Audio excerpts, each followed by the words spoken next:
Darren Shan. Book 6 of the Demonata. Read by Rupert Degas.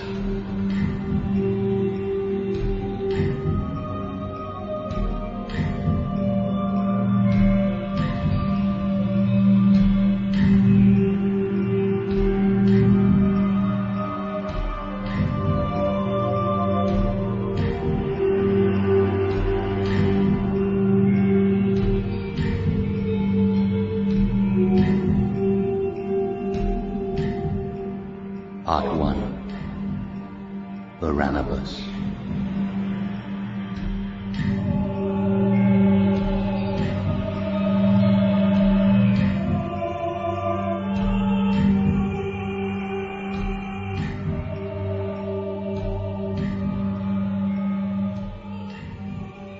The Snatch.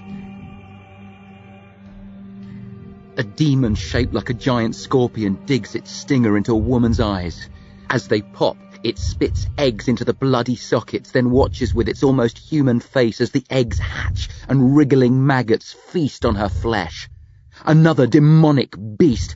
It looks like a cute rabbit, though it has an ugly bulge on its back, vomits over a man and his 2 children.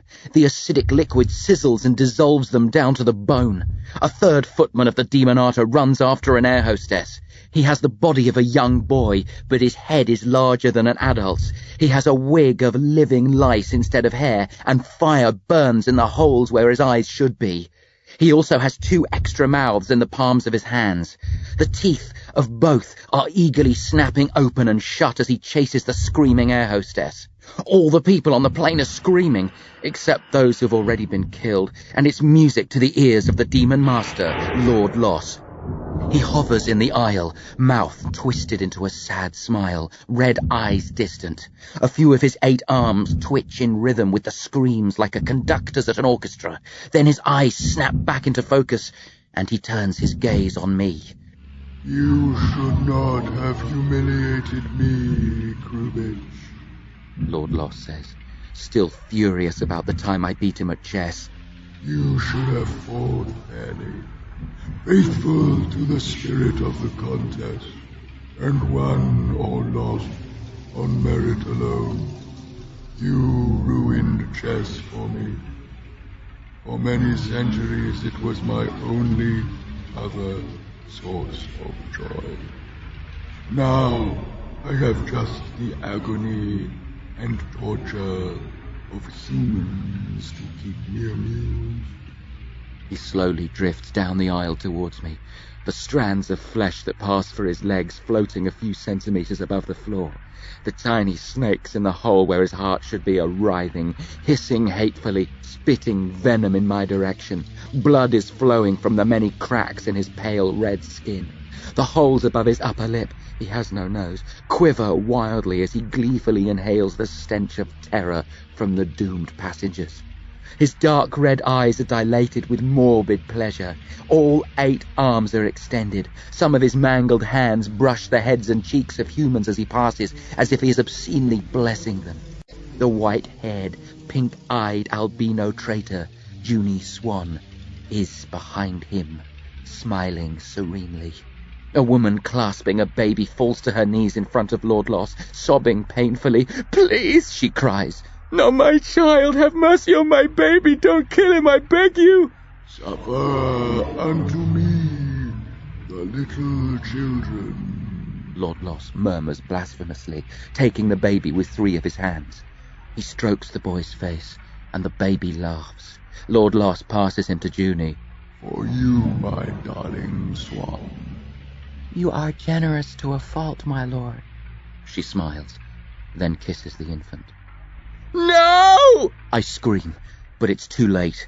A moment later, she tosses the grey remains of the baby aside, having sucked his fragile life from him.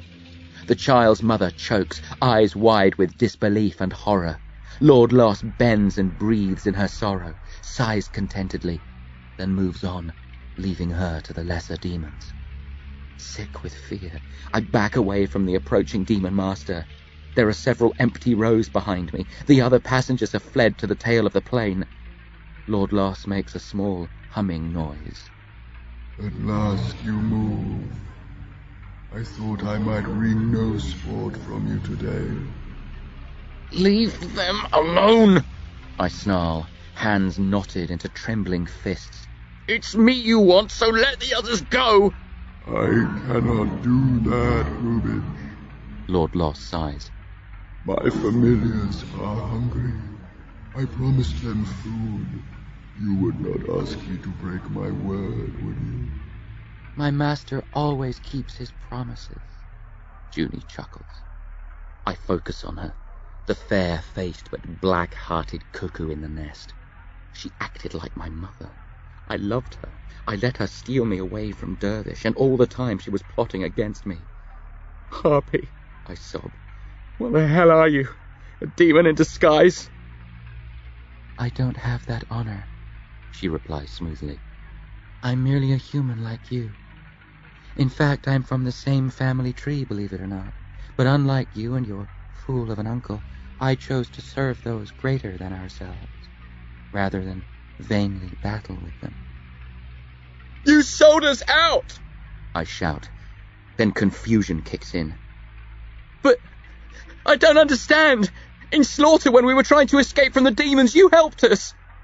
No, she smiles. That was all a pretense.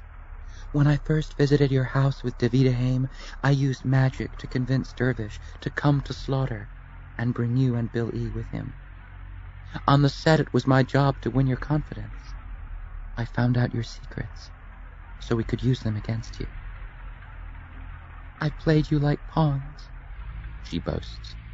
I had you thinking I was one of your pathetic group, a trusted ally. I let you make escape plans and even allowed you to act on them. It would have been more delicious if you failed with freedom in sight. At the end, just before you breached the barrier, I meant to reveal my true self and turn you over to my master. And I would have, except... You were knocked unconscious, I gasp, remembering the dying demon who clubbed her in its death throes. Junie nods bitterly.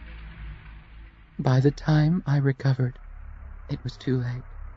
I paused to silence Chuda Sul.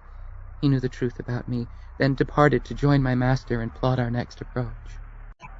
We had not planned to strike so soon, Lord Loss says.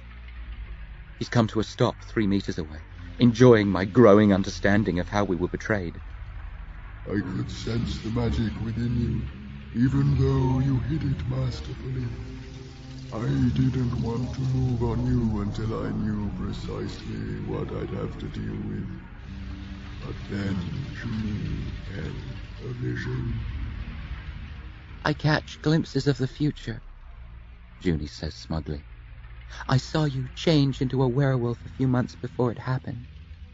I could not wait any longer. Lord Loss sighs. I wished to punish you while you were human. There would be no satisfaction in killing a senseless animal. So, I set a watch on you. I'm a fine judge of werewolves. I was confident of timing it so that I struck just prior to the final turning. I liked the idea of letting you suffer the agonies of the impending change for as long as possible. It all fell neatly into place in the end, Junie smirks. I was planning to come to Carcery Vale, looking for an excuse to explain my return. When your friend died, I donned my psychologist's disguise, disposed of William Mauch and replaced him. You and Bill E. couldn't have been more welcoming. And Dervish, well, he was positively overjoyed to see me.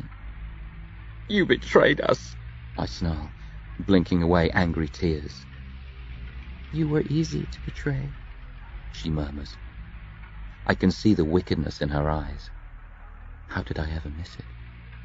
Dervish fell for my pretty pink eyes and cool white skin. He never looked into my heart. I didn't even have to use magic on him. He fell in love with me of his own accord. The sap. I feel magic flare within me when she says that. Howling, I bring my fists up. Energy shoots from my knuckles, a ball of pure, invisible power. I direct it at Junie, meaning to blast her into a million fleshy pieces. Alarm ripples across her eyes. She starts to cast a protective spell. But it's too late.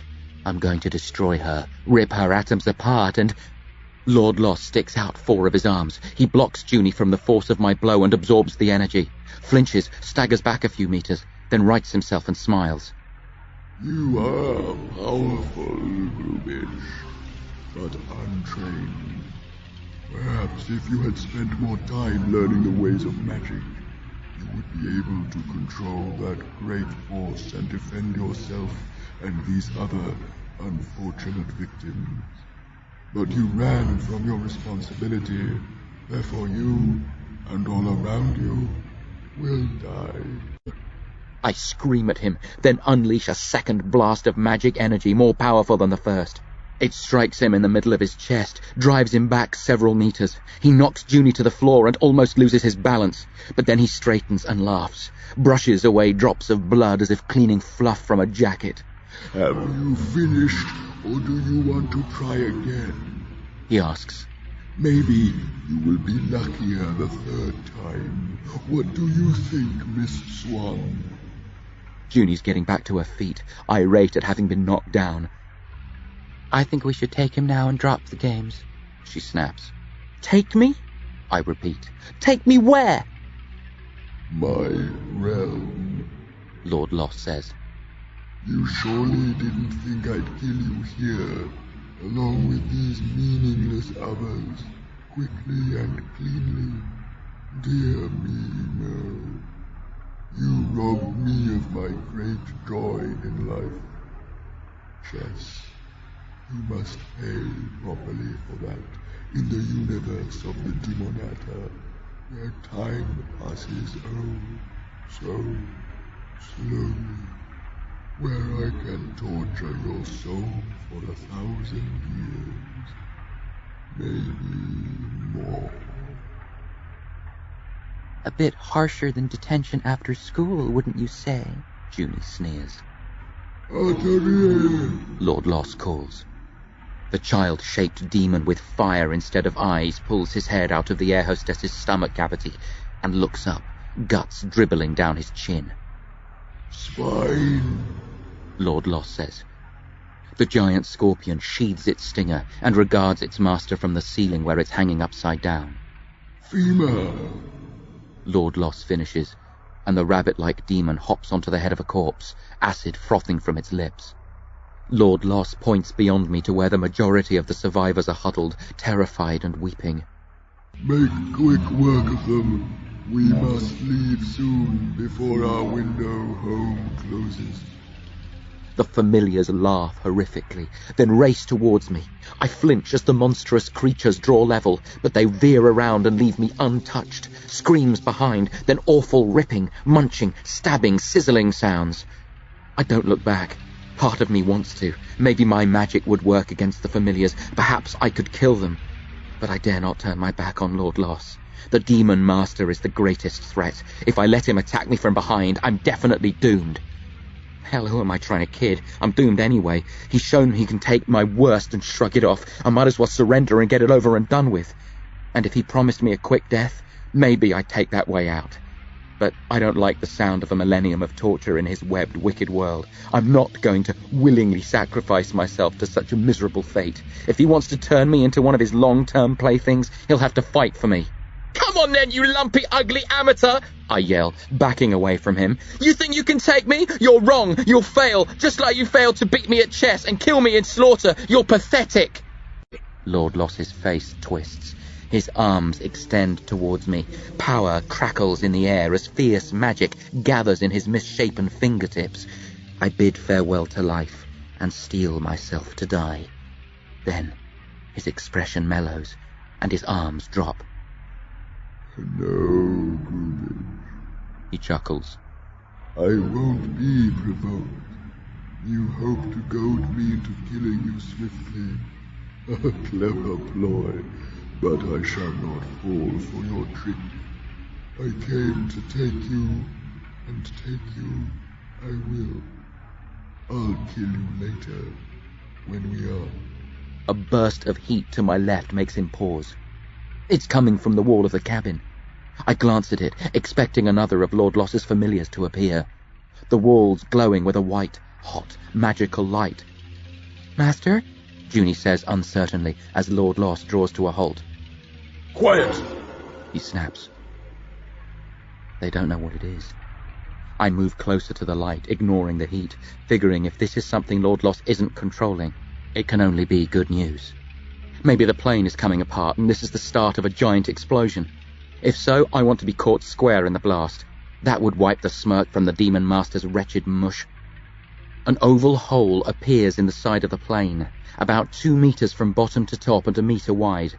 I see a man through the hole, outside, clinging to the wing of the plane. It's the tramp. He's been following me for the last few weeks, waiting to see if I turned into a werewolf. He was lurking near my house last night when I burst free of the cellar where Dervish had me caged. I thought he was one of the lambs, werewolf executioners par excellence, but now I'm starting to have doubts. The tramp half leans into the cabin and stretches out a hand to me, holding on to the wing of the plane with his other hand as a fierce, unearthly wind whips at his hair and clothes. "Boy!" he shouts. "Come with me, now!" No! No! Lord Loss and Junie scream at the same moment. Lord Loss's arms snap up and he unleashes a magical shot of energy at the tramp. But the white light around the edges of the hole absorbs the power and disperses it in a shower of crackling sparks. I'm staring stupidly at the tramp, jaw slack, mind in a spin. "Boy!" The tramp shouts again. "I can't take another blast like that. Come now or die!" I look from the tramp to Lord Loss and Junie.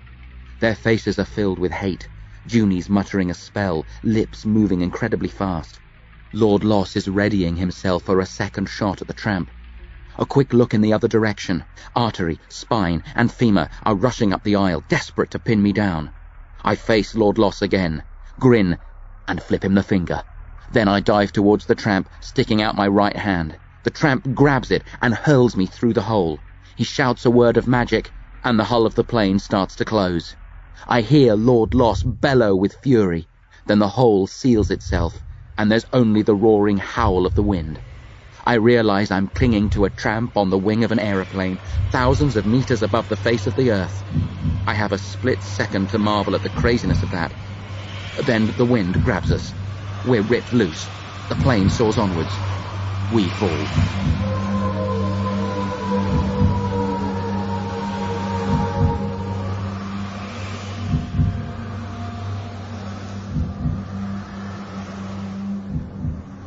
Flight.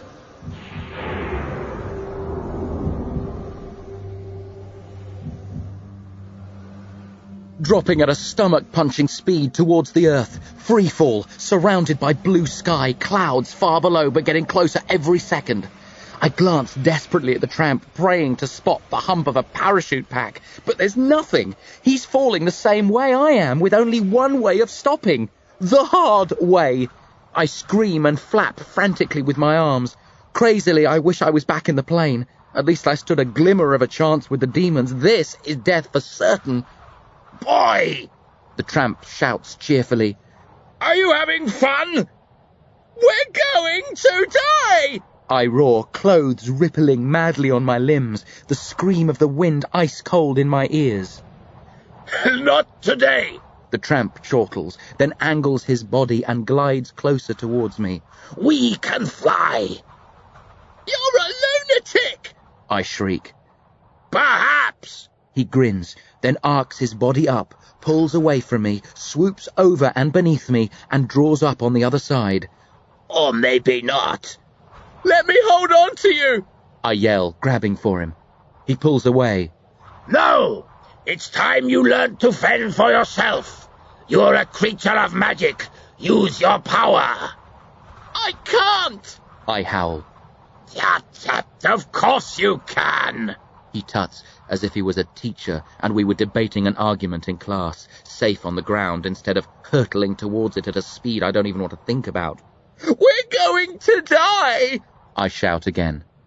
I'm not, He says. You won't either if you focus. but you'd better be quick. He adds as we enter a thick bank of cloud, then burst through it a second or two later. You haven't much time! He points at the earth, which I can see clearly now we've broken through the cloud. I start to scream senselessly, thoughts wild, gravity pulling me to my high-impact doom. Then the tramp asks casually, Are you cold? The craziness of the question draws a furious response. What sort of a nut are you? I'm falling to my death and you're discussing the temperature! Answer me. He says calmly. Are you cold? No, but what the... At this height, don't you think you should be? It was in the region of -40 Celsius on the wing of the aeroplane. Any normal person would have felt the icy bite immediately. You didn't because magic kept you warm. It can also keep you aloft, if you direct it. What must I do? I moan, the landscape filling my vision, surely no more than half a minute away from a bone-crunching collision. Visualize a bird, The tramp says. Think of the way it flies, how it soars out of a dive with the slightest tilt of its wings. Don't picture your arms as wings or anything like that. Just imagine a bird and fix it in your thoughts. I do as he says, close my eyes and think of a swallow swooping and soaring. I've seen them fly many times when walking home from school or looking out of my bedroom window, glimpsed through the uppermost branches of the forest. They make it look simple. Nudge out a wing, duck or pull up their head, catch the wind currents, sail them as if it was the most natural thing in the world. My head rises, the roar of the wind lessens. A new sensation. Not one of falling, but of... I open my eyes. I'm moving away from the earth, arms by my side, legs straight, head facing the clouds. The tramp by my side. Flying! Yeah, The tramp says with a wicked little grin. simple, eh? Flying high, a creature of the sky, laughing and hollering with delight, flying on my front, back, sides, however I please, somersaulting mid-air, a far greater rush than any roller coaster. This is amazing! I yell at the tramp who flies nearby. How am I doing it? Magic. He says. But I'm not trying. I'm not casting spells. True magicians don't need spells most of the time. I stare at him, stunned. But I'm not a magician. No? He nods at the earth far below. Then how do you explain this? But Dervish said... I've never... Bartholomew Garadex! I throw the name out desperately. You're different to Bartholomew. The tramp says. Different to every magician I've ever known or heard about. But you're a magician nonetheless. You draw your power directly from the universe, like the Demonata. Mention of the demons reminds me of the plane and its doomed passengers. We have to go back! I shout, cursing myself for flying around happy and carefree while Lord Loss and his familiars wreak havoc. We have to save the people on the plane! The tramp sighs. Dead. All of them. No, they can't be. We have to... They're dead. The tramp says stiffly. And even if they aren't, what could we do? Fight! I roar. Against Lord Loss. He shakes his head. I'm powerful, boy, and so are you. But Lord Loss is a demon master. We wouldn't last long in a battle with him. We have to try. I whisper, thinking of all those men, women, and children, picturing the Demonata and Junie Swan at savage work. If we abandon them... We've already abandoned them. The tramp grunts. The choice was taken when I pulled you out. Everyone on that aeroplane is dead, and it has crashed or will shortly, destroying the evidence. You let them die! I gasp. The tramp shrugs. I would have saved them if I could. I've devoted my life to protecting humanity from the Demonata. But some battles you can't win. Some you can't even fight. flying in silence, thinking about what happened and what the tramp said, cold inside and scared, unable to get the faces of the people, the dead, out of my mind. Yet a big part of me is secretly glad we didn't go back, that the tramp spared me another run-in with the demons. "This is insane," I mutter, looking at the world beneath. "Who are you?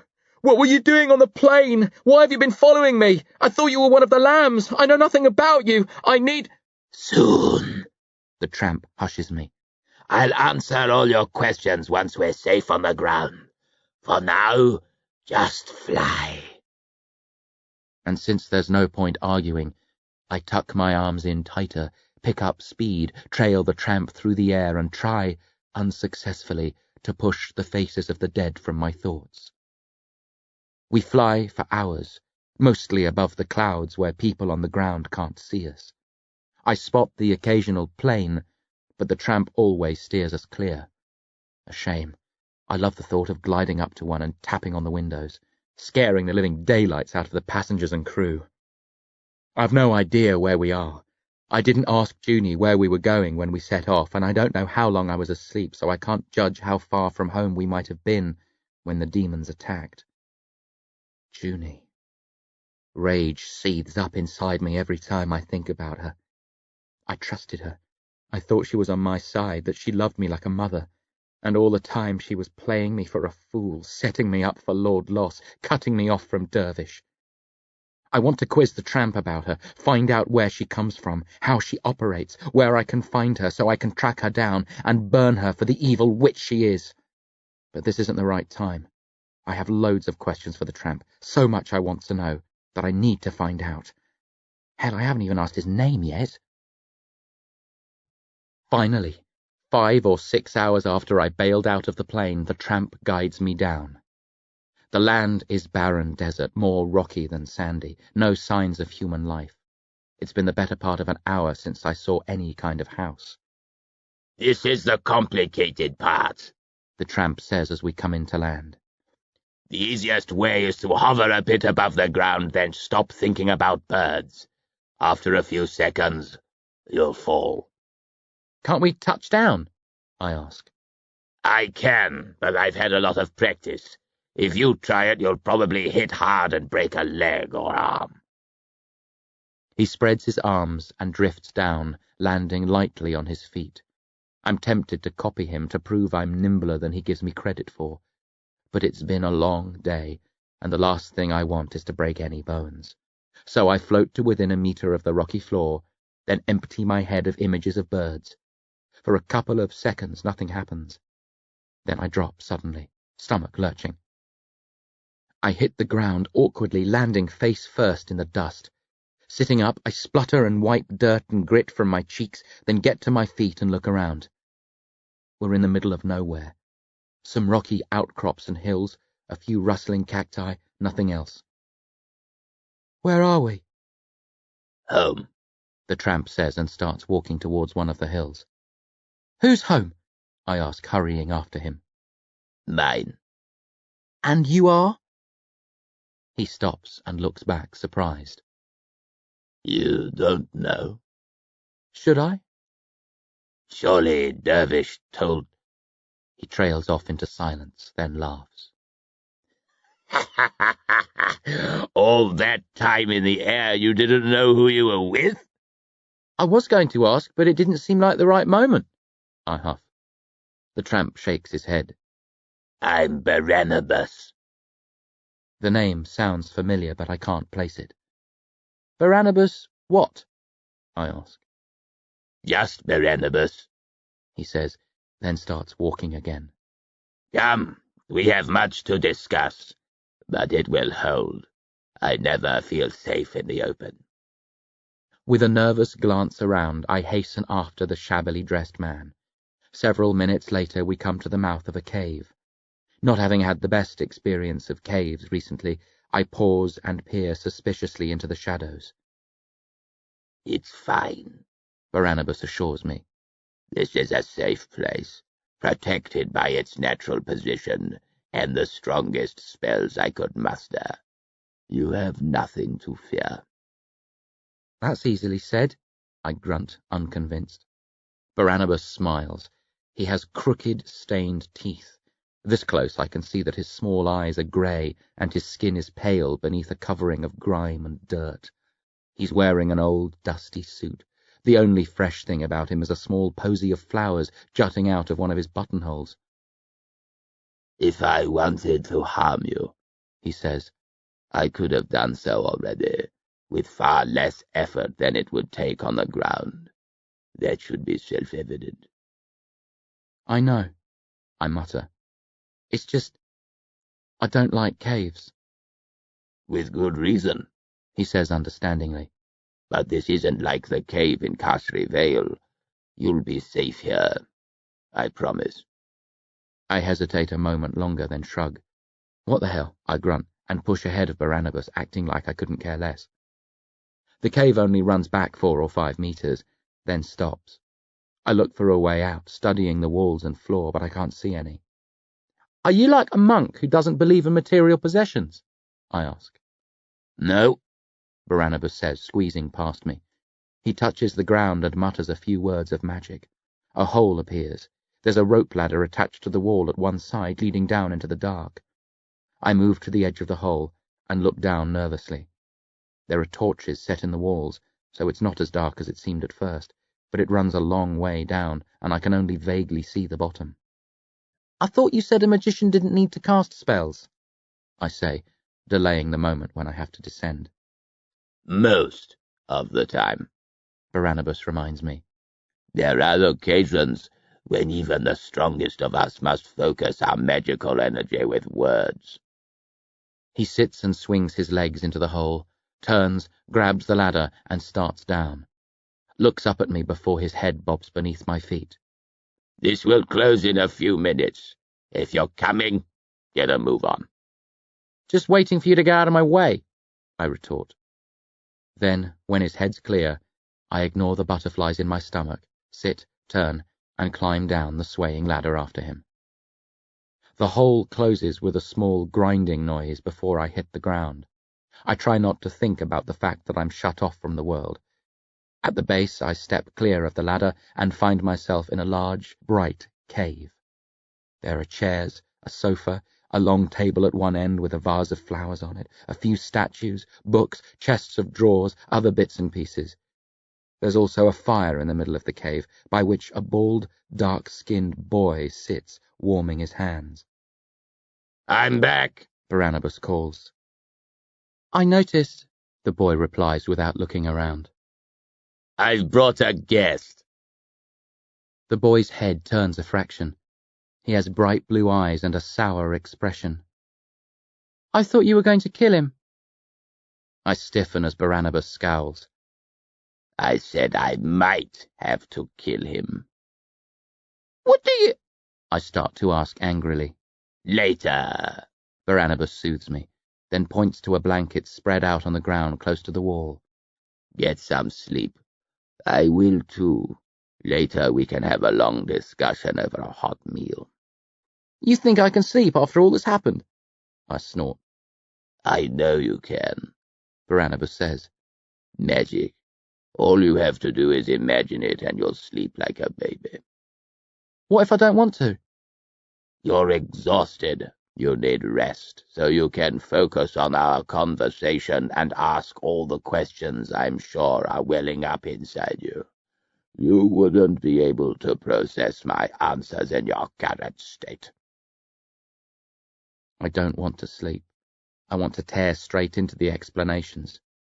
But what he says makes sense. Just keeping my eyelids open is a major effort at the moment.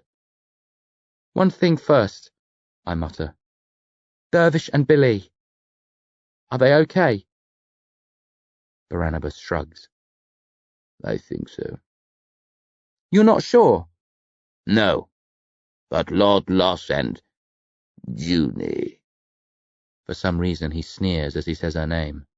"don't know where we went once we left the plane. I doubt Junie would risk going back in case we got there before her." You'll warn Dervish? I ask. About Junie working with Lord Loss? "I can't contact him immediately," Barnabas says. but I'll get word to him as soon as I can. He'll have to fend for himself until then. That's not satisfactory, but it's the best he's going to offer. So, since I'm worn out and there's nothing I could do even if I was on top form, I stumble to the blanket and lie down fully clothed. I doubt I can fall asleep as easily as Barnabas expects, but as soon as I close my eyes and think about it, I find myself going under. Seconds later, I'm comatose.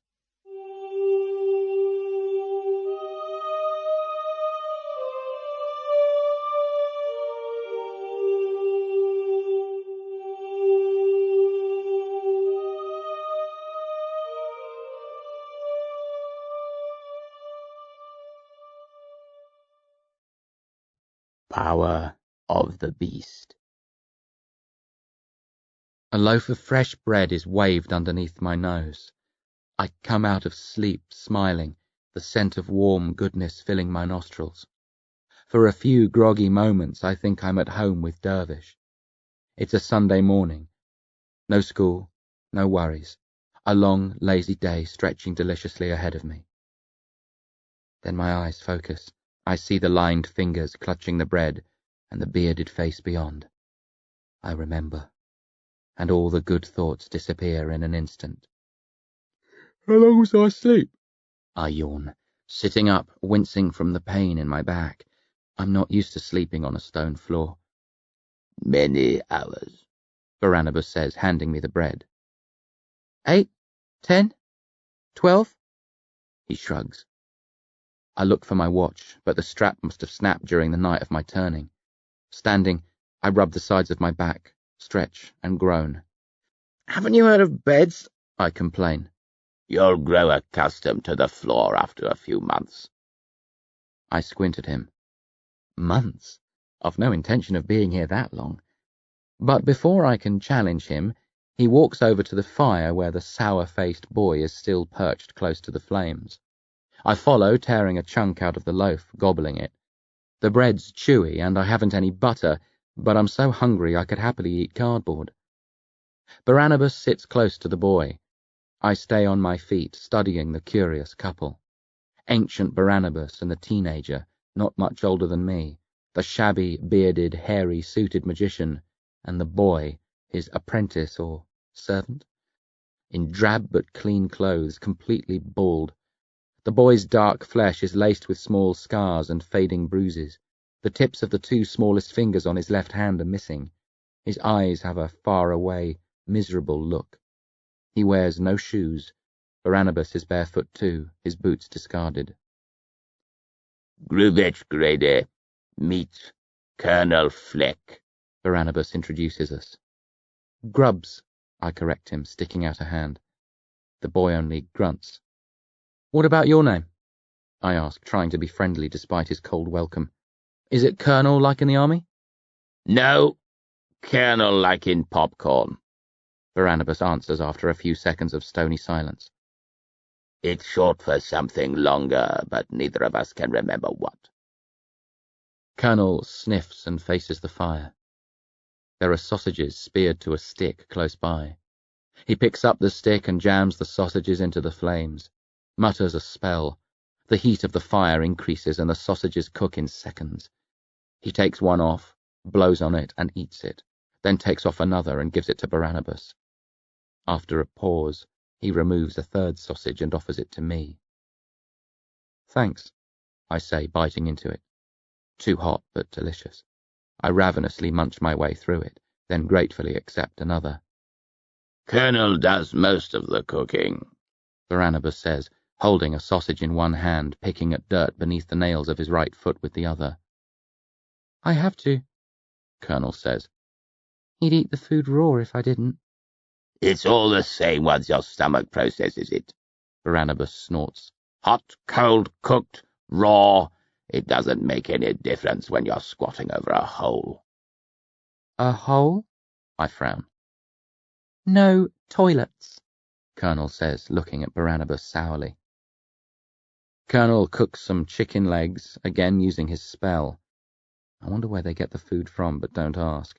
He piles them on a dusty, cracked plate, then cooks some ribs and potatoes. That done, he takes what he wants from the plate and passes it across. Barnabas bites into his chicken leg, then looks over at me. Tell me everything about the last few months. I know a lot already, but I want the complete story. When you realized your body was changing, how the magic developed, the way you dealt with it. I thought you were the one meant to provide answers. I will, he promises. But you first. It will make my job easier. While we eat, I fill him in on all that happened, discovering my magical ability after slaughter, fighting it, the sickness, using magic to counter the threat of the werewolf. Why did you fight the magic in the first place? He interrupts. Most people would be thrilled if they found themselves in your position.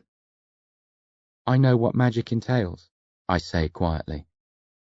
It's linked to the Demonata. I've been part of that crazy universe before. I didn't want to get sucked into it again. Barnabas and Colonel share a look. Then Barnabas tells me to continue. I explain about the cave we unearthed in Carcery Vale, going there under the influence of the beast, digging through the rubble blocking the entrance, Locke's accident, Dervish covering up, Junie entering our lives. Who's Junie Swan? Colonel asks Barnabas. One of Lord Loss's assistants, Barnabas says, squinting. Actually, she... He stops and clears his throat. We can discuss Miss Swan and her background later. Finish, please, Grubitsch. It's Grubbs, I correct him again, then cover the last couple of days and nights, the werewolf taking over, killing Billy's grandparents, Junie whipping me out of town and betraying me on the plane. I tell the story as quickly as I can, eager to get it out of the way. I don't go into all the details, like the voice and the face in the rock, figuring they're not important. I can tell Barnabas about them later. Barnabas listens silently, then spends a couple of minutes thinking about what I've said. The boy who fell, he finally says, echoing Dervish's concerns when he first came to the cave. Was it definitely an accident? Nobody else was... No, I cut in. We were alone, just the three of us. He slipped, fell, died. An accident. No demons or evil mages were involved. Good, Barnabas grunts. When I heard the entrance had been excavated and someone had died in the cave, I feared the worst, especially since my spells of warning hadn't worked. I should have been alerted the moment the first rock was lifted out. I assumed a powerful mage had spun a counter-spell and was preparing the way for a demon invasion. I've never moved so quickly in my life. He ran like his feet were on fire, Colonel says, smiling for the first time, but it's a brief, thin smile. Dervish told me about the cave, I say softly, how it was used as a crossing point for demons. He said the tunnel between universes could be reopened, that the Demonata could come through in their thousands and take over our world. You don't think Junie and Lord Loss... No. Barnabas smiles wryly, showing his crooked, discoloured teeth. Lord Loss has no interest in opening tunnels between universes. Most demons want to destroy humanity, but Lord Loss thrives on human misery. He's as keen to keep that tunnel closed as we are. Barnabas picks at his teeth with a thin chicken bone. His breath stinks. In fact, most of him stinks. He obviously isn't concerned about personal hygiene. Finally, laying the bone aside, he speaks again. The cave brought me to Carcery Vale. But you're why I stayed.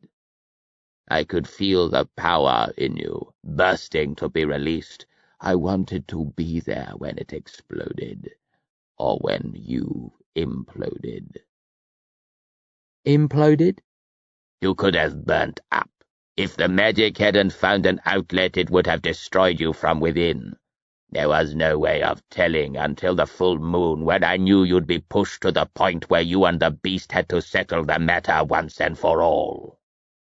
The werewolf is the key, he continues. The curse of the Gradies. Many centuries ago, your ancestors bred with demons. Bread? I yelp. No way! It doesn't happen often, Barnabas says.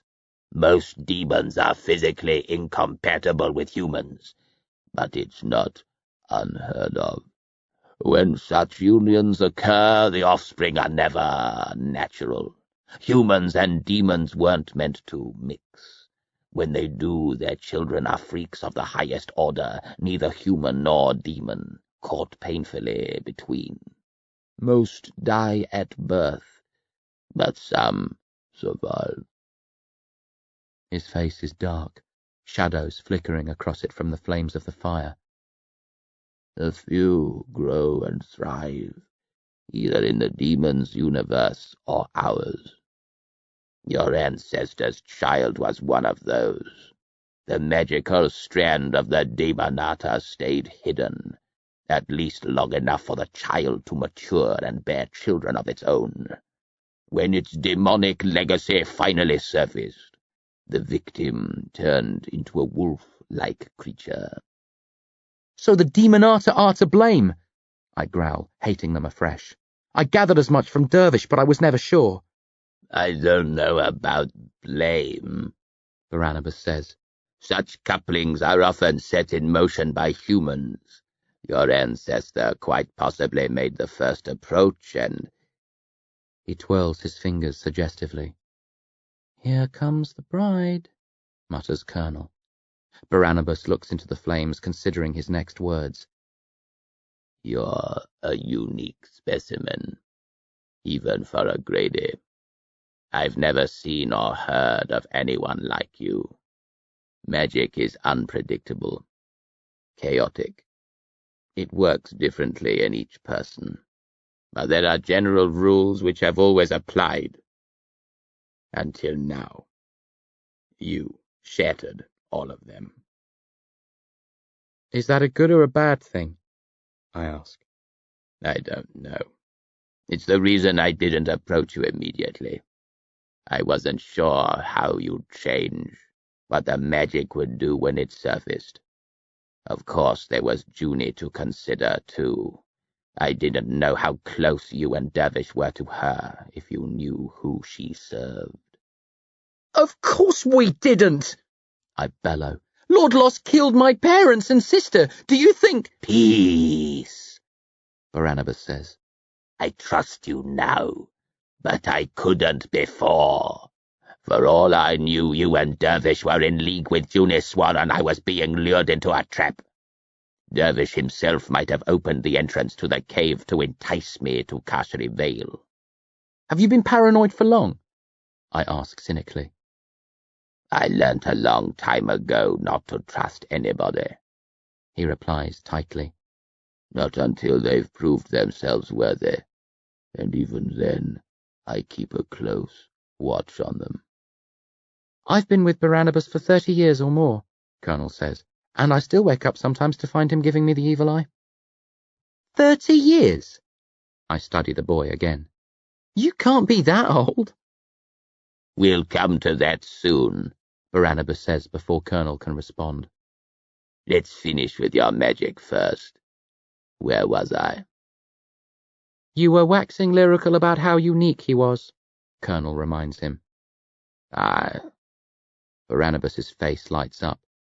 In every other magician, the gift of magic is evident from birth. Even if they're unaware of their potential, other magicians can sense it. Dervish should have seen the magic within you, but he didn't, because you hid it from him. From yourself, too. No, I knew it was there. You knew after slaughter, Barnabas corrects me. But it didn't start then. This power has been with you since you were born. Some secret part of you knew what you were from the day you came into this world. But it was afraid. It didn't want the power and responsibility. So it pushed the magic down deep where it couldn't work or even be noticed. No other magician can do that. They can deny their calling and refuse to hone their talent but they can't bury it completely. But you were so powerful that even as a child you were instinctively able to hide your magic from the world. If not for the Grade curse, it would have lain hidden for the rest of your life. A great power wasted. I wish it had, I mutter angrily. You shouldn't, scolds Barnabas. If not for the magic, you'd be a wild, raging animal now. The barriers you erected between yourself and your magical potential began to crumble when you first faced demons. You had to draw on your inner power when you fought Lord Loss and his familiars. You drove your magic back down afterwards, but cracks had appeared in your armor. The magic has been buzzing around inside you ever since, trying to break free. You kept a lid on it for a long time, but then the curse kicked in. The werewolf came to the fore. That should have been the end of Grubitsch Grady. But the magician within you opposed the beast. You said you used magic to fight the change. But you're wrong. Magic used you.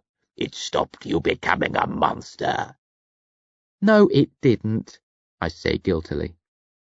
I turned for a while. I killed Ma and Pa's spleen. Next time when the moon's full and the werewolf takes over, I'll kill again. Do you really believe that? Barnabas asks. Of course. I stare at him, confused. He shakes his head. The moon has exerted as powerful an influence over you as it ever will. The beast dominated for a short time, but you drove it back. It will rise again, but you'll beat it then, too. It will be easier next time. The beast will always be within you, snarling and spitting, battling to break free when the moon sings to it. But you're in control. You won. I didn't win, I snap. I killed Billy's grandparents. That's not winning. Even if I never again lose control, I've already killed. How can you say everything's okay? Maybe you don't count the murder of your half-brother's grandparents as a big deal, but I do, so don't... Show him how to remember, Colonel interrupts. I'm not going to listen to him rant and rage for hours. Teach him the spell. Let him see how it really played out. That will shut him up. What are you talking about? I growl. A spell to help you recall everything that happened while you were transformed, Barnabas says. Why would I want to do that? To learn the truth. But I already... Just let him teach you the damn spell, Colonel snaps. I feel uneasy. I don't want to relive the murders, but they've aroused my curiosity, so I play along. Barnabas tells me to close my eyes and focus on my breathing. I breathe in, hold it for 5 seconds, then breathe out. When I have the right rhythm, he tells me the words to use, breaks them down into simple syllables so I can repeat them, even though I don't know what they mean. As I draw towards the end of the spell, a screen forms within my thoughts. It's the huge TV screen from home, blank, grey, like it's on standby. I'm about to tell Barnabas there's no signal, but then the screen flickers, bursts of light, static, then... the cave. Just after I froze the waterfall into ice.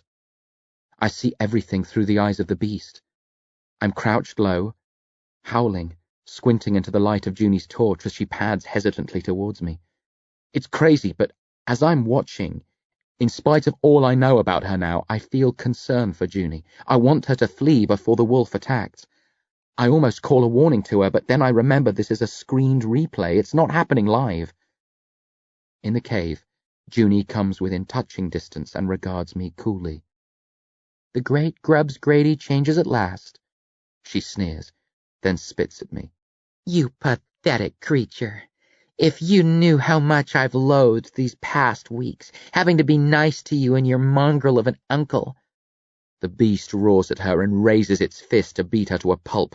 This time I root for the werewolf, wanting it to kill the deceitful witch. But before it can strike, Junie utters a quick spell, and it falls to the ground and rolls around with muffled grunts and yelps, before coming to a quivering halt. There, Junie smiles, falsely sweet. That should hold you. She puts her torch down and walks around me, checking from all angles, then produces a large knife, one from our kitchen, and lays it by my head. The beast tries to howl but can't. Junie strolls to the wall of the cave where the crack I created runs up near the icy waterfall. She stares at the ice, then at me, troubled, shakes her head and chants a spell. I listen for a few minutes. When the spell shows no sign of ending, I say without opening my eyes, "Is there a fast-forward button on this thing?" "What's happening?" Barnabas asks. "I'm in the cave. I've turned. Junie's crafting some long-winded spell." "Probably calling Lord Loss," Barnabas notes. "Very well. Try this." He teaches me some new words. Once I've repeated them, the picture fades out. Then, after some static and crackling, tunes back in. Junie's still chanting, but she's standing over me now. No sign of Lord Loss, but the wall is red and yellow around the crack and the ice is melting, becoming a normal waterfall again. The heat in the cave is vicious. The beast I've become is sweating. Junie's holding up the knife. She bends, presses it to the left side of my throat, makes a quick swipe. Blood spurts, drenching the blade. I go stiff, both as the werewolf in the past and me in the present. But then Junie puts her face to the cut, breathes on it, and the wound closes.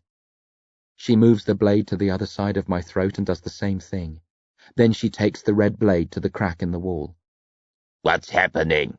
Barnabas asks, and I describe the scene to him. "Strange. I never heard of a demon being summoned that way. But Lord Loss is unique. Nobody knows why he's the only demon master who can cross to our world or how he does it. This must be a method he taught her." Junie smears my blood down one side of the rock within the crack, then the other. She steps back and chants more spells, louder, arms thrown wide, finishes with a triumphant yowl, then leaps away from the crack, covering her eyes. Nothing happens. Junie lowers her arm and stares at the crack for a long time, then at the blade, then me. She walks across slowly and looks down, confused. Junie. The word comes from deep within the rock. I place the voice straight away. Lord Loss. Junie. He calls again, distant, hungry, anxious. Junie returns to the crack and talks quickly, softly. I can't hear what she says, but then Lord Loss hisses a name that chills me to the bone. Billy Spleen. Junie bows, sets the knife down, looks at me and grins nastily. "Stay where you are, beastie. I'll be back for you soon." She leaves, not bothering to take the torch. On the floor, the werewolf struggles to tear free of its magical constraints. After a while, the beast goes still. Its hands start to glow. The glow spreads and sweeps up its arms, hits its face and chest, then radiates down its body and legs. The werewolf stands and cocks its head as if listening to someone speak. Then, with a noise that sounds like a growl of agreement, it races for the exit and heads for the surface. As the beast lurches through the forest, I fill Barnabas and Colonel in on what's happening. Barnabas is unsure what to make of Junie's behavior. "She seems to have been trying to summon Lord Loss. For some reason the spell didn't work, but I don't see what difference the other boy's blood would make." "I don't think she wanted Billy for the spell," I murmur. "And I don't think it failed. Lord Loss stopped her. He wanted Billy to be there when he crossed so he could kill us both." "Perhaps," Barnabas says, but he doesn't sound convinced. The chase concludes. The beast arrives at Billy's house. The back door is open. The wolf bolts inside and finds Junie picking up the unconscious Bill E. Spleen. Ma and Pa Spleen are both dead. The werewolf howls at Junie. She drops Bill E. as the beast leaps. They fight, my transformed self ripping at the albino with its teeth and claws, Junie fighting back physically, no time for spells. She screams my name and the beast roars. Junie screams my name again and again, each time adding more distress to the cry. Finally, after a minute of Junie screaming, the werewolf releases her. She staggers back, bloody and stunned. The beast growls angrily, standing firmly between Junie and Bill E., protecting the otherwise defenseless boy. Then the view goes blurry. I sense the creature changing. Junie sighs with relief, then spreads her hands and talks quickly, faking concern. Grubs, she gasps. Is that you?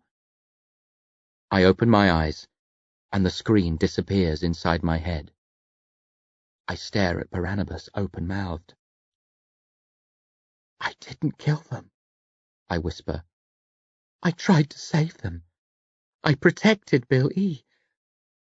I didn't kill them. The last sentence comes out as a sob. I bend over and weep with relief, all else forgotten, eternally grateful to be innocent Grubbs Grady again, not the loathsome killer that I mistakenly believed I was.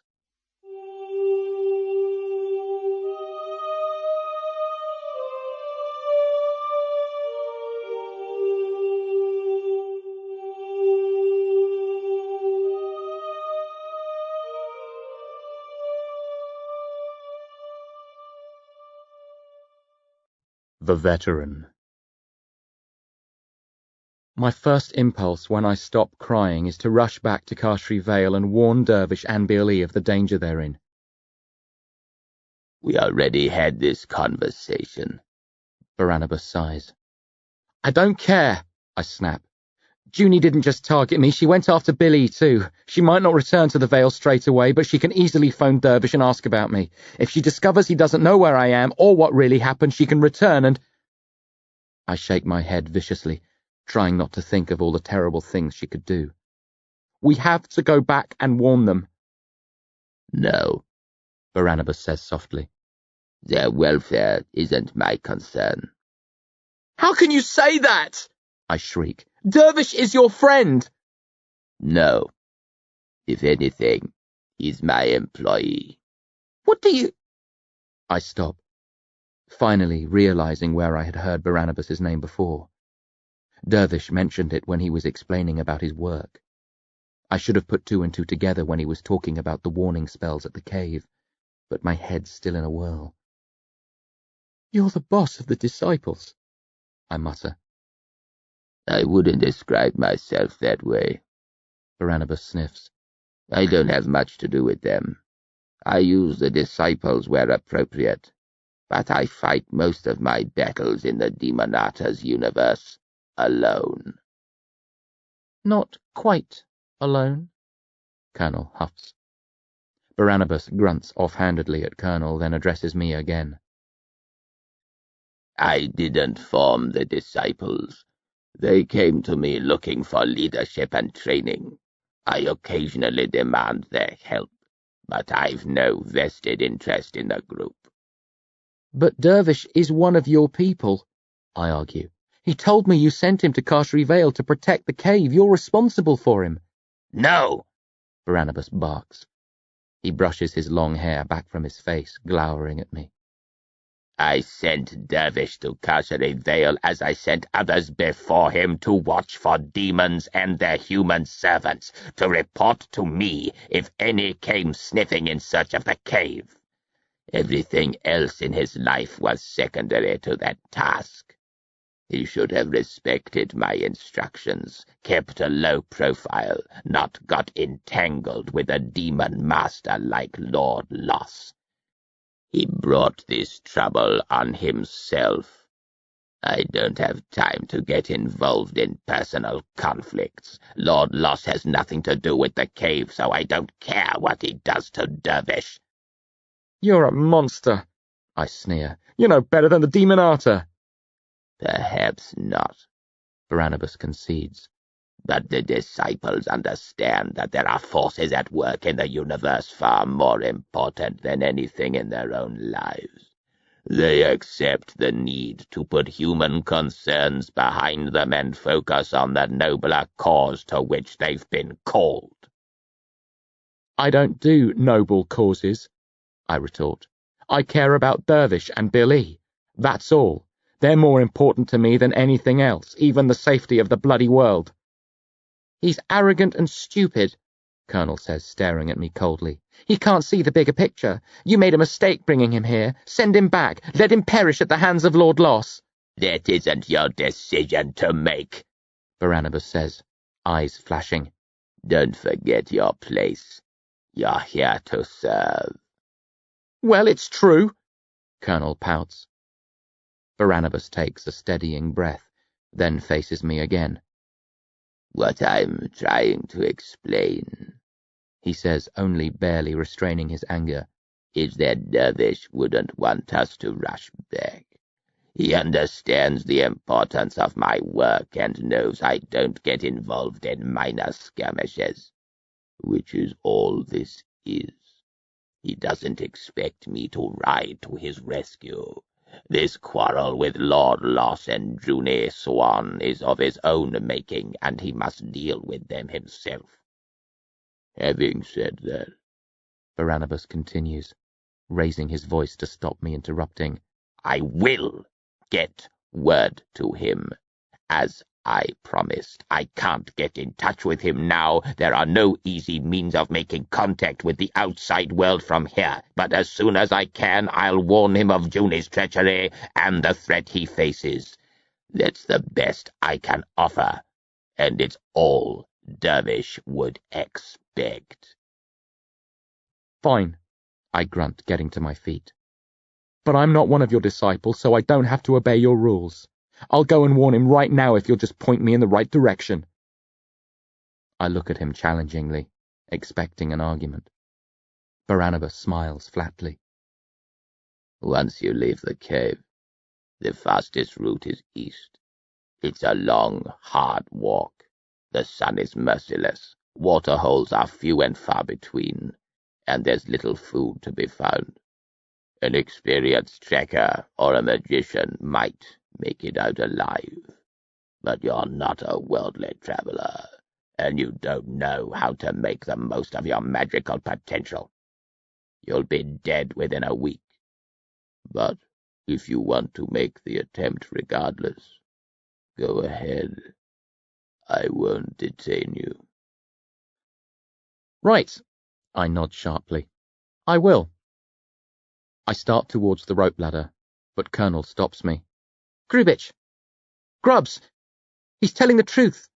You can't make it, you'll die if you try. I'd rather die trying than live and let Dervish and Billy be butchered. It would be pointless, Colonel argues. Even if you got out alive, it would take weeks to reach civilization. Dervish will find out quicker through us. Disciples visit here regularly. One might come tomorrow or the next day. You won't achieve anything by sacrificing yourself. Do you want us to tell your uncle you wasted your life on a pointless mission? How do you think that would make him feel? I stare at Colonel coldly, then turn slowly to Barnabas.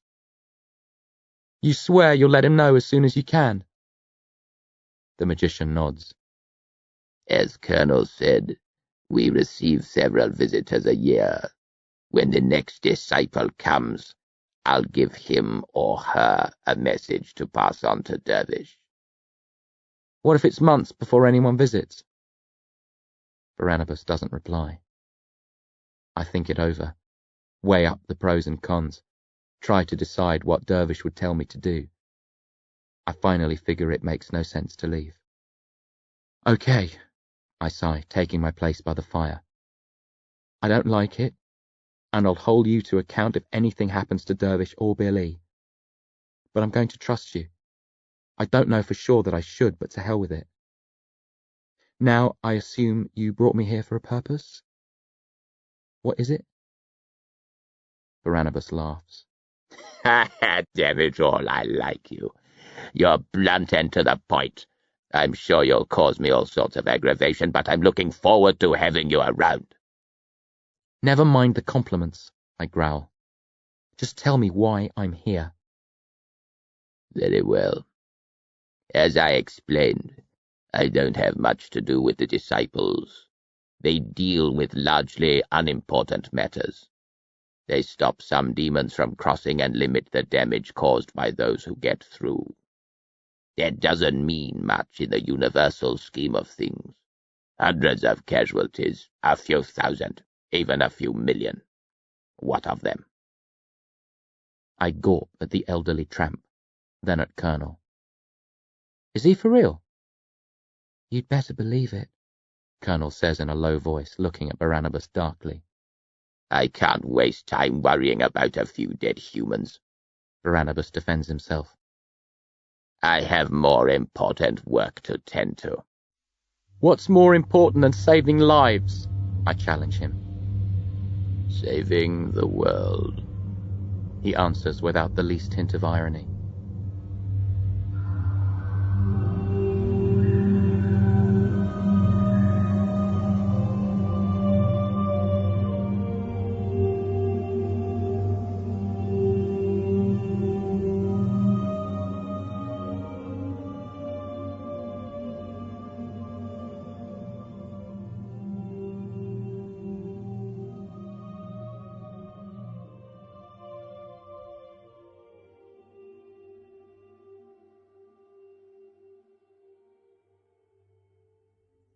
End of this one. Disc 2.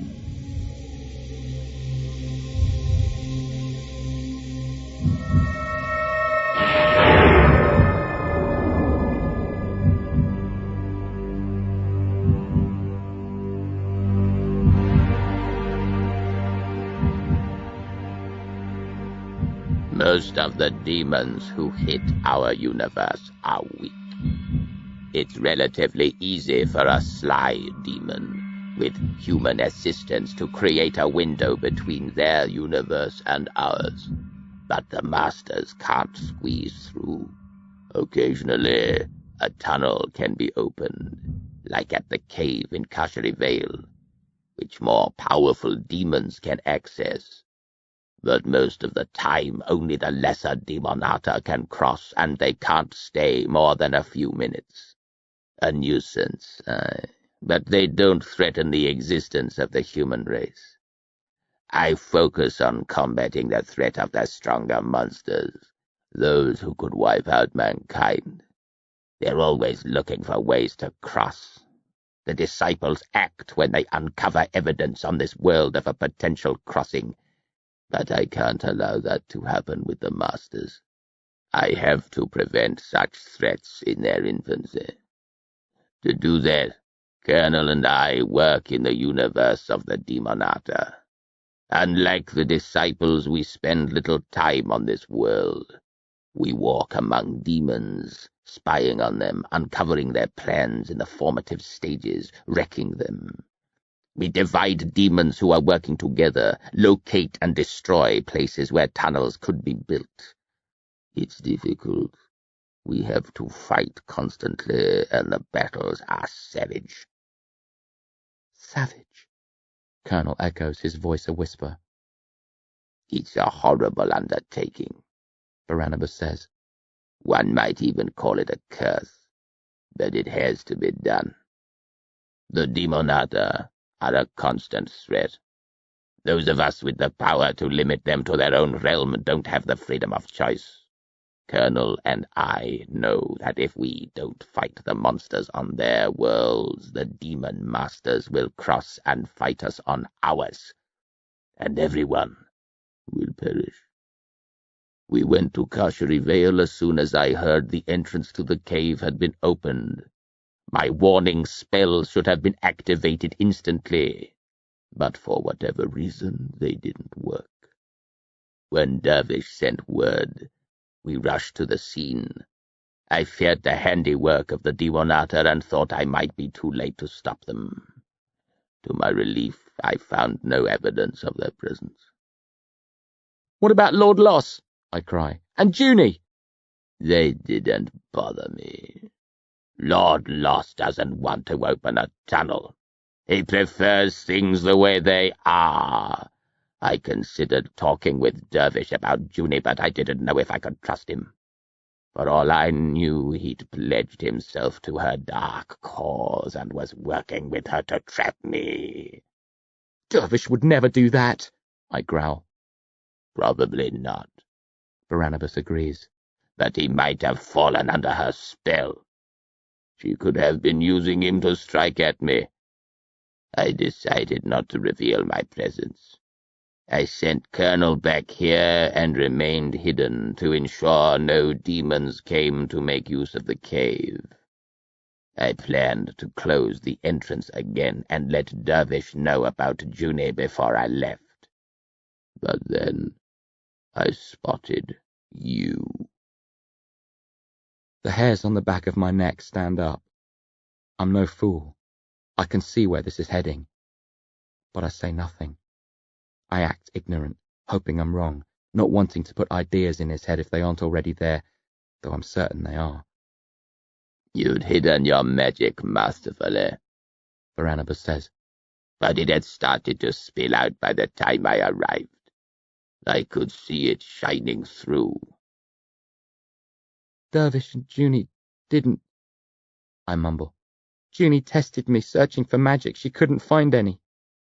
Of course she could, He barks. You still haven't seen through all of her deceptions. I don't blame you. It's hard when you've trusted someone to see them as they really are. You know Junie was working against you all this time, but you still think of her as a friend. Junie's far more powerful than Dervish. She knew the magic was there. Those tests were to check how strong you were, how much of a threat you posed.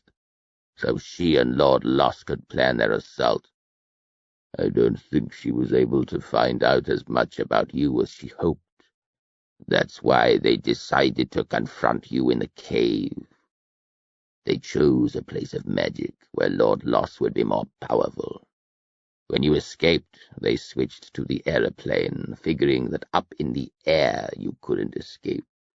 At worst, they could crash the aircraft and kill you that way. Junie's been manipulating you at every step, worming out your secrets, finding weaknesses to use against you. She's a cunning vixen. She artfully drove a wedge between you and Dervish, even summoned the lambs to make you believe he'd sacrificed you to the Grady executioners. You mean he didn't? I gawp at Barnabas, ashen-faced. Of course not, Barnabas grunts. You know your uncle. You saw how he fought to save your brother. He would have done the same for you. He's not a man to give up on his loved ones. I feel cold inside. I thought Dervish had betrayed me, when in fact I did the betraying. I should have known he wouldn't call in the lambs without discussing it first. Dervish always played straight with me ever since he came to visit me in the asylum and told me that he knew demons were real. I've been a fool, I mutter. Aye, Barnabas says. but we all make fools of ourselves one time or another. It's part of being human. But that's beside the point. I was talking about... He frowns and looks to Colonel for help. You just spotted the shining beacon of magic that was Grubb's Grady, Colonel says dryly, and I realize he's jealous of me. Of course. Forgive me. I lose track of my thoughts so easily. Old age, and more battles with the Demonata than I care to remember. Yes, I was on the verge of leaving Tashere Vale satisfied that no demons were lurking in the wings when you caught my eye. I saw your magic, the struggle taking place within you, the power you could wield if you survived. It's not often that I come across such a promising find. I stayed to track your development. I staked you out and let you see me from time to time. I hoped your magic would respond to mine. I was trying to load the deck in my favor. I'd apologize, but that would be hypocritical of me. Get on with it, I snarl. There's not much more to get on with. I spied on Dervish and Junie when I wasn't following you. I knew the witch was up to no good, but I wasn't sure of her exact plans. Then I saw the lambs arrive. You burst out of the underground cellar. I trailed you to the cave, but didn't follow you down. Junie would have sensed my presence. I waited while she came, dealt with you and left again. Then you burst out of the cave. I pursued you to your brother's house, then the airport. When I realized Junie planned to board an aeroplane with you, I guessed what her plan was, and I followed. You could have stopped her, I say icily. You knew she was going to kill the other passengers. You could have attacked, ripped me from her before we got on. No, he says. I wasn't sure. She might not have struck on the aeroplane, or perhaps she was taking you somewhere else to meet Lord Loss. Maybe you were in league with her. I weighed up all my options, and I decided to wait. It was the right call, and if I had to make it again, I'd do exactly the same thing. He scowls at the disgusted look I give him, then waves the matter away. And here we are, he says. The end of the story. Not quite, I reply. You still haven't said what you want me for, why you rescued me and brought me here. Barnabas frowns. Isn't that obvious? Yes, but I want you to say it. Very well. You're a magician. I want you to become my assistant, like Colonel, cross into the universe of the Demonata with us, and spend the rest of your life by my side, killing demons.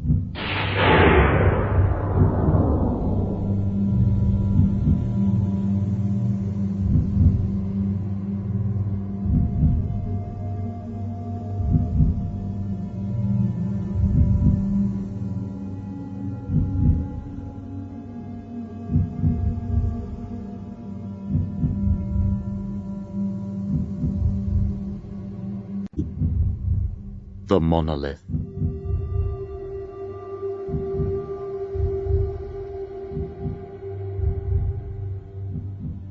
Sitting on my blanket, legs crossed, hunched over, fingers locked together, Barnabas is at his table, sorting through papers, muttering and whistling. Colonel is exercising, stretching and limbering up.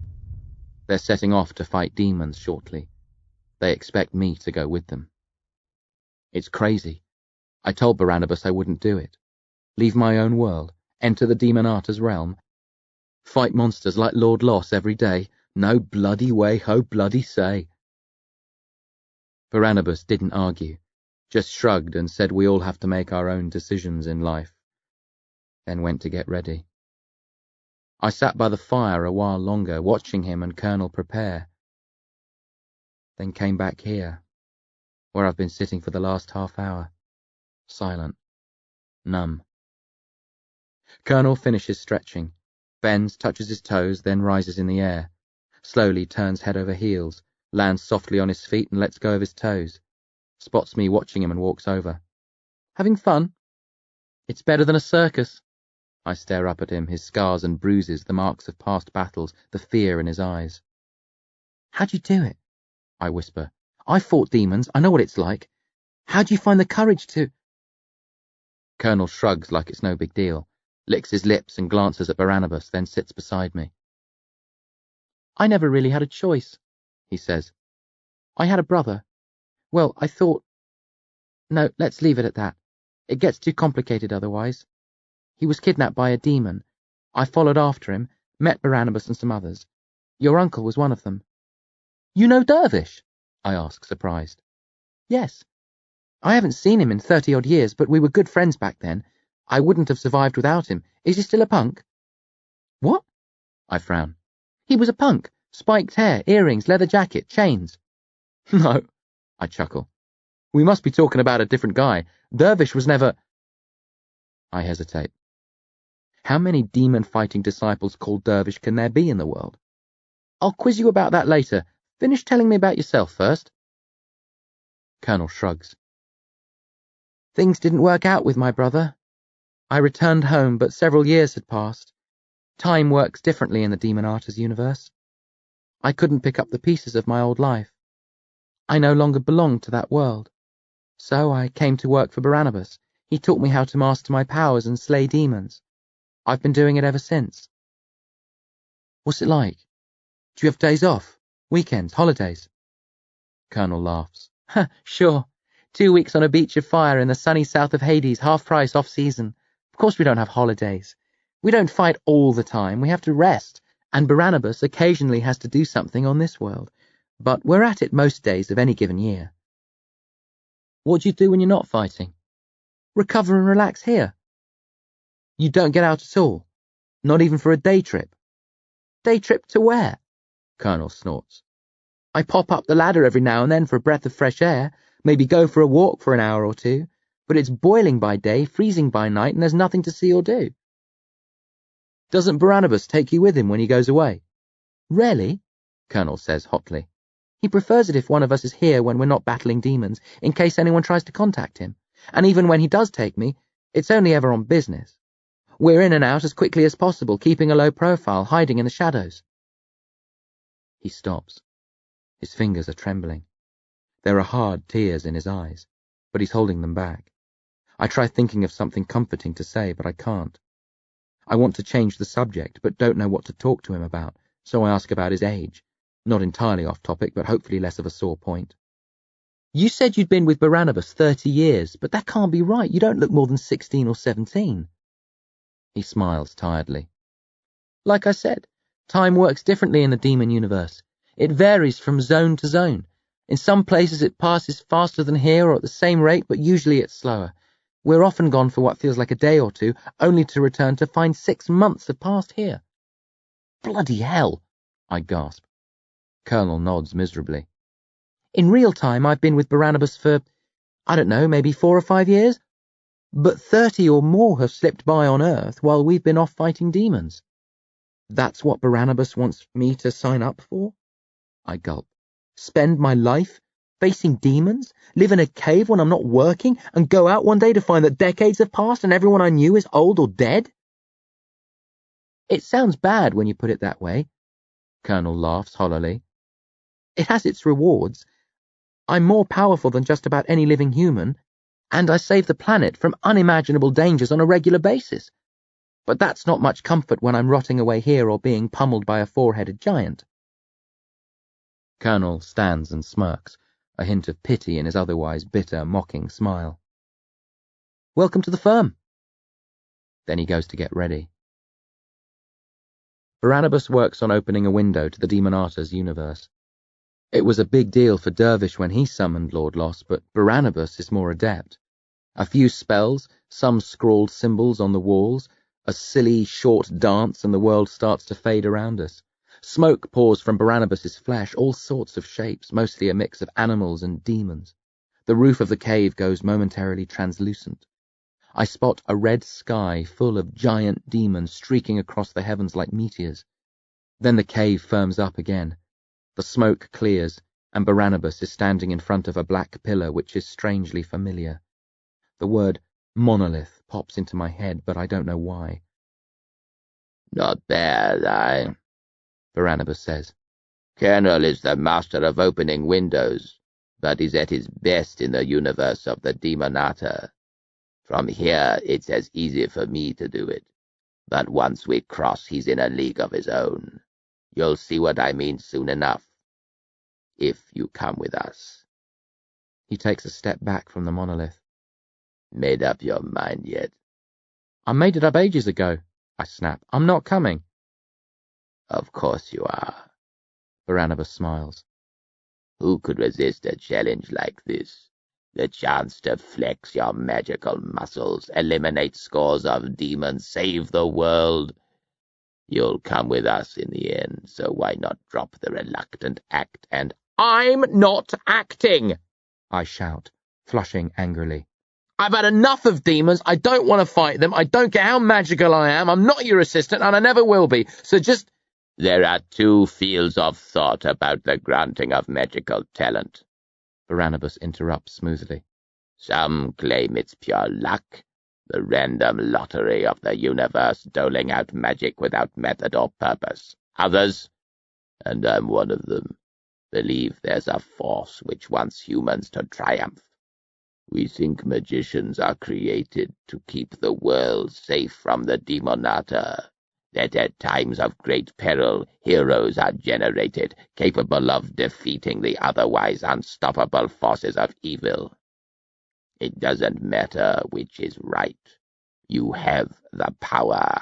Whether you gained it by design or accident is irrelevant. You have the ability to kill demons, to stop them crossing. If you don't make the most of that talent, if you hide from your duty, it's because you're a coward, plain and simple. I tremble with rage at the insult. Part of me wants to call upon all of my newly revealed powers and hit him with the strongest magical blast I can muster, to teach him never to mess with me again. But I don't, because he's speaking the truth. Dervish loved me. So he never said it, but he must have thought it. He didn't object when I refused to learn spells and magic. He respected my choice and never made me feel like I was chickening out. I told myself I'd done my bit and now I was entitled to a normal life. But that was rot. Deep down I knew I didn't want to fight because I was scared. Dervish knew it. I knew it. And now Barnabas knows it. The only difference is Barnabas has called me out. Barnabas is leaning towards me, eyebrows raised, awaiting my comeback. When I don't respond to the insult, he smiles sadly. I can't afford to wet-nurse you. This is a serious business. No room for lies or charades. When you were an average child, you could afford to be a coward. Nobody suffered. Now, you have to be a hero, or untold billions might die. That's an exaggeration, isn't it? I mutter. No. Those are the stakes we play for. If it was hundreds, it wouldn't matter. I let that many die on a plane. Even millions. The world can afford to lose a few million humans every now and again. You could think of it as judicious pruning. Mankind would continue whether you joined us or not. But we deal in billions. Wholesale slaughter. If the more powerful Demonata make it through, everybody perishes. That's why you can't be a coward any longer. I won't let you deny your calling just because you're a nice boy and I feel sorry for you. We have a duty. Me, Colonel, you, fair or not, that's the way it is. So you're coming through that window with us, unless the coward within you is stronger than I think. He looks at me harshly. Behind him, Colonel keeps his head down. I think he's ashamed of Barnabas, but also of himself and the choices the pair of them must make. The choice I must make. I can't do it, I sob. You don't understand. I've replayed those battles with Lord Lost so many times. Vein and artery, slaughter, the anguish. I did it the first time to save Billy because he's my brother, and in slaughter because we were trapped and it was fight or die. But there was never time to worry about it in advance, or make a considered decision to pit myself against demons. This is different. I'd be choosing horror and misery. I've seen the nightmarish work of the Demonata in real life and in dreams. I can't face them again. I can't. You can, Barnabas says, not giving way. Unless you want to accept that you're a worthless coward. Unless you're prepared to flee like a whipped, shamed cur. Are you, Grubitsch? My voice seizes. I come within a breath of saying yes. I want to. I almost grasp the yellow mantle gratefully. But the shame, the guilt, to live the rest of my life as a branded coward. Please, I moan, don't do this to me. It's already done, Barnabas says. I'm not pushing you into anything. I'm just the one who has the unpleasant task of breaking the news to you. He steps forward, grabs my shoulder, and looks hard into my eyes. Hero or coward, there is no in-between. Choose now. The Demonata won't wait forever.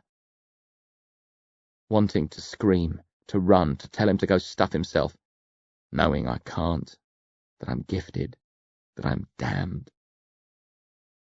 I hope they kill me, I cry, tearing away from him, trembling wildly. I hope I don't last 5 minutes. I hoped that too when I first crossed, Colonel says softly, then walks to the monolith, puts a hand on the surface, breathes on it, and steps through as the dark face shimmers. He vanishes.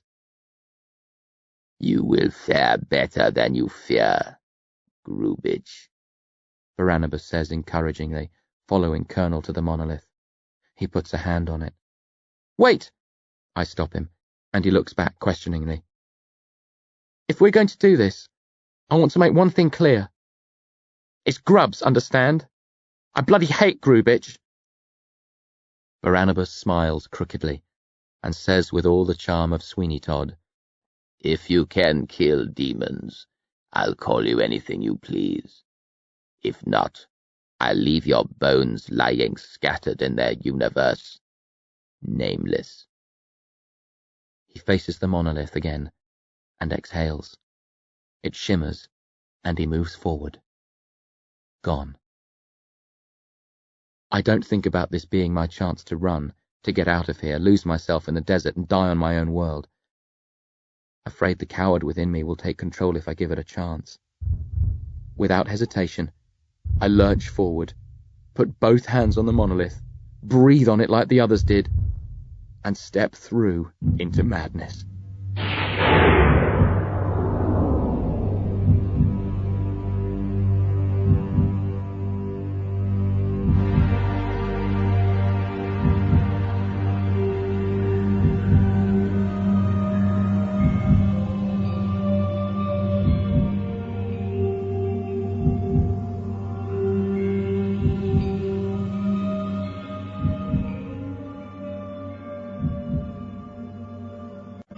The stuff that heroes are made of.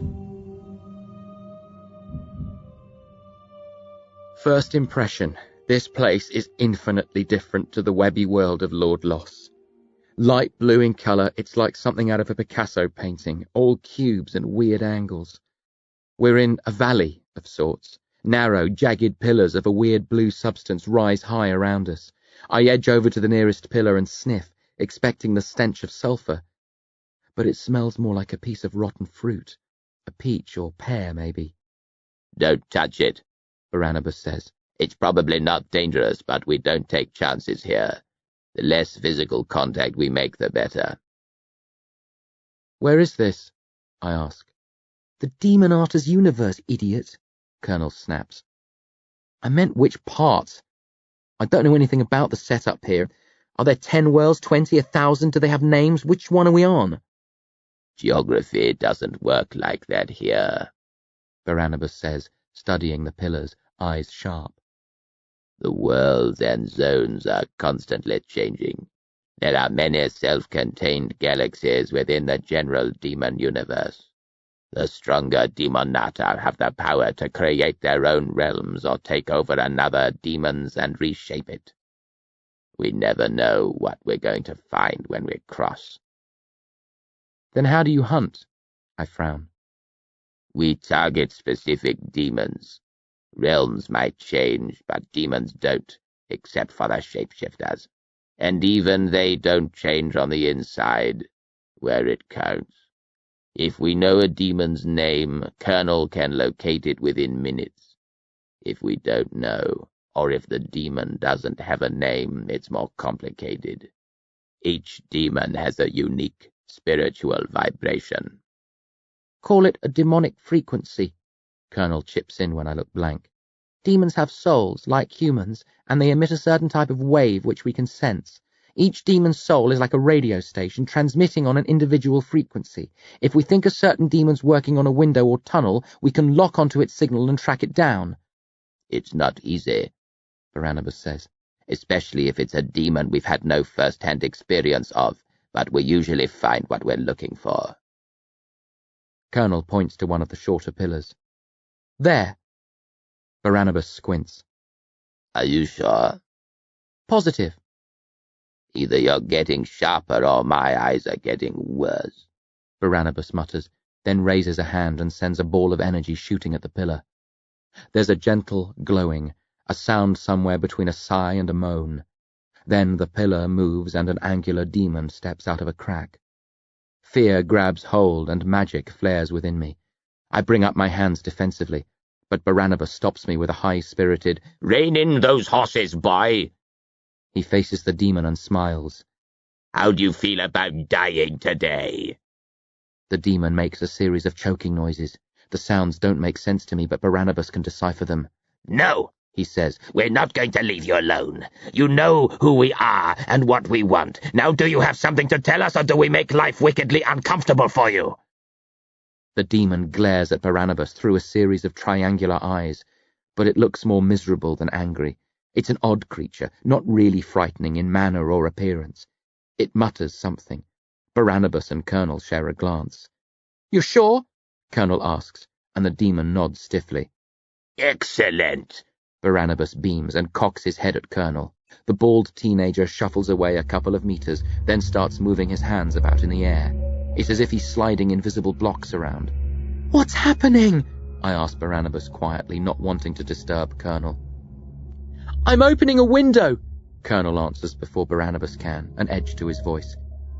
"This is my speciality. I can see panels of light, which are invisible to all others. When I slide certain panels together, windows form. I can get to anywhere in this universe, or ours, through them." "Where will this one lead?" I ask. "You'll find out soon," Colonel says. "We're going in search of prey. You want to kill demons, don't you?"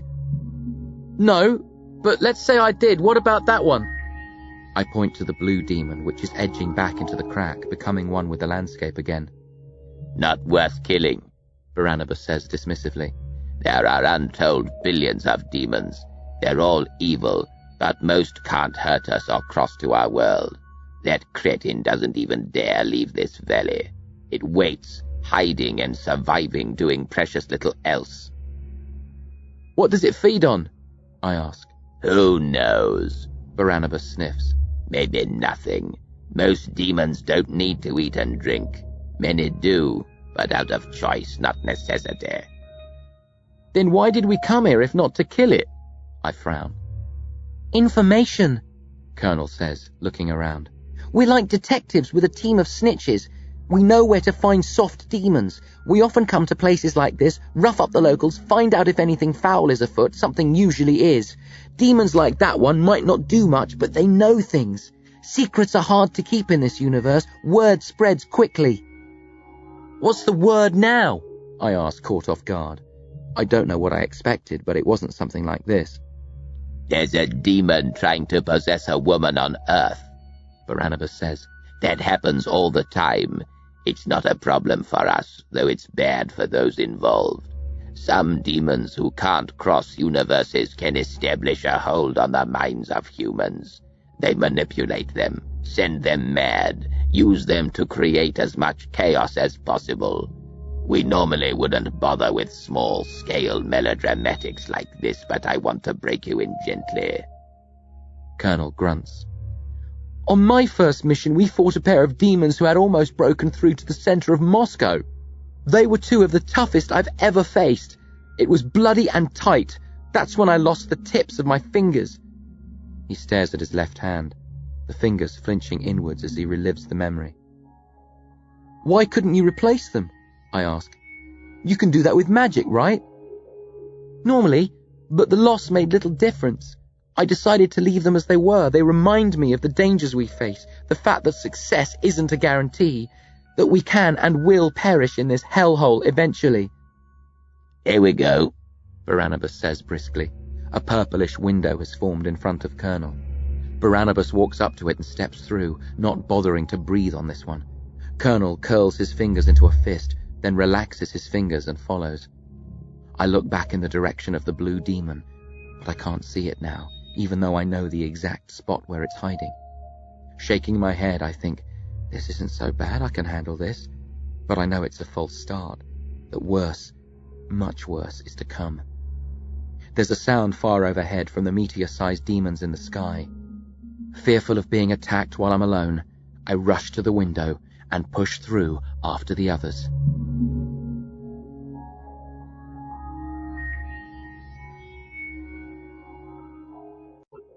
Fire! It's all around me, fierce, intense, out of control. I feel the hair on my arms singe and know I have only seconds before I burst into flames. Total panic. I want to look for Barnabas and Colonel or scream for help, but my eyes and mouth shut automatically against the heat. "Oh, for the love of..." Colonel tuts, taking hold of my arm and shaking it roughly. This is ridiculous. He's not fit for this. Send him back. He'll learn, Barnabas says, and then his lips are by my left ear. Use magic to guide yourself. It's hell, I moan, speaking out of the side of my mouth, keeping my eyes shut. One of many thousands of hells, Barnabas grunts. For every imaginative demon who constructs a terrifyingly original realm, there are scores who draw upon tired old human myths. Stop acting like a fool. You can already feel your magic responding to this, protecting you from the flames. You'd be burning to a crisp right now if not. I open one eye, then the other. Nothing to see but flames. Barnabas and Colonel are hard to spot among the flickering licks of yellow and red. Still hot, hotter than I should be able to bear, but magic's humming away in the background, cooling me down, guarding my freckled flesh. Barnabas is right. It kicked in as soon as I set foot here, even as the hairs on my arms began to shrivel. I knew that. I could feel it, but fear made me panic. "Where's the demon?" I ask, trying to peer through the walls of fire. I look down and realize we're truly in the middle of the flames. No floor, nothing below, above, or to the sides except fire. "The flames are the demon," Colonel says. "It's a universal demon." "Am I supposed to know what that means?" I growl. Universal demons don't just inhabit a galaxy of their own. They become it, Barnabas explains. This demon has a fascination with fire, so it became flames. Its whole zone, the demon itself, is made of fire. "But where does it start?" I ask. "Where does it end?" Nowhere, Barnabas says. This demon is its own self-contained and at the same time limitless realm. It's like our universe, infinite. I'm trying to make sense of that. I've always had problems thinking of a universe being infinite, never mind one single creature. The flames thicken around us. There's a horrible shrieking sound, piercing and destructive. My eardrums and eyeballs should burst, but magic protects me instinctively, which is just as well since I wouldn't know where to start to control it. A shape forms amid the flames, gigantic and bulging like the wizard's fake head in The Wizard of Oz, only 100 times bigger and more frightening, full of leaping shadows, sparks and flames. The demon shrieks again. A huge, rough, fiery fist forms and smashes down on Barnabas.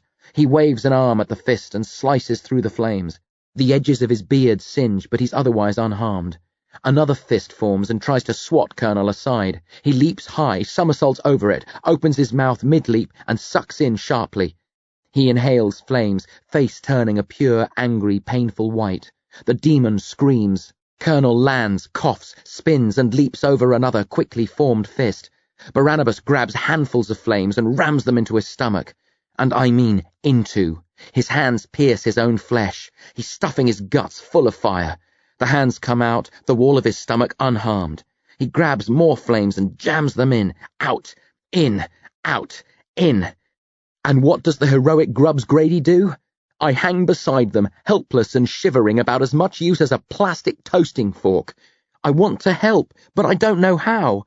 My magic isn't strong enough. I don't want to be here. This isn't my fight. Then, in the middle of the battle, the demon focuses on me. 2 huge fists form on either side and slam towards me to hammer me lifeless.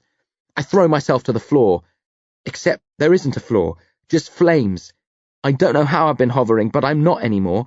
I'm falling, like when Barnabas ripped me out of the plane, dropping like a sack of stones, quickly losing sight of the magician and his assistant. "Help!" I scream.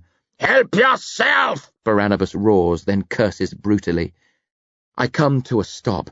Relief evaporates moments later when I realize I haven't been helped by Barnabas or Colonel. I'm being held in the middle of a giant hand of fire.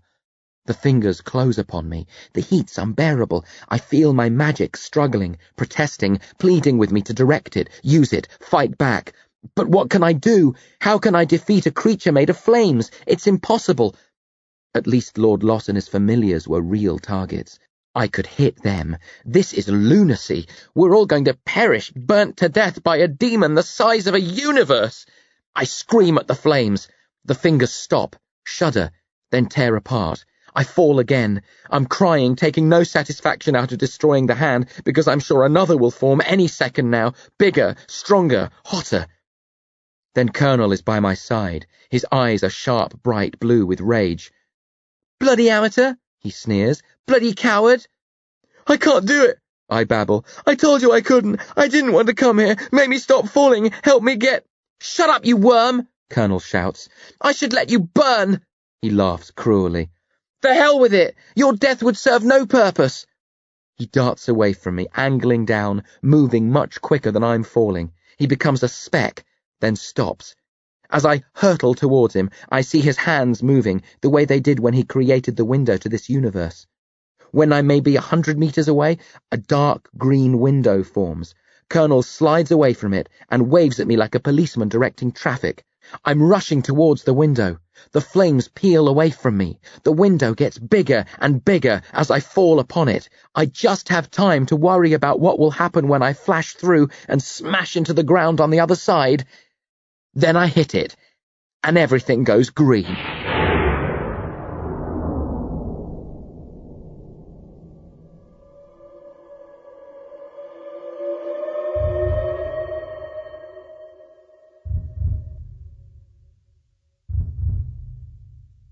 A face from the past.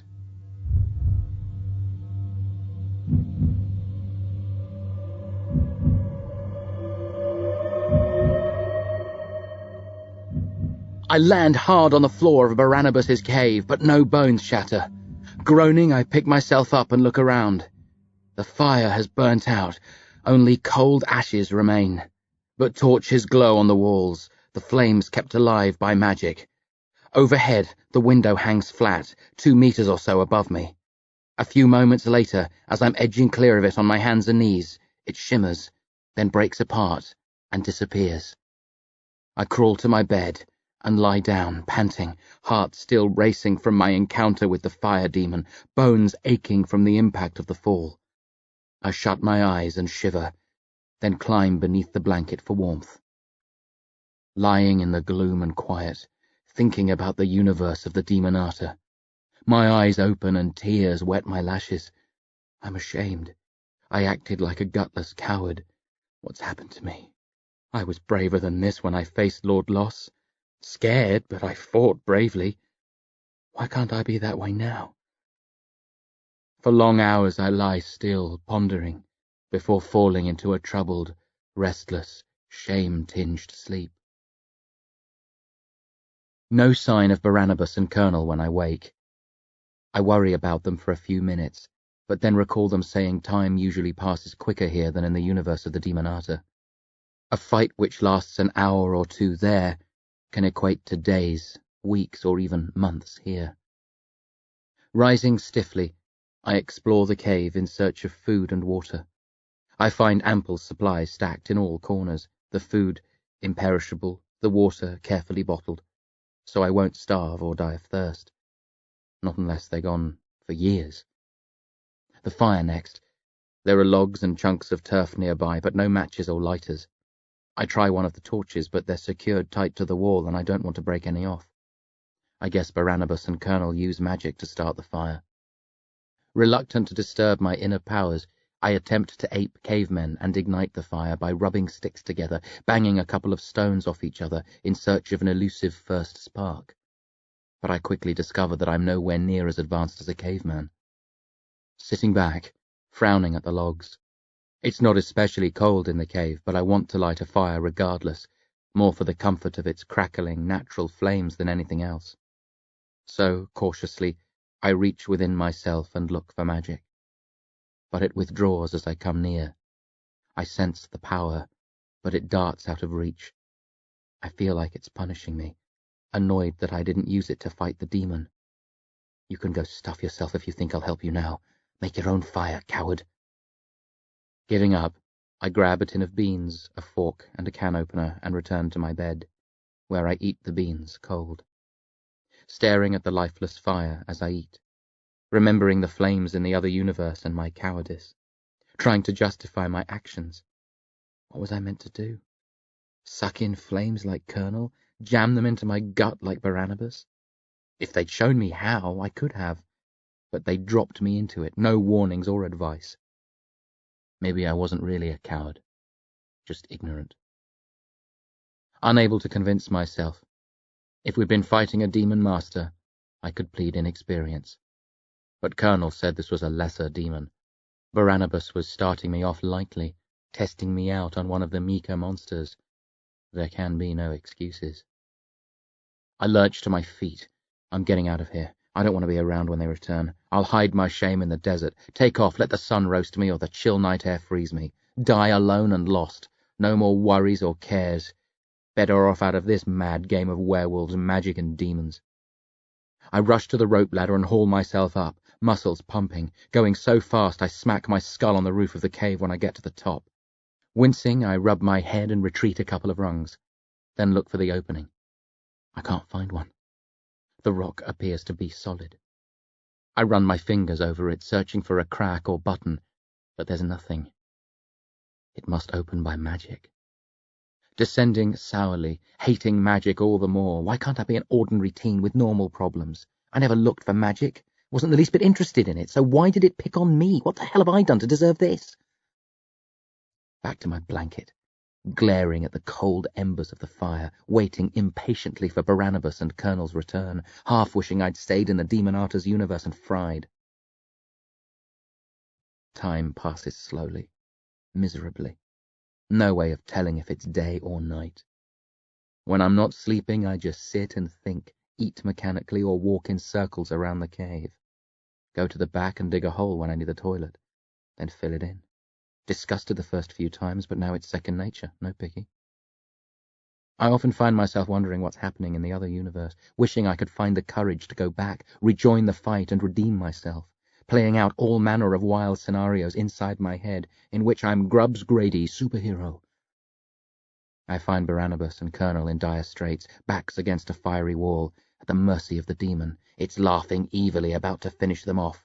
Then I lay into it and rip it to pieces. I shout at the startled Barnabas and Colonel, "You didn't think I'd run away, did you? I just had to pop to the toilet!" They cheer as I kill the demon, then rush to clap my back, sing my praises, hail me as a saviour.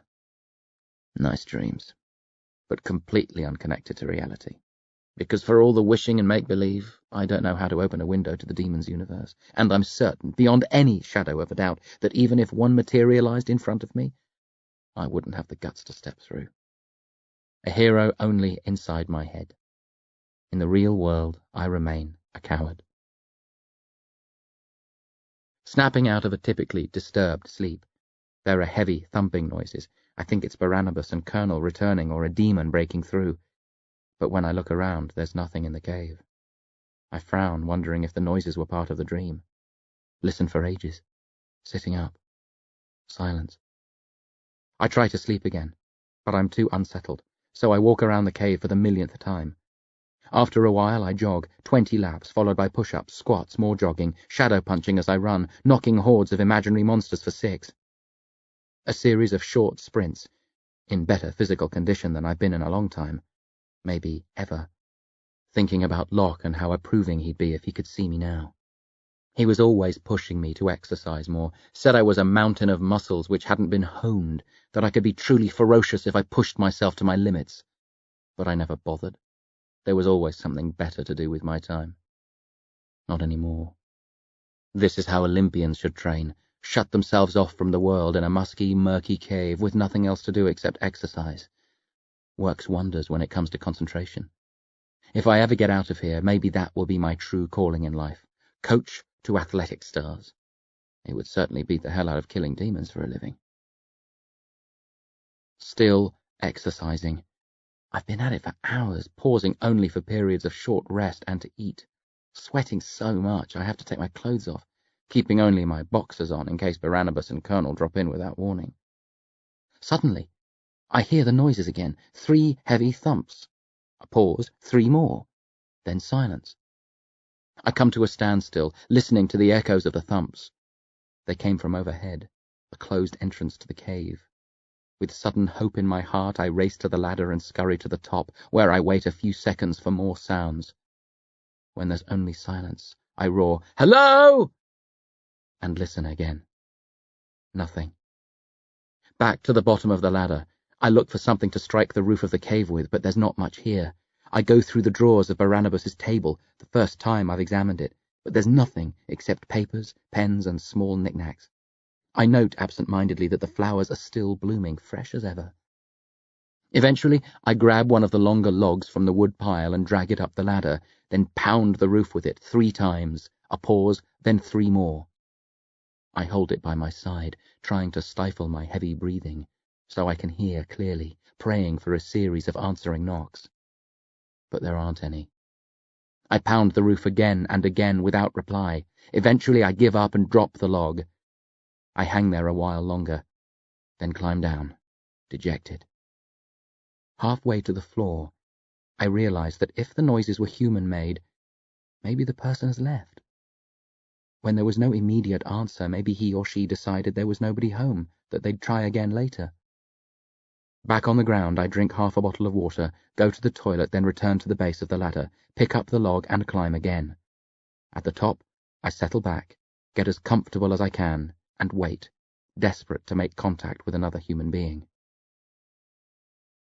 Many hours later, my legs and arms ache from clinging to the ladder. Tired and irritated, telling myself I'm wasting my time. The noises were probably a rock fall. I should climb down, get some sleep, then fill the hours with more exercise. On the point of quitting, when the noises come again, 3 resounding thumps, a pause, then 3 more, just like earlier. In a fit of excitement, I raise the log, then drop it. Reacting swiftly, I grab for it, catch it, and arc it upwards, slamming it hard into the roof of the cave, once, twice, 3 times. A short pause. Then I hammer the roof again. Then, heart beating hard, I lower it and listen. Nothing. For several minutes I hang there, hopeful, awaiting an answer. But as the silence stretches, I realize there's not going to be one. Either the thuds are the result of an especially large animal, or the rock overhead is too thick for the noises I make to carry to the other side. Perhaps they're using magic to penetrate the rock sheet, or maybe they have an especially large hammer. Dejected, I descend, then make for bed and the escape of sleep. Even my nightmares are more welcome than the monotony of the cave. More empty hours follow, the only distraction, apart from exercise, coming in the form of the thumping noises at regular intervals. I'm sure it's a person. No animal could make the same sounds over and over. But with no way of contacting them, I lose interest and soon stop wondering who it might be. After a while, I even start to ignore the thumps and barely notice them when they come. Then, one day, or night, as I'm halfway through a 4-minute sprint, a green window forms close to the remains of the fire, and Colonel steps through. I come to a halt almost directly in front of him. He stares at me icily, casts a curious eye over my bare chest and legs, then goes to the fire and starts it with a single word. As I'm pulling my clothes on, Barnabas appears. His beard is badly burnt and his hands are red, but otherwise he's unharmed. "In keeping the cave warm for us," he says sneeringly. He didn't even manage to get the fire going, Colonel snorts. "Why doesn't that surprise me?" Did you? The demon, is it? I mutter. "All taken care of," Barnabas says. "Quenched forever. Its universe now a cold, lifeless expanse of space. Humans saved, order restored, tragedy averted." No thanks to you, Colonel sniffs. I ignore the insult. How long were you in there? "No idea," Barnabas says as the window behind him vanishes. "It felt like a day. What about here?" A couple of weeks, maybe 3. "That must have been boring." Serves him right, Colonel snaps, shooting me a disgusted look. Running out like that, leaving us to deal with it ourselves? "It's not like we had to struggle," Barnabas murmurs, no idea that his kindness makes me feel worse than ever. He wasn't to know that, Colonel hisses. He left us to fight alone, didn't stop to think if we might need him, didn't care. That's not true, I say sullenly. Yes, I ran, but I did care, I just couldn't. It was too... I told you, I cry. I didn't want to go, you made me. Listen to him, Colonel jeers. He sounds like a 5-year-old. I wouldn't have thought someone his age and size could be so gutless. Maybe he— Enough! Barnabas barks. Sighing, he heads to his table and motions me to follow. He sits on an old wooden chair, stretches his legs out, cracks his knuckles above his head and yawns. Lowering his hands, he fiddles with some of the flowers, shuffles papers around, then takes a drawing out of one of the drawers and stares at it. "I'm sorry," I say softly. No, he sighs. It was my fault. I thought you were made of stronger stuff. I could see the fear in you and your reluctance to get involved. But given your background, I thought you'd shrug it off once faced with a demon, that you'd rise to the occasion like you did before. "It was different then," I tell him. "I didn't know what I was getting into the first time, and in Slaughter I was trapped. I had no choice but to fight. I've had so many horrible nights since then, so many nightmares. I'm not just scared of demons now, I'm bloody terrified." I understand, Barnabas says. I didn't before, but I do now. He studies the drawing again, then lays it aside. I'm a poor judge of character. I've made mistakes before, taken children into the universe of the Demonata when they weren't ready, lost them cheaply. But they've always been fighters. This is the first time I've taken someone who lacked the stomach for battle. It was a grave error on my part. I should have known better. "You're not mad at me?" No. I'm sad. You have such ability. It's a shame to see it go to waste. But if the fighting instinct isn't there, there's no point moping. I thought you were a warrior. I was wrong. You don't criticize a pony for not being a horse. He falls silent and looks around at the flowers on the table. I'm not sure I like his comparison. Never thought of myself as Grubbs Grady pony. But I guess it's appropriate. I might lack the guts to be a hero, but at least I've pride enough not to whinge when the truth is pointed out. "What happens now?" I ask. "I can't fight, so what happens? Will you take me back, set me loose in the desert, what?" Barnabas frowns. I can't spare much time. You wouldn't survive outside, and it would be cruel to make you wait here indefinitely. I'll take you to the nearest human outpost. You'll have to make your own way from there. Once you get home, tell Dervish what happened. Ask him to help you work on your magic. Even if you can't fight, you can watch for demons. Become a disciple. I know you'd rather keep out of this completely, but you might make a difference. Do you think you could do that?" "Sure," I gush, delighted to be told I'm not entirely worthless. "I avoided magic because I thought if I learnt it, I'd have to fight demons, but if I just have to be a watchdog—" "Good choice of words," Colonel snorts. No, Barnabas tuts. Let's not be ungracious. Colonel spits into the fire. His spit sizzles, revealing more about his opinion of me than he could ever say with words. "When do we leave?" I ask, eager to be out of here, free of this confining cave and Colonel's scorn. "Soon," Barnabas promises. "I need to get some sleep and eat when I wake, but after that we'll depart." "Great," I grin, turning away to let the elderly magician go to bed. Then I remember the noises and turn to tell him, "I forgot. Somebody's been—" I come to a halt. Barnabas is leaning over, stroking the leaves of one of the flowers, smiling fondly at it. I can see the drawing he was looking at earlier. It's a pencil sketch of a girl's face. And though the paper is yellow and wrinkled with age, the face is shockingly familiar. "Who's that?" I croak. Barnabas looks up questioningly. I point a trembling finger at the drawing. "The girl. Who is she?" "Someone who died a very long time ago," Barnabas says, touching the paper. She sacrificed her life fighting the Demonata to keep the world safe. An example to us all. Not that I'm trying to make you feel small, I didn't mean—" There was a voice, I interrupt, eyes fixed on the drawing. At the cave in Carshry Vale. I didn't mention it before, it didn't seem to matter, and there was so much else to tell you, but when I went to the cave I heard a voice and saw a face in the rocks. It was alive. Even though it was in the rock, it could open its eyes and move its lips. It spoke to me. I pick up the drawing and study the girl's face, the curve of her jaw, the eyes and mouth. This is the girl from the cave. She called to me, warned me, I think, but I don't know what of. She spoke in a different language. It can't be, Barnabas snaps, snatching the drawing back. This girl has been dead for almost 1,600 years, you're mistaken. No, I say certainly. It was her, I'm sure of it. Who the hell was she, and why did she try so hard to contact me?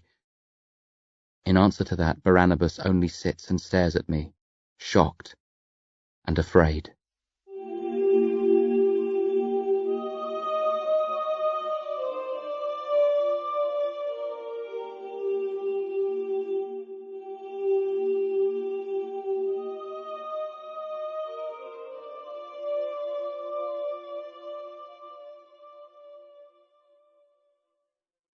The warning. Impossible, Barnabas keeps croaking. impossible. He's striding around the cave, hair and eyes even wilder than normal, clutching the drawing of the girl to his chest, muttering away to himself, occasionally bursting out with another round of Impossible, impossible. Colonel and I have drawn together by the fire, temporarily united by our uncertainty. Has he ever gone off like this before? I whisper. No, Colonel replies quietly. He often talks to himself, but I've never seen him so agitated. Do you know who the girl is? Colonel shakes his head. Just some old drawing that he gets out every now and then and moons over. Barnabas said she died 1,600 years ago. I heard. Do you think he knew her? Was he alive then? No, Colonel frowns. He can't have been. We can live a long time, battling the Demonata in their universe, even a few hundred years, but no human can live that long. At least that's what Barnabas taught me. Barnabas stops pacing, whirls and fixes his stare on me. You! He shouts. Come here! I glance at Colonel for support. Don't dinner! Get over here now! Since I don't want to enrage him any further, I edge across but keep out of immediate reach. Barnabas holds the drawing up. His hands are shaking. How sure are you? He growls. It's her, I tell him. The girl in the cave, I'm certain. Would you stake your life on it? He snarls. No, I say hesitantly. But it is her. You don't forget a face like that. It's not every day a person speaks to you from within the heart of a rock. Barnabas lowers the drawing, turns it round so he can study the face again. You say she's alive? He asks, voice low. I shrug. She spoke to me. But it wasn't a real face. It was a cross between flesh and stone. She could have been some sort of ghost, I guess.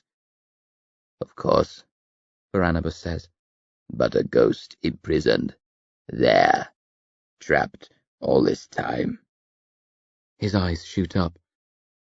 Tell me what she said. I can't. I didn't understand her. She spoke a different language. Don't be stupid. You can... He stops and gets his breathing under control. First things first. Tell me the whole story. Everything this time. About the cave, what you saw and heard. Leave nothing out. I don't want to go through it again, but he's not going to tell me anything until I do, so I quickly trot out the story, filling in all the details I skipped the first time.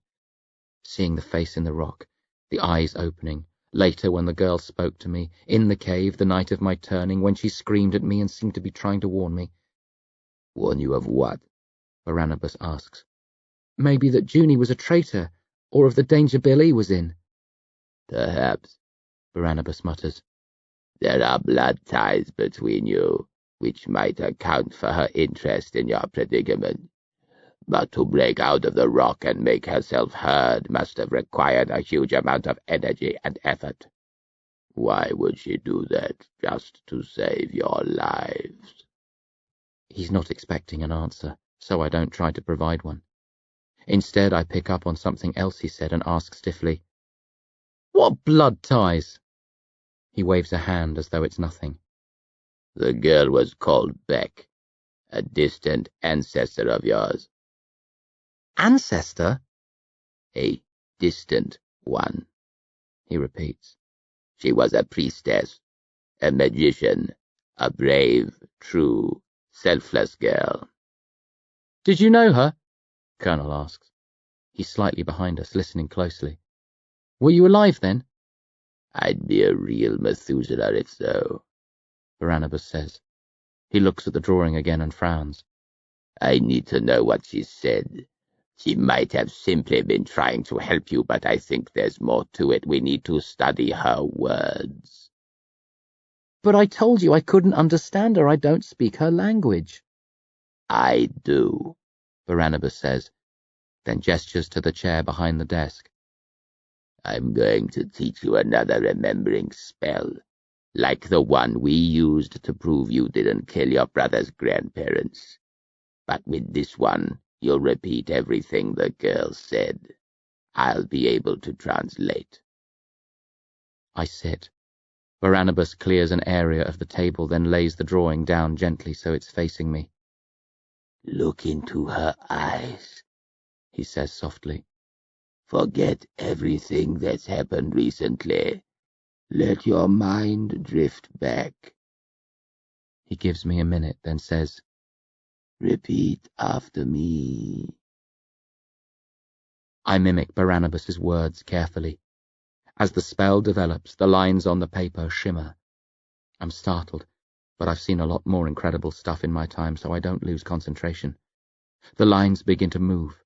The face doesn't bulge out of the page the way it projected from the rocks, but it comes alive. The eyes flicker and the lips part. The girl talks. No sounds come, just the motions. But as the spell concludes and Barnabas stops talking, I find my own lips moving in time with the drawings. Only it's not my voice. It's the girl's. I speak swiftly, anxiously, the muscles of my throat hurting from having to form such unusual words. I spot Colonel listening with a frown, unable to interpret, but Barnabas understands perfectly. The more I say, the more his face pales and he trembles. Before I finish, the elderly magician sinks to the floor and stares at me, appalled. I want to ask him what the girl said, but I can't. My lips continue to move and the dead girl's words spill out. I'm repeating myself from the beginning.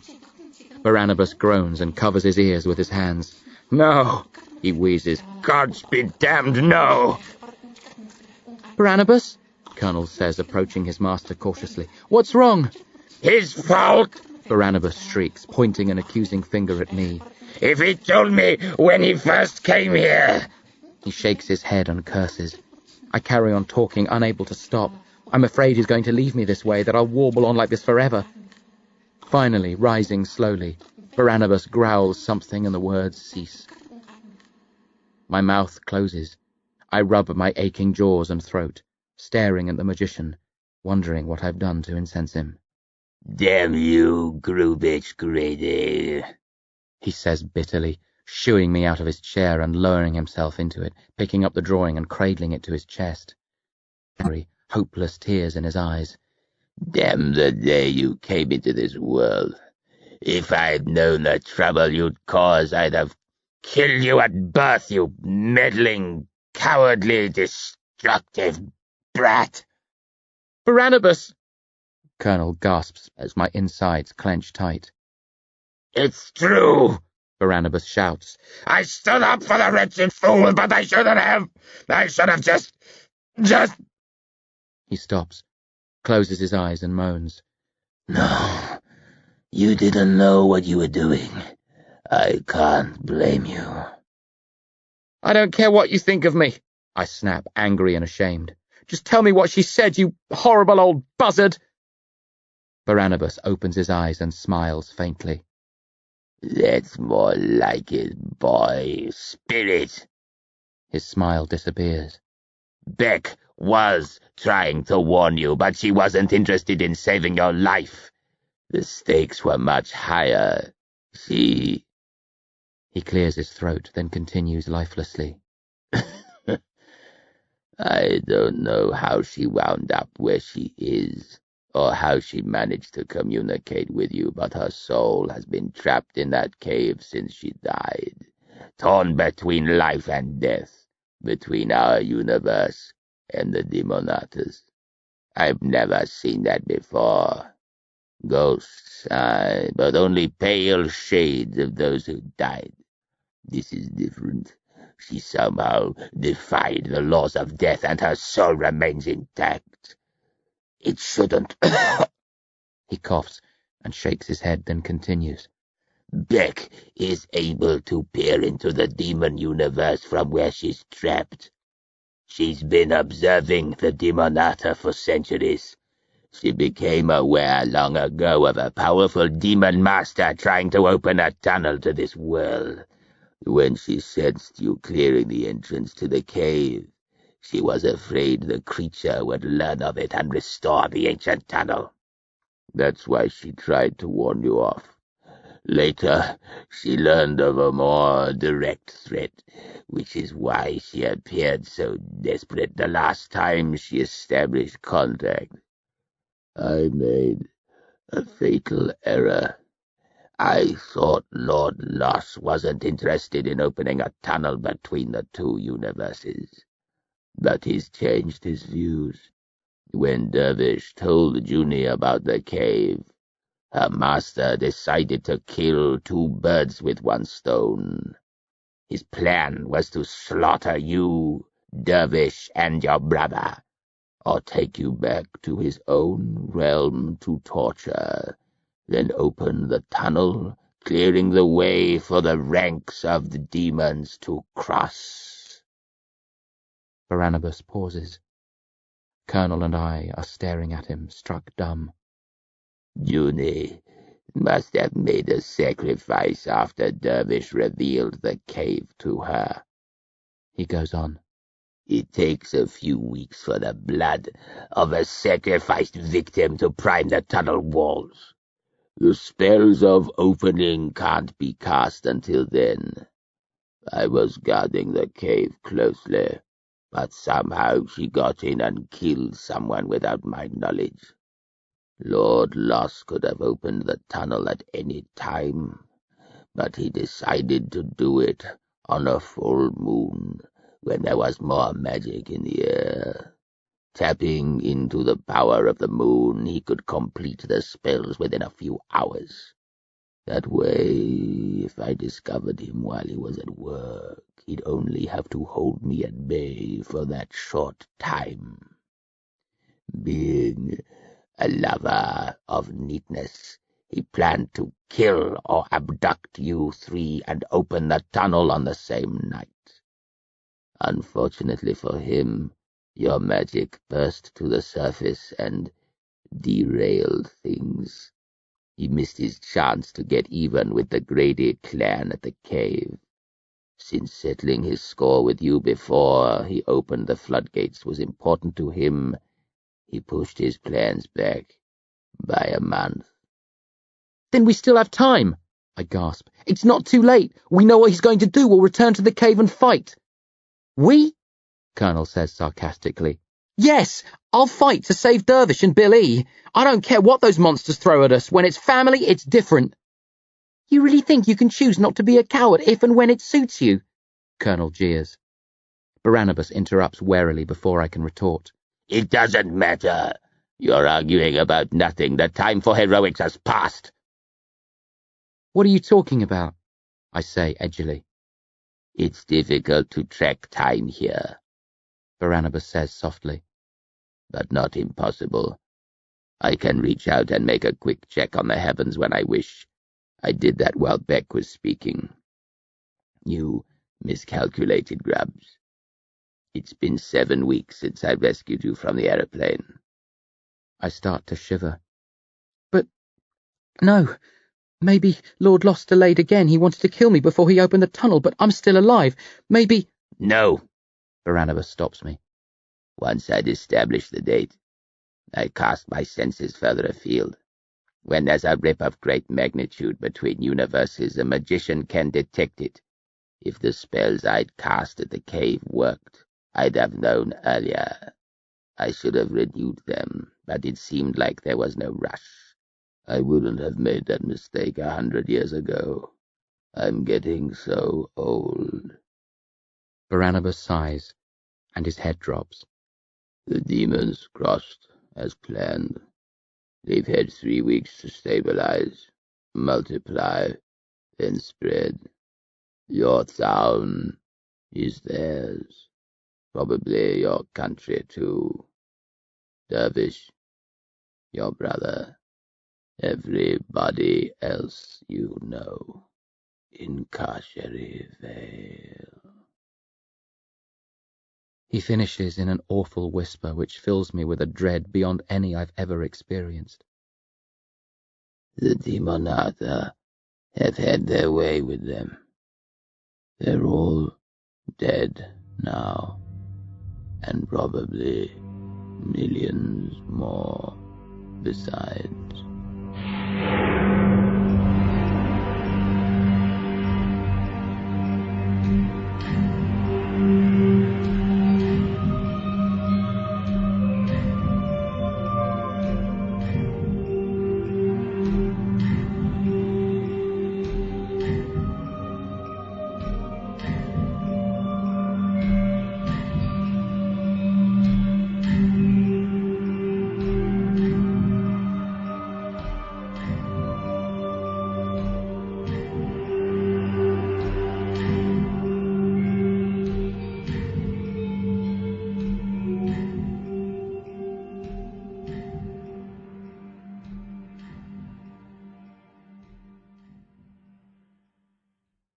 End of Disc 2.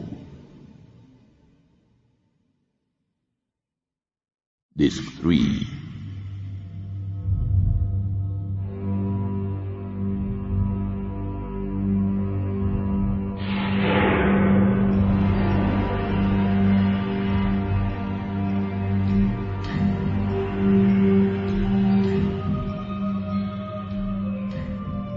Part 2.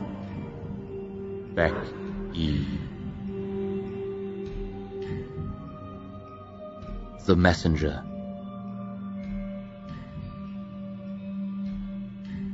Everybody in the Vale. Dead.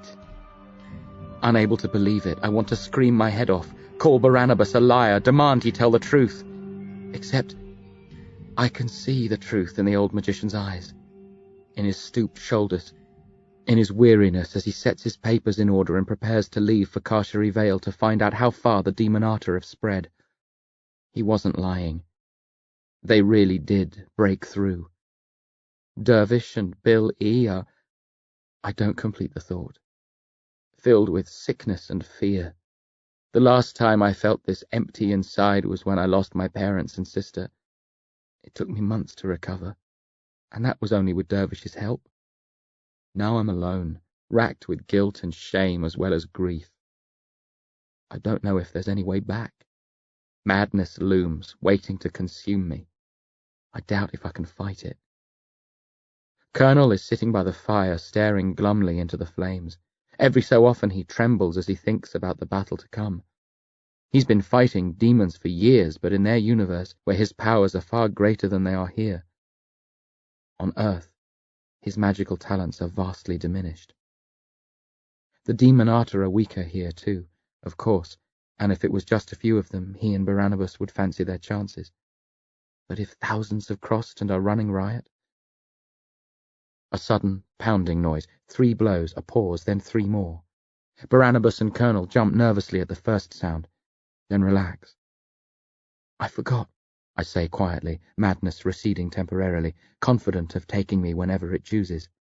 Those noises have been coming for the last week. I went up the ladder to find out what was making them, but I couldn't get out.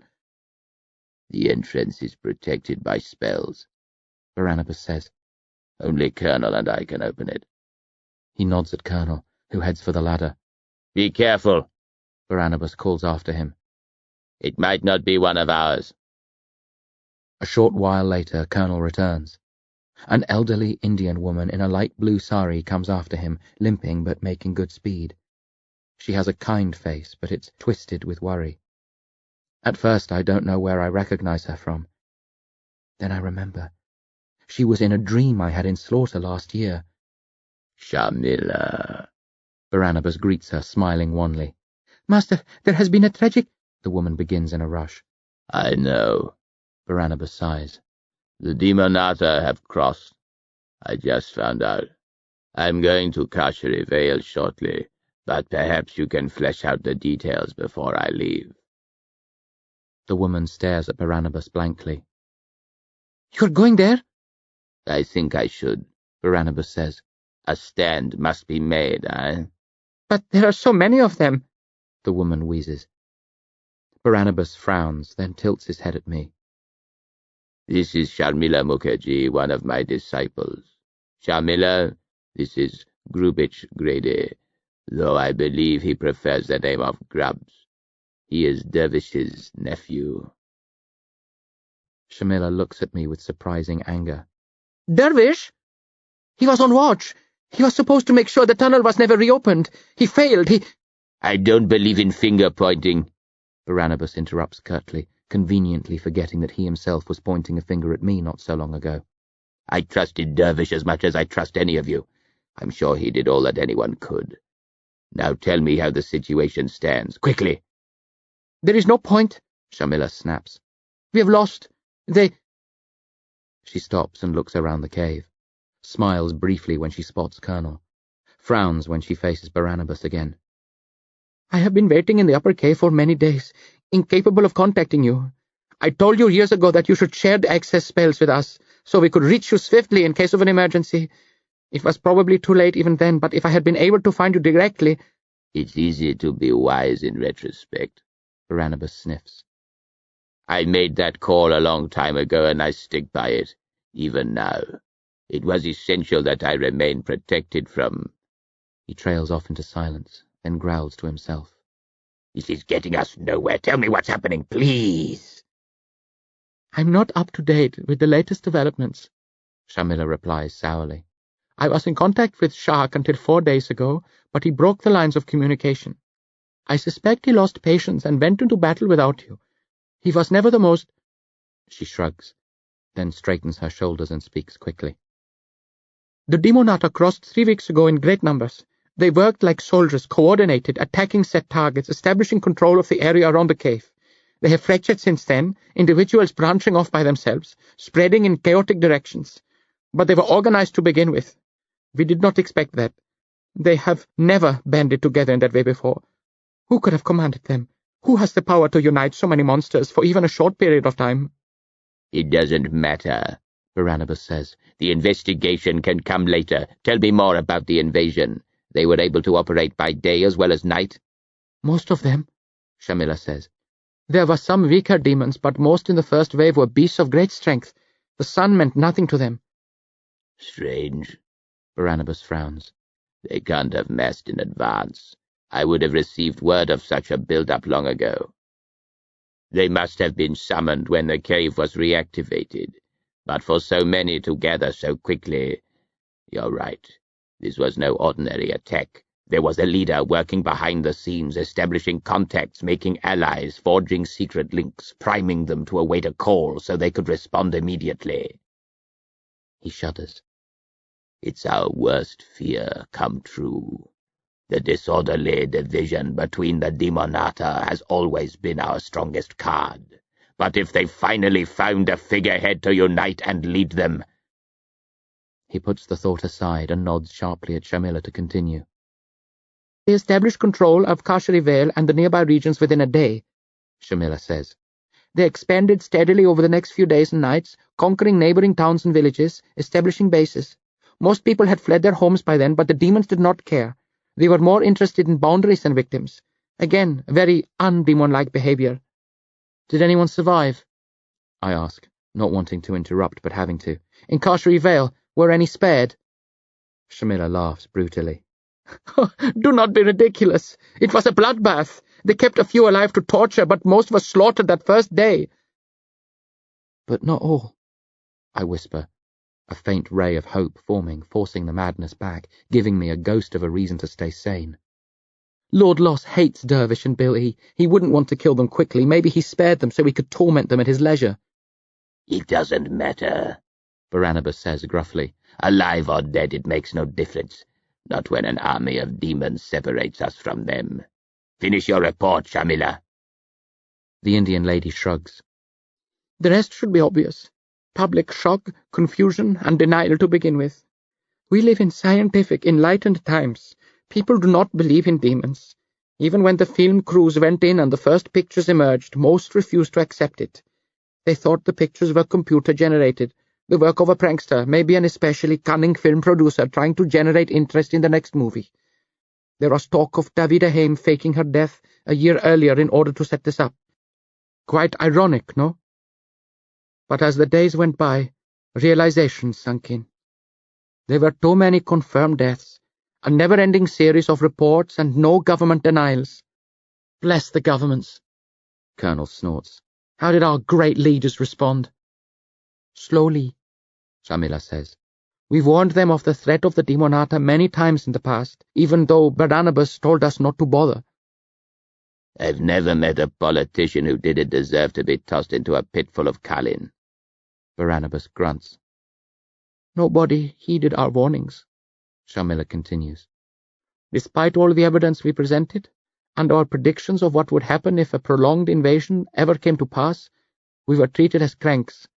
We have always had a number of supporters in various high-ranking corners of the globe, but not enough to make a difference. Most governments spent the initial week in a blind panic.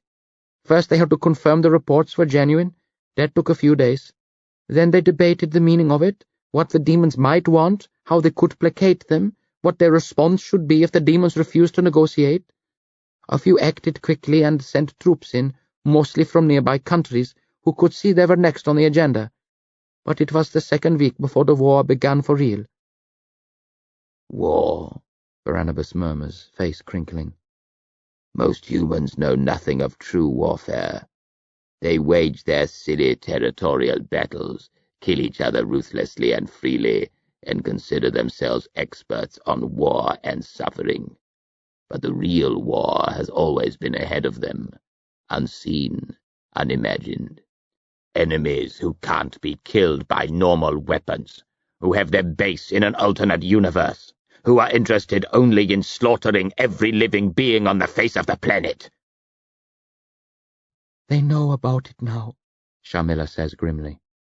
They have seen the footage on television and the internet, hordes of soldiers firing bullets into demons, dropping bombs on them, the demons falling from the force of the bullets, shattered by the bombs, then rising, piecing themselves back together, coming on again, unstoppable, ripping the soldiers to shreds.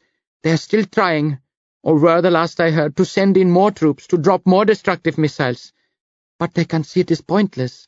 They realize now, too late, the manner of beasts they are dealing with. The human race has learnt a lot about war over the last 3 weeks, more than I wish they ever had to. Have there been any nuclear retaliations? Barnabas asks calmly. Nuclear? Colonel and I shout at the same time. The politicians have resorted to nuclear assaults before, Barnabas says. They say they don't build such bombs to use, but when the pressure builds, the fingers will come down on the buttons. Only a fool thinks otherwise. No nuclear strikes yet, Shamila says. There has been talk, and if not for the disciples, it might have happened already. But our voice has been heard at last, and officials are knocking each other over in their haste to bring us on board as advisors. We said a nuclear attack would not stop the demons, that the tunnel is of magical origin and can only be closed magically. They did not like that. Some wanted to chance a nuclear blast anyway, but for the moment they are holding off. At least they were. This is crazy. We're standing here talking about nuclear bombs being dropped on Carsheri Vale. It's insane. We have to do something, I shout.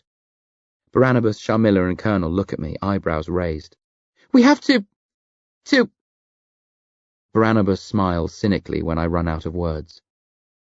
I wish you'd been able to finish.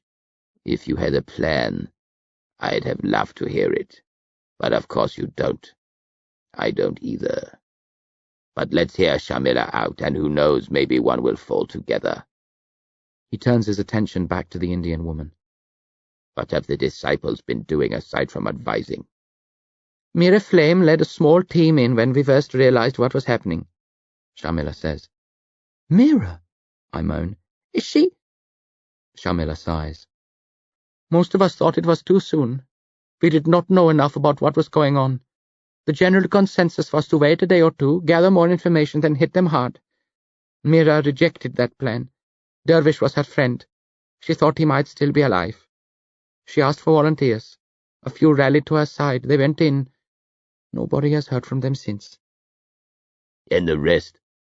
Barnabas asks as I reel from the news of another friend's almost certain death.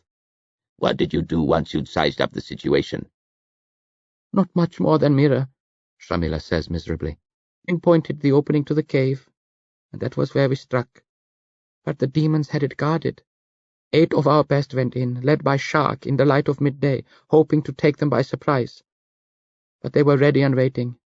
2 got out alive. Shark was one of them. The others... That's bad, Barnabas grunts. It would have been better if you'd waited for me. I know you couldn't, he says quickly as Shamila starts to protest. You did what would normally be the right thing. It's usually best to strike early. But as you've observed, this is a most unique attack. The demons have been marshaled by a leader who understands the ways of human warfare. Such a leader wouldn't make the mistake of leaving the cave unguarded. In this case... He stops short of openly criticizing Shamila and the other disciples.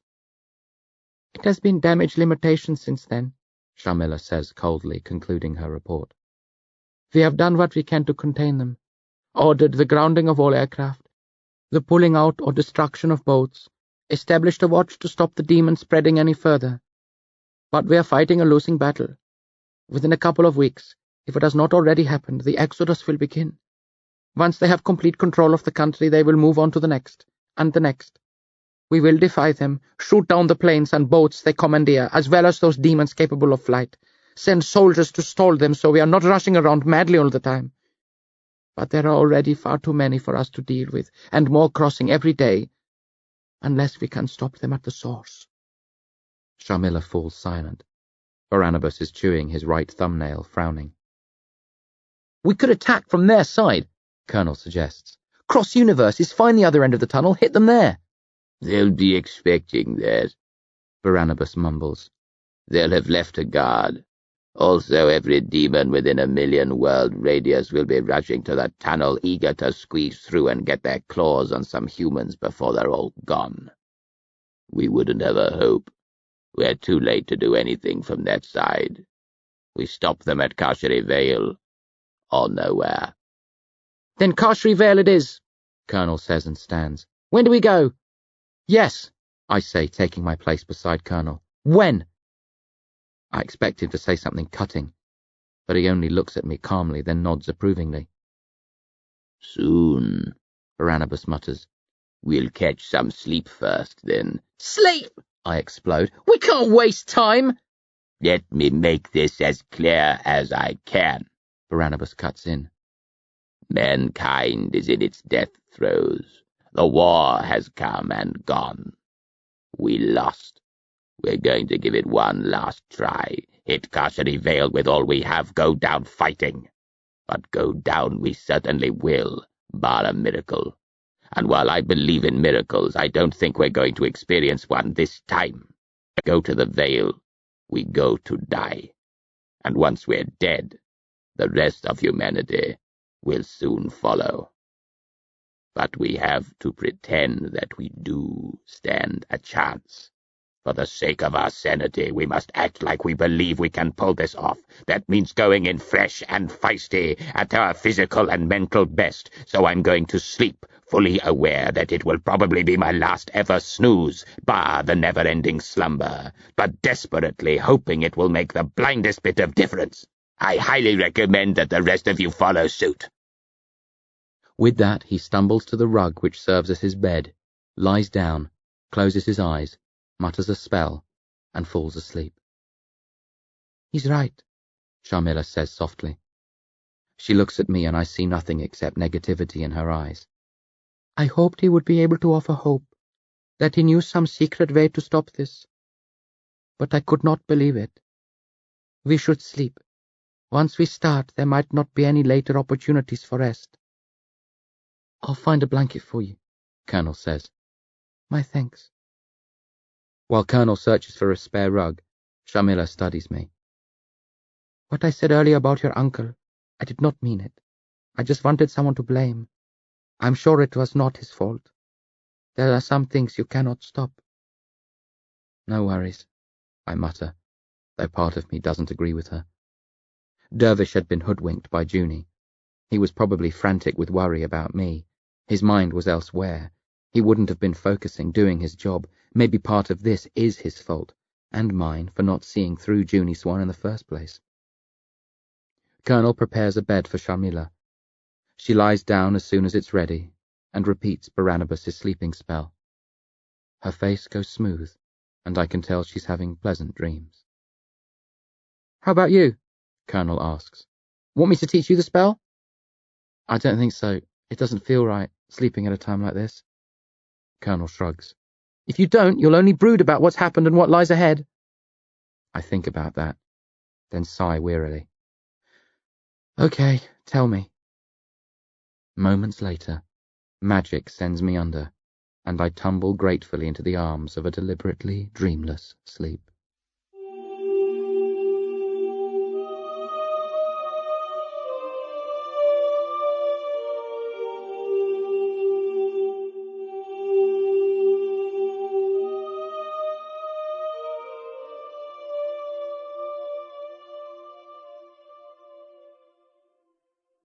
Valkyries. In Sharmila's personal jet, streaking through the skies. I think that was cool any other time, but I'm hard to impress right now. Versatile Sharmila is the pilot. There are 6 other seats. Barnabas has taken up the rear pair and is making a series of phone calls. We could have used a window to get to Karshri Vale and saved some time, but he wanted to talk with the disciples first and maneuver them into position. Colonel is on the middle left, staring down at the clouds. I'm on the front right, flicking through newspapers. Tales of mayhem and terror, splash photos of demons and their victims, an array of monsters never dreamt of by most people until now.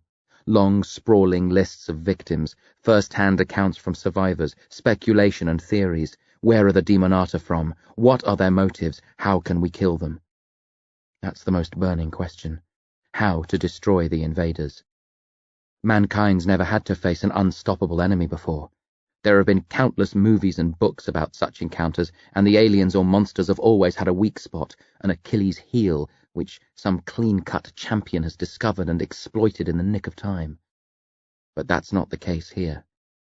The reports are from the early days of the invasion, and there's a hint of optimism in them. But even in these columns I can sense desperation as the realization seeps in. We can't kill them. There are a few reports about the disciples, but they're vague and patchy. Rumors of a group of experts with knowledge and experience of demons, but no mention of magic or names. Some of the older papers still have ordinary sections, sports coverage and gossip columns, the usual padding, an attempt to maintain normality. But the later editions focus solely on the Demonata.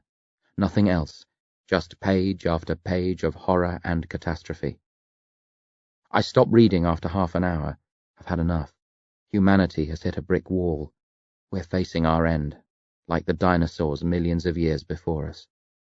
The only difference is we've got journalists on hand to document every blow and setback, cataloguing our rapid, painful downfall in vibrant, vicious detail. Personally, I think the dinosaurs had the better deal. When it comes to impending, unavoidable extinction, ignorance is bliss. We set down hours later on a private landing strip outside a small town close to the border where humans and demons are locked in battle. There are several other planes and helicopters parked at the sides of the strip. A large, grey, square building occupies one corner. We head for it once we've disembarked, Barnabas leading the way with the stride of a confident commanding general.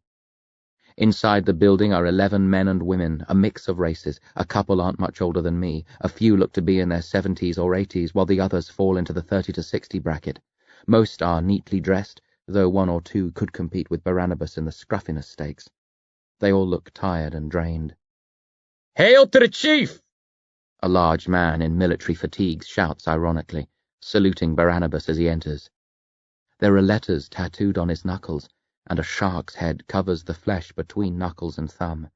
Like when Shamila turned up at the cave, I know his face and name, even though we've never really met. Shark? Barnabas scowls. Shamila thought you were dead. When you broke contact, I feared the worst, Shamila says, shuffling around Barnabas. "Couldn't wait for the Messiah forever," Shark grunts. "There was fighting to be done. I was going to summon you back, but I knew you wouldn't return without a regal leader." I had to wait, Shamila says stiffly. Barnabas is our best hope. Shark snorts. "Hope? What's that? I heard about it once in a fairy tale." Be quiet, Barnabas says softly, and the larger man obeys, though he eyes Barnabas accusingly as though he blames the magician for our dire predicament. Any more to join us? Barnabas asks, addressing the question to the room in general. 2, maybe 3. A small, dark-skinned woman answers. Then I'll start. Barnabas looks around, meeting everybody's gaze in turn. I won't offer false hope. We're in deep trouble, and I doubt we'll be able to wade out. But the war isn't lost yet. If we can destroy the tunnel linking the two universes, the demons will be sucked back to their own realm. There are excited mutterings. "Are you sure?" Shark asks, suspiciously. "You're not just saying that to rally our spirits?" Have I ever lied to any of you? Barnabas retorts sharply. He waits a moment. When nobody responds, he continues. One of Lord Loss's human allies killed a person in the cave to prime the tunnel opening. The killer later joined with the rock where the mouth of the tunnel was originally situated. He or she has become a living part of the opening. If we dismantle the tunnel walls, the killer dies, the demons get sucked back to their own universe, and all will be well with the world. How do we close the tunnel? Shamila asks. There's a lodestone set deep within the cave, Barnabas says. The demons are using its power. If I can reach it, I know the spells to disable it and rid us of our unwelcome guests. I'll need somebody to help me inside the cave, Colonel or Grubbs. The rest of you only have to concern yourselves with getting us there. You want us to clear the way for you, even if it costs us our lives? Shark growls. Aye, Barnabas says. This is a suicide mission. We're going to drop into a nest of demons. They'll be waiting for us, expecting an attack. They'll outnumber us, and many are probably more powerful than we are. Our chances of making it to the lodestone are slim. Even if the boys and I get through, the rest of you are doomed. You'll need to continue fighting while I cast the spells to guard our backs. I doubt any of you will survive. That's a lot to ask, Shark says icily. It's no more than I ask of myself. Sacrifice opened this tunnel, and only sacrifice can close it. He glances at Colonel and me, hesitates, then pushes on. For the spell to work, I must kill Colonel or Grubbs. If they both perish along the way, I'll offer my own life. I think I can make that work. Whatever happens, it's a death trip for me. I have to get deep inside the tunnel to work the spell. Once it's finished, I won't be able to fight my way out. I'm too old and weary. Barnabas looks straight at Shark and awaits his response. The big man shrugs thoughtfully, and Barnabas addresses the room again. I don't think any of us will make it through this day. But if we succeed, humanity will go on. Until another tunnel is opened, Shamila notes. If we all perish, who will protect mankind the next time? It's not our problem, Barnabas says. I believe the universe will spit out more heroes to lead the good fight. But whatever happens, it's out of our hands. This is what we must do to counter the present threat. Are you with me? If any of you aren't, say so now and leave the rest of us to get on with it. Nobody backs down from the challenge. Most don't look very happy. Who the hell would? But they accept the magician's verdict. Seeing this, Barnabas smiles approvingly, then circulates, chatting with the disciples individually, making sure they're prepared for the fight, offering advice and strategic tips, raising morale. Colonel and I are in the middle of the room, looking at each other uncertainly. Barnabas's announcement that one of us must be sacrificed came out of the blue. Neither of us knows what to say. It's one thing to go into a fight knowing you'll probably lose. Quite another to be told that to win, you must offer up your throat to be slit. Shamila approaches, smiling thinly. He did not tell you that you were to be killed? He's a busy man, Colonel snaps. He doesn't have time to tell us everything. Shamila sighs. You are loyal. That is good. But are you loyal to the point of death? Will you allow yourself to be slaughtered? She looks at me. Will you? We'll do what we must, Colonel says fiercely. We're not ignorant children. We know our duty. If we have to die, so be it. We'd rather not, but we'll be killed by the demons anyway if we lose, and probably more painfully and slowly.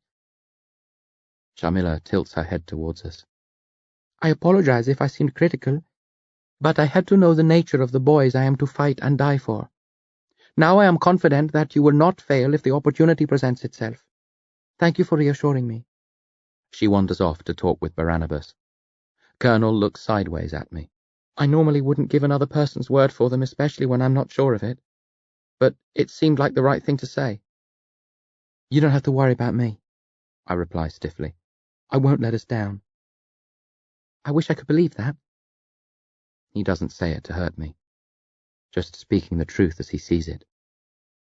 I chickened out in the Demonata's universe, I whisper, blushing. But this is different. I'll fight. And I'll die if I have to. I'm not afraid of dying, no more than anybody else in this room. Really? Colonel's unconvinced. If I fall, and you and Barnabas make it to the lodestone, you'll let him drive a knife through your heart or chop off your head? Without a moment's hesitation, not because I'm incredibly brave, but because I'm terribly afraid. I give a sickly laugh. If I don't let him kill me, it would mean fighting to survive in a world overrun by demons. The thought of that scares me more than death. Colonel chuckles. Know something crazy? I believe you. He offers his hand and I take it. Good luck, Grubs. Good luck. May we both die honourably, he says. And take every damn demon down with us, I add with a twisted grin. Tooling up, everybody arms themselves with guns, knives, axes, pretty much anything we can carry. Demons can't be killed by regular weapons, but we can invest the blades and bullets with magical powers. How many of the disciples are capable of killing demons? I ask Colonel, testing short swords for feel and weight. In this universe? He pulls a face. If it was a normal crossing? Shamila, Shark, one or two others. But there's more energy in the air because it's a tunnel, not a window. Others should be able to tap into that and find the ability to kill, if we're lucky. One more disciple arrives while we're readying ourselves. An ancient, tiny woman who walks with the aid of a cane. The sight of her picking up a mace and swinging it over her head makes me smile. A few of the others grin too. But then she mutters a quick spell, and a crop of 7-centimetre-long blades grow out of the mace head, which glows with magical energy. Nobody doubts her after that. Then it's to the helicopters, which Shark has arranged through his contacts in various armies. We're going to fly in and set down as close to the cave entrance as we can. 3 helicopters, 5 of us to each. I'm with Barnabas, Colonel, Shark, and Sharmila, the core of the force. The pilot's an ordinary human, as are the other 2. Soldiers on loan from the forces currently engaged in hopeless warfare with the Demonata. Shark has told a few commanders of our plan. They've handed him control of their troops and will do whatever else they can to assist. The helicopter rises smoothly, as if the ground is dropping away. I haven't been in a helicopter before. It's a curious sensation. Not as much of a blast as flying through the sky with Barnabas, but way more interesting than a plane. I never thought I'd be doing this, Shark bellows over the noise of the whirring blades. He's smiling. How often does the chance come along to end a war? You see it all the time in films, but in real life, wars are decided over a variety of fronts and battles. It's possible to play an important role in victory, but only a limited part. To actually be charged with the task of going in and saving the world. Woo! He whoops with joy. I'm glad you're having fun, Colonel remarks sarcastically. Damn straight I am, he hollers. Might as well. We're gonna die regardless. I turn my attention away from the battle-hungry shark. He's probably got the right attitude for a fight like this, but I find his gung-ho approach tasteless and disturbing. This isn't a game. We're not competing for a trophy. If we lose, we take humanity down with us. I don't see how you can be anything but stone-cold miserable when lumbered with a responsibility like that. Looking down as we whiz along, closing in on Carcery Vale. We're deep into Demonata territory now. This used to be my home. Not anymore. It's theirs now. Abandoned cars, burning buildings, pools of blood smear the roads and fields, slaughtered animals and humans everywhere, some cut up into bits and strewn about the place, others arranged in obscene patterns by the demons, either for their own amusement or to scare anyone who ventures into their realm.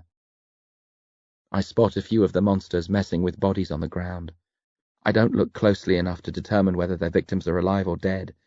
I turn my gaze away and pray for their sakes that they're corpses. Others are lounging in trees or in patches of shade, sheltering from the sun.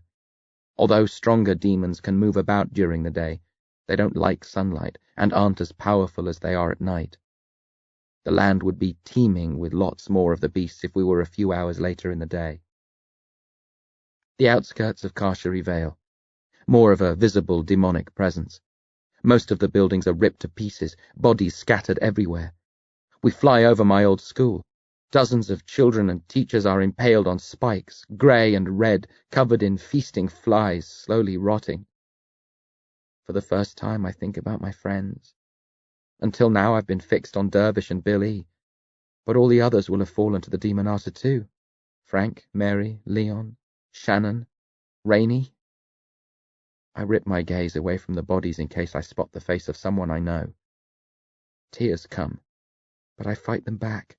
I can't think about my friends, not even my uncle and brother. The best, only way I can avenge them is by focusing on the demons and the battle. No room for pity, doubt, or fear. Mustn't imagine them suffering. The pain they must have gone through, whether any escaped. The demons, the cave, dying. These should be my only concerns. The air above the vale is thick with planes and helicopters. Shark ordered the regular troops in ahead of us. They've been blanket bombing the area for the past 20 minutes, most of their force aimed at the demons around the entrance to the cave, disrupting them, blowing up the bodies of the lesser demons. The effects are temporary. The demons will piece themselves back together once the shelling stops, but any minor advantage is a bonus. Zoning in on the cave, I don't recognize the area anymore. There used to be a forest here at the back of our house, stretching all the way to Carcery Vale, and for many kilometers in other directions. Now it's been firebombed into oblivion. The land is ash and tree stumps, bare, scarred, dead. It resembles the face of an asteroid, doesn't belong to this world, something from outer space or a bad dream. We fly over the rubbly ruins of a large building. We're several seconds past it before I realize that wreck used to be my home. The wonderful 3-story mansion has been reduced to a skeletal shell. I'm almost glad Dervish isn't here to see it. He loved that house. The sight of it in this sorry state would bring tears to his eyes. The pilot's in constant contact with the other aircraft, snapping orders and directions, carefully maneuvering his way through the fleet. If he's scared, he doesn't show it. I wish the fighting could be left to the professionals like him, but I guess ordinary people always get sucked into battles. It's the nature of warfare. Like a scene out of hell, isn't it? Shark notes with relish, stroking the long, gleaming barrel of a machine gun hanging from his neck. "Let us hope it is hell for the demons when we finish," Sharmila says. The helicopter stops advancing, hovers in the air, the pilot waiting for the other 2 copters to join us. I stare at the ground, hard to spot the cave entrance. Bombs are going off all around, throwing up dirt, stones, bits of flesh and bones. I see stronger demons moving about freely, protected from the explosions by magic. They form a large circle, several demons deep. Pinpointing the center of that circle, I finally locate the mouth of the cave. Just a small hole in the ground. Doesn't look like anything special, not the sort of place where you expect the future of the planet to be decided. The second helicopter moves up alongside us, then the third.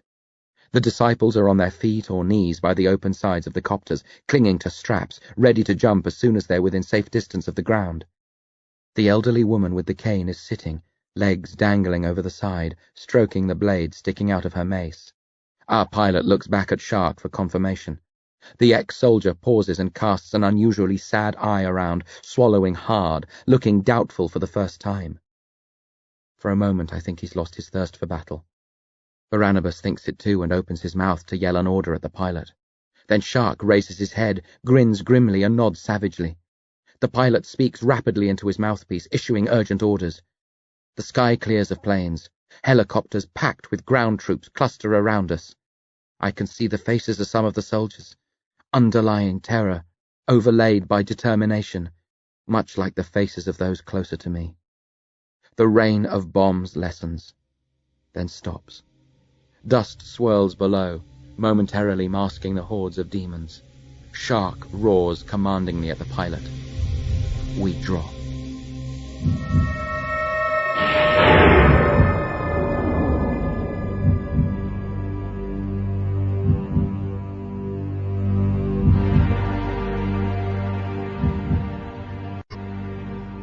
Spartans. The demons attack before we touch the ground, screaming hatefully, hurling themselves at us viciously. More pour out of the cave entrance, all manner of foul monsters, multi-limbed, fangs the size of scythes, claws galore, spitting venom, breathing fire, the works. The soldiers bear the brunt of the assault. They spill out of the helicopters and absorb the rush of demons, firing off round after round of bullets which they know will only delay the beasts, buying precious seconds for those of us in the 3 central helicopters, laying down their lives to help us. As the bloodshed begins, Barnabas claps me hard on the back. Almost before I know what's happening, I'm out of the helicopter and running, Barnabas slightly ahead of me, Colonel to my right, Shark and Sharmila flanking us. The other 10 disciples fan out. Everyone's focused on protecting Barnabas, Colonel, and me. Even Shark, who'd love to mindlessly lay into the demons, sticks close by, acting only when we come under direct threat. For several seconds we glide through the ranks of Demonata as if they weren't there. A few challenge us, but the disciples brush them off without slowing, sending them tumbling out of our way, interested only in clearing a path to the cave. The demons are hell-bent on butchering the soldiers, easy targets for the magical monsters, delighted to have so many new victims drop in on them at once. Then a familiar demon master rises into the air above the cave entrance. My hands clench into fists, nails breaking the flesh of my palms, and the hope that had been forming within me quickly dwindles away. It's Lord Loss. Demonata! My old enemy cries, the word piercing my skull and those of everyone and everything around me. Beware the disciples. Block their path, or we'll be returned to our own universe. In an instant the battle changes. Every demon shrugs off the attentions of the soldiers and focuses on our small band. Impossible to tell how many there are. A couple of hundred or more, as if breathing in unison they all snarl at once, then converge. A wave of demons breaks over us sickeningly fast. One moment they're meters away, the next we're surrounded. Claws flash, jaws snap, at least a dozen demons to each of us. 3 disciples perish immediately, wrestle to the ground, ripped to pieces. The rest are stranded, cut off from one another, reduced to fighting isolated, individual battles. Shark disappears beneath 3 lumpy monsters, then reappears a second later, throwing them off with a ball of magical energy, laughing manically. Sharmilla's muttering spells, frantically, gently touching the demons around her, setting them on fire. The woman with the cane is using it like a gun, shooting bursts of magical bullets at the demons, crushing the heads of others with her mace. Barnabas presses on, ignoring the carnage, intent on making it to the cave. Colonel runs behind him. So do I, legs working automatically, leaping over the struggling demons, disciples and soldiers, panting hard. I want to flee. The coward inside me wails and pleads with me to retreat, but I think of Dervish and Billy and cling to the belief that they're alive, that I can save them. That gives me the strength to ignore the craven cries and follow Barnabas and Colonel. A rabbit-shaped demon leaps up in front of Barnabas. I recognize it from the massacre on the plain. It's Fema, one of Lord Loss's familiars. It vomits acid at Barnabas's face, but the magician is prepared and deflects the acid back at Fema. It drenches the demon and eats through its fur and skin. Fema screams and rolls away, tiny paws frantically trying to wipe the burning liquid away from its cheeks and eyes before its head melts down to the bone. The hell child known as Artery appears, grabs Barnabas's left leg with his mouth-encrusted hands and bites hard. Barnabas grunts, then kicks Artery as if he was a football, sending him flying over the heads of several other demons. Barnabas staggers on. The cave entrance is within sight. So is Lord Loss, still hovering in the air, all 8 arms extended, smiling sorrowfully. A tiger-headed demon latches onto my waist and whirls me around, fangs snapping in search of my throat. The magic within me instinctively sends a wave of electricity through the monster. It turns black, then collapses, synapses sizzling, eyes melting in its sockets. "Nice work!" Shark yells, popping up beside me. He's bleeding from several cuts, and one of his ears has been bitten off. "Came to help, but it looks like you don't need me." "Barnabas!" I shout at him. "You have to help, Before I can finish, Shark's gone, ripped away by a gaggle of demons who swarm over him, ant-like. I see a hand, his teeth as he bites. I hear a laugh. Then he's on the ground, covered completely, and I see nothing more of him. I take a stunned step away from where Shark fell, and look around, dazed, searching for Barnabas. He's come to a standstill. A dozen or more demons stand between the magician and the hole. He fires magical bolts at them, but they take his best shots, barely blink, then return fire. There's no way around. Soon they'll wear him down and move in to finish him off. Colonel slides to his master's side and joins the fight, but just as he fires off a few pinkish bolts of his own, the scorpion demon from the plain, Spine, leaps onto his bald brown head and aims its stinger at his right eye. With a pop, the stinger goes in, then comes out wet and glistening. Shrieking with delight, the demon spits out a mouthful of eggs, filling Colonel's pulpy socket. Colonel screams with agony as the eggs hatch and maggoty insects gnaw at what's left of his eye, before working their way through to his brain. He wheels away from Barnabas, losing all sense of direction. Spine strikes again, and Colonel's left eye pops too. Something hits me hard in my upper back, and I slam to the ground. Claws dig into my flesh. I'm momentarily stunned, unable to use my magic. I feel the end coming, and a large part of me welcomes it, anything to break clear of this madness. But then the demon's thrown from me by a blast of magical power. I sit up, groggy, expecting to find Sharmilla or the lady with the cane, but neither woman is anywhere to be seen. I can only see demons and Barnabas struggling against them desperately, hopelessly. Then who? "Nobody touches the boy," Lord Loss bellows, and I realize I've been rescued by the demon master. He catches my eye and his smile broadens. "I'm saving you for myself, Grubitsch. You escaped on the aeroplane, but you will not wriggle free again." The fighting clears around me, demons giving me a wide berth, turning aside to finish off the disciples and the few remaining soldiers. The path to the hole clears, but it's also the path to Lord Loss. For a long second, I stare at the demon master, hovering, waiting. I want to run away. No point trying to push on. Lord Loss will kill me before I get anywhere near the cave. The wise thing would be to turn tail and... No! I yell, deciding not to be a coward, to die with everyone else if that's my destiny, to perish slowly and awfully at the hands of Lord Loss if that's the cost of failure. But I'm not going to flee. I'm through running. It's time to fight. I lurch ahead, summoning all my reserves of energy, speaking quickly to the magic within me, saying I know I've let it down in the past and held it back, but promising it a free rein now. We're in this together, and I won't stop until I'm dead or we've won. Will it help me? The magic screams back its answer, Hell yes! And I feel power grow in the pit of my stomach, greater than any I've unleashed before. I don't know if I'll prove a match for Lord Loss and his companions, but right now I feel like I can't be beaten, like I'm the most powerful player here.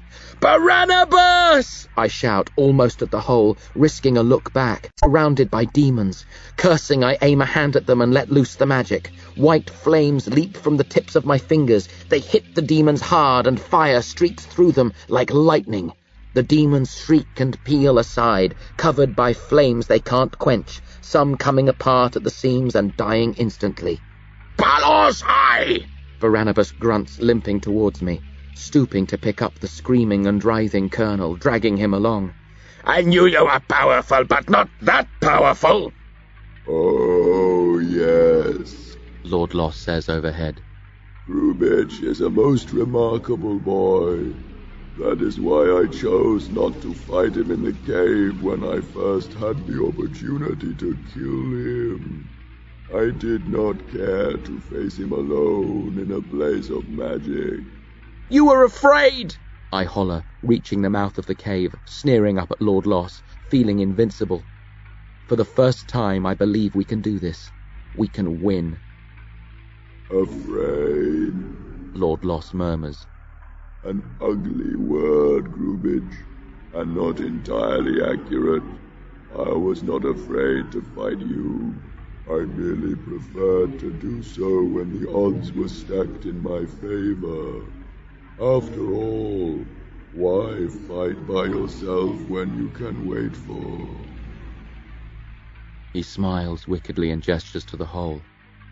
I look down and my sense of triumph fizzles out like a live match that's been dunked in a bucket of water. The tunnel leading down to the cave is full of demons. And I mean full. There are more of the creatures down there than up here.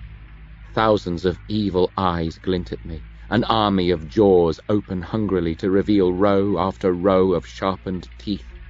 And in the claws of the beast closest to me, Dervish's severed, lifeless, blood-rimmed head. Another demon holds the hacked-off head of Rainey Gossel. Frank Martin, Charlie Rawl, Mira Flame. All the people I cared about. Bill E's the only one missing. Or maybe he's further back where I can't see him. I made your friends and family my first priority. Lord Loss says proudly as my world burns at the edges and madness swooshes down upon me. I told you I would punish you for humiliating me. A dreadful, all-encompassing punishment. This is how I respond to mockery, Grubitsch. Look upon my work and know at last the true, heartless wrath of Lord Loss. Grubs! Barnabas shouts. They don't matter. Ignore them. We... Do not disturb the boy. Lord Loss interrupts gloomily. This is a time for true grief, not false promise and meaningless heroics. Look down, Barnabas. Even an eternal dreamer like you can't believe in hope now. It's over. The war has been decided. Mankind has fallen. Grubs, we can still... The rest of Barnabas's words are lost to me. Lord Loss is right. We're finished. There's no way through. Everyone I knew, dead. Everyone I know who hasn't already fallen to the Demonata, soon to be dead.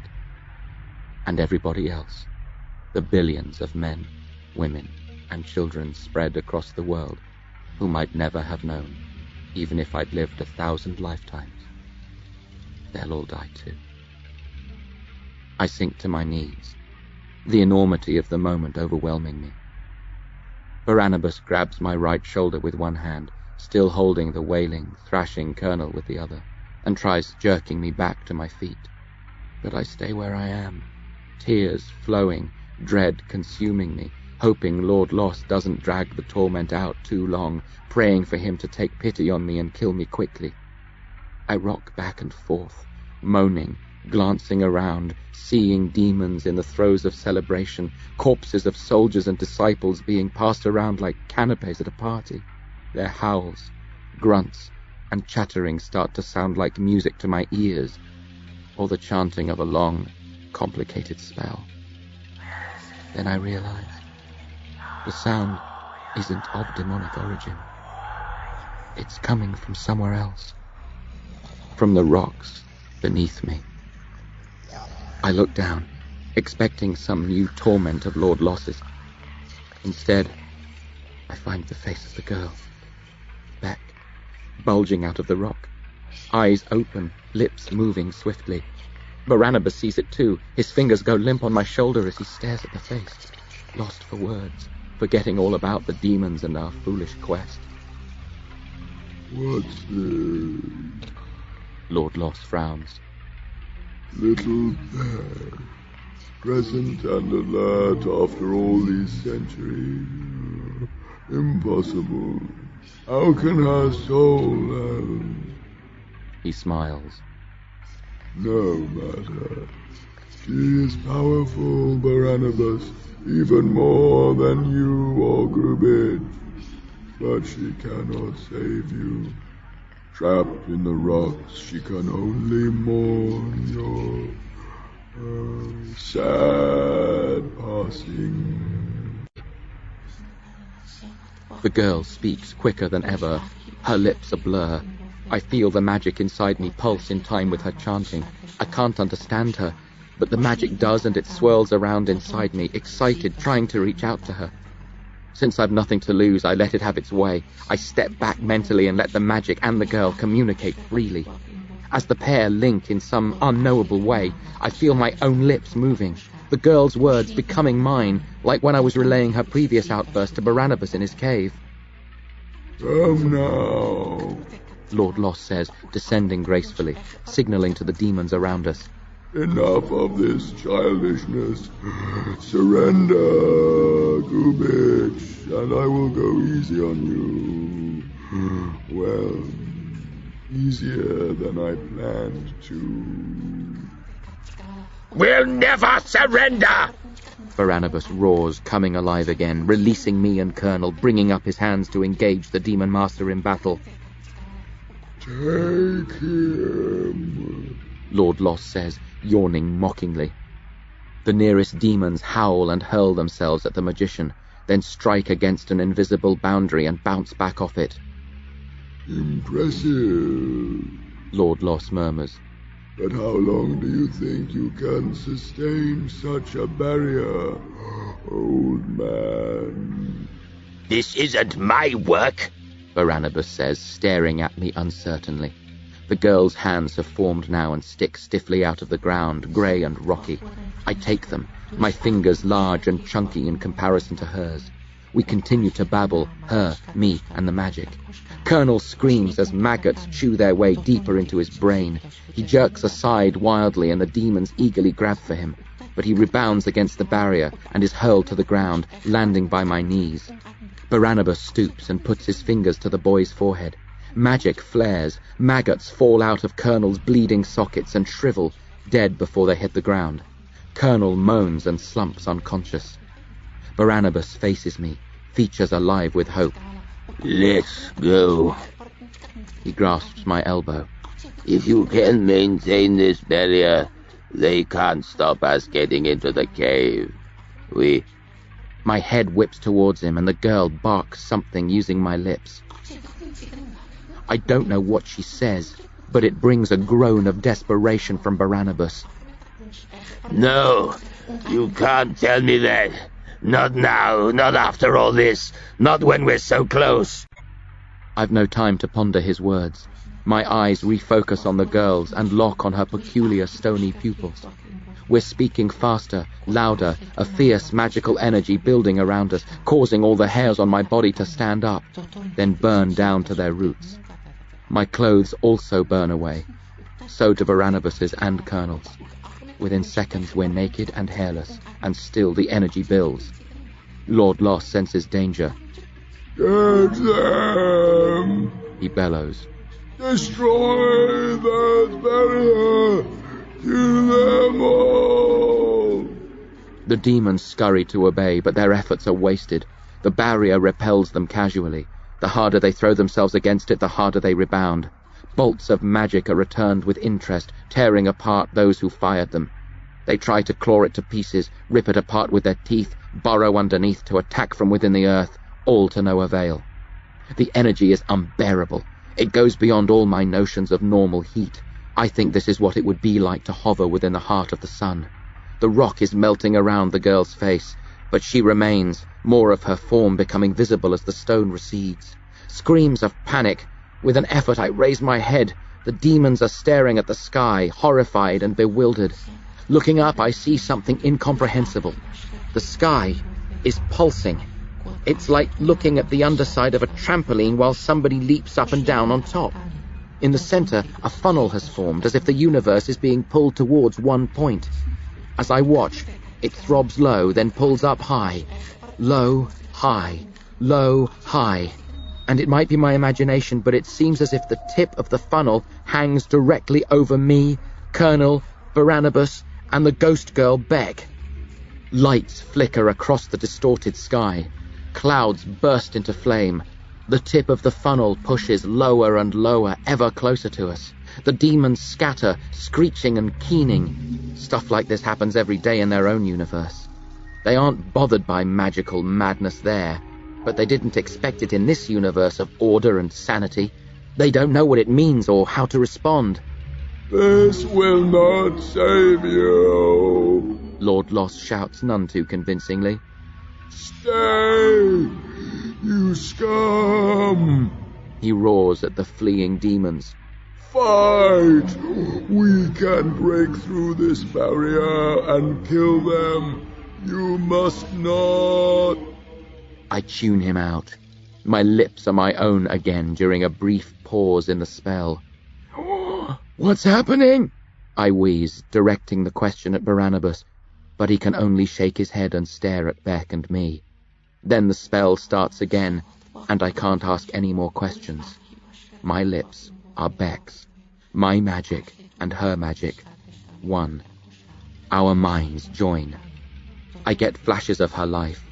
A simple farming society, demons, a quest, warriors, a magician, closing the tunnel between worlds, sacrificing herself, trapped in a cave, her spirit somehow separating from her body, dying but not moving on, imprisoned, no way out, haunting the centuries, unable to escape the rocky confines of the cave. Then I'm in somebody else's head. I see a small, modern village, thousands of patches of light in the sky around me. A baby that looks oddly familiar. A young punk who... No, surely that's not Dervish. Yes, it is, a young and spiky-haired Dervish Grady, fighting alongside Shark, Sharmilla, Barnabas, a dark-skinned man, and... Colonel sits up and groans. He shakes his head groggily. His empty sockets turn left and right as if he's looking for something. They fix sightlessly on Beck and me. Trembling, moaning with pain, he reaches over and lays his hands on top of mine. My magic shoots out to him, then blasts back stronger than ever, drawing power from the blind teenager. His lips move along with mine and Beck's, his magic mingling with ours. Our voices rise. The sky turns black, red, white. Rocks are ripping out of the ground, shooting upwards, burning, turning into birds, cows, cars, people, then back into rocks. Now everything's rising. The ruins of trees and buildings, corpses, the demons. Gravity loses its grip. Lord Lost tries clinging to the invisible barrier around us, but is ripped away and up.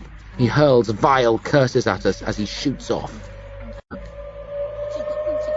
The world is coming apart. Everything's being destroyed. I'm afraid now even more than when I thought the demons had us. Beck must be insane. 1,600 years of captivity have driven her mad. She only wants to ruin, make everybody else suffer as she has suffered, tear the world apart, and she can do it. With my magic and kernels, she has the power to wreak a terrible, misdirected revenge. I try stopping it. I focus on breaking contact, making my lips stop, getting out of here before all is lost. But the magic holds me tight. There's no escaping. Everything in sight shoots skyward, while the sky itself drops ever further, the tip of the funnel pulsing down, down, down.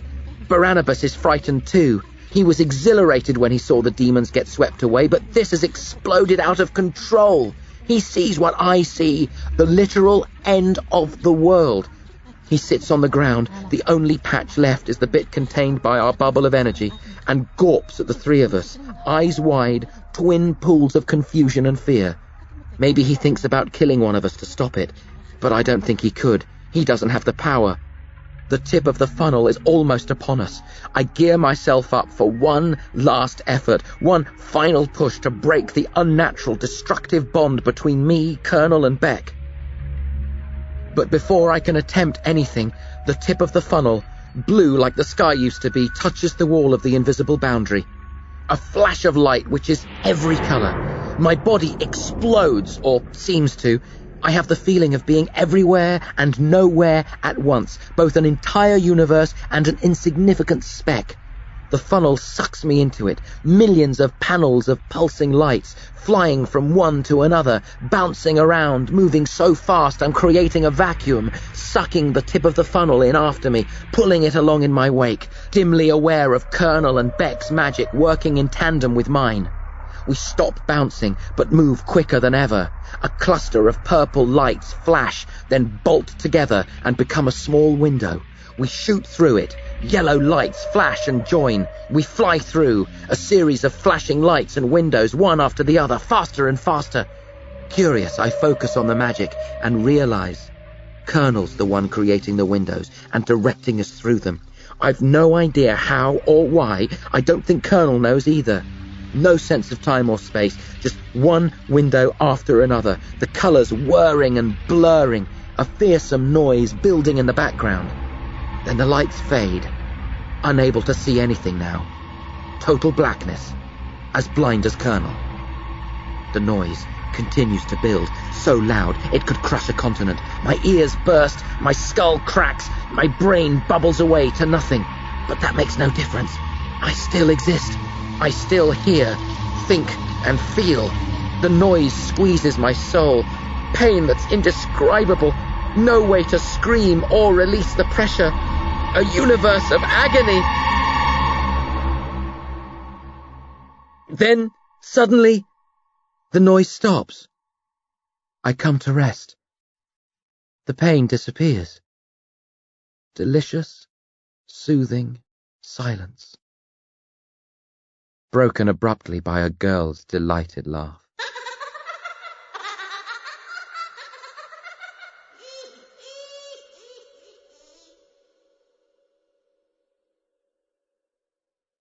End of Disc 3.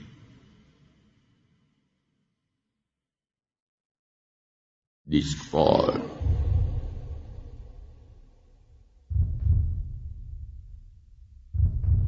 A second chance.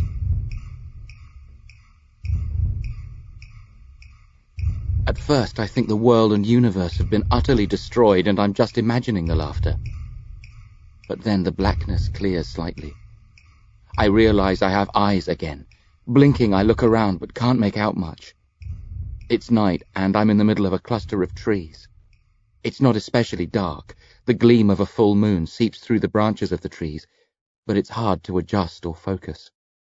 My mind's spinning crazily in a bewildered whir. What happened?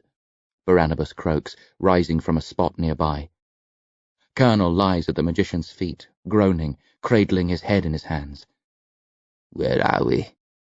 I don't know, I whisper. My ears are searching for something, I'm not sure what it is, until after a few seconds it sinks in. The girl's voice has gone. Colonel mutters something, then bolts upright, screaming, "My eyes!" he howls. "The maggots! My eyes! I can't!" Barnabas covers his assistant's mouth and whispers words of magic, a spell to ease the pain. Colonel thrashes wildly, then regains control and stops struggling, though his chest continues to rise and fall rapidly. Barnabas removes his hand. Are you going to be all right? My eyes! Colonel moans. Gone, Barnabas says bluntly. But we must... There has to be some way. No, they're ruined. But don't worry. Magic will compensate. You won't be entirely helpless. Barnabas squeezes the back of Colonel's neck. We might even be able to knock together a pair of replacements when we return to the demon universe. If the gods are truly with us, you'll still be able to see the patches of light and create windows. Like I give a damn about that! Colonel snaps sourly, but Barnabas ignores the hostility. Peace for a few minutes, the magician says. I need to determine where we are. He turns in a slow circle, eyes closed, breathing softly, trying to pinpoint our position. I know I should keep silent and wait for him to finish, but I can't. What did she do to us? The ground breaking apart and rising. The sky and funnel, the lights and windows, the noise and pain. What was all that about? How should I know? Barnabas growls. Maybe she was trying to destroy the demons and the spell got out of hand. But the sky! Did you see it? How did she do that? What? Quiet! Barnabas barks, opening an eye to glare at me. How can I concentrate with you throwing stupid questions at me? But she tore up the ground! I shout. She reversed gravity and brought the sky crashing down, and then she sent us... Where? Is this Earth? A demon world? Are we dead? I don't know. Barnabas sighs. I don't know where this is or how she sent us here. Teleportation, I suppose, but I've never seen it done that way before. But I know why she did it. He hesitates, then opens the other eye and looks at me with a shamed grimace. I made another mistake. There have been far too many lately. I missed the sacrifice being made in the cave. I was wrong about Lord Luss not wanting to reopen the tunnel. And now I know my plan to close it was flawed. I told the disciples that if we collapsed the walls of the tunnel, victory would be ours. The demons would be sucked back to their own universe. That's how it happened in the past. I assumed the rules would apply the same way in the present. Beck told me they wouldn't. You mean, even if we'd succeeded, we wouldn't have got rid of the demons? I asked quietly. We'd have stopped others from crossing, he says. And those here would have lost much of their power. But the world has changed. There's less magic in the air. My spells wouldn't have dislodged the demons. The masters would have remained, and even weakened, they'd have had enough strength to crush humanity. I don't think all of the Demonata are aware of that. They certainly didn't act like they were. But Beck knew we were doomed. To spare us, she worked a spell with you and Colonel to get us out, so we could regroup and try again. What's there to try? I sob. If we couldn't send them back this time with all the disciples to back us up, if destroying the tunnel won't work... There must be a way, Barnabas mutters. That's why I have to focus. Time's precious. Beck gave the demons a taste of their own hellish magic, but there's no guarantee that those sucked up into the sky are dead. Even if they are, the tunnel's still open. More can cross. We need to return and block their way. So be quiet and let me get my bearings. You can ask all the questions you want after that. He closes his eyes and turns again, reaching out with all his senses. Colonel has dragged himself away to sit against a tree. He's exploring the empty sockets of his eyes with trembling fingers, picking out some dead maggots caught in the corners. I hobble over to check on him, to help if I can, to comfort him if he'll let me. Then I see the rocks. My eyes have adjusted and the light from the moon is strong, even under the cover of the trees. I can't miss the rocks. They lie scattered everywhere, but a lot are piled up on my left in a large mound. They can't be real. It isn't possible. I must be imagining them. Except I'm not. The magic inside me says they're genuine. It's smug, confident, triumphant. Barnabas? Grabs! He yells angrily. I told you not to— I know where we are! He opens his eyes a fraction, suspiciously. Where? You don't need magic. Just look. I point to the rocks. Barnabas frowns. Then he realizes he's seen the mound before and his jaw drops. No, he croaks. it can't be. This is a trick, or somewhere that looks like— No! I walk across, pick up one of the smaller rocks, then lob it down the hole on the other side of the mound, the mouth of an all too familiar cave. We haven't gone anywhere. We're still in Carcery Vale. Barnabas is striding around the hole, squinting at it, studying it from every possible angle. Every so often he stops, mumbles to himself, shuffles towards the hole, then starts marching again. I'm with Colonel.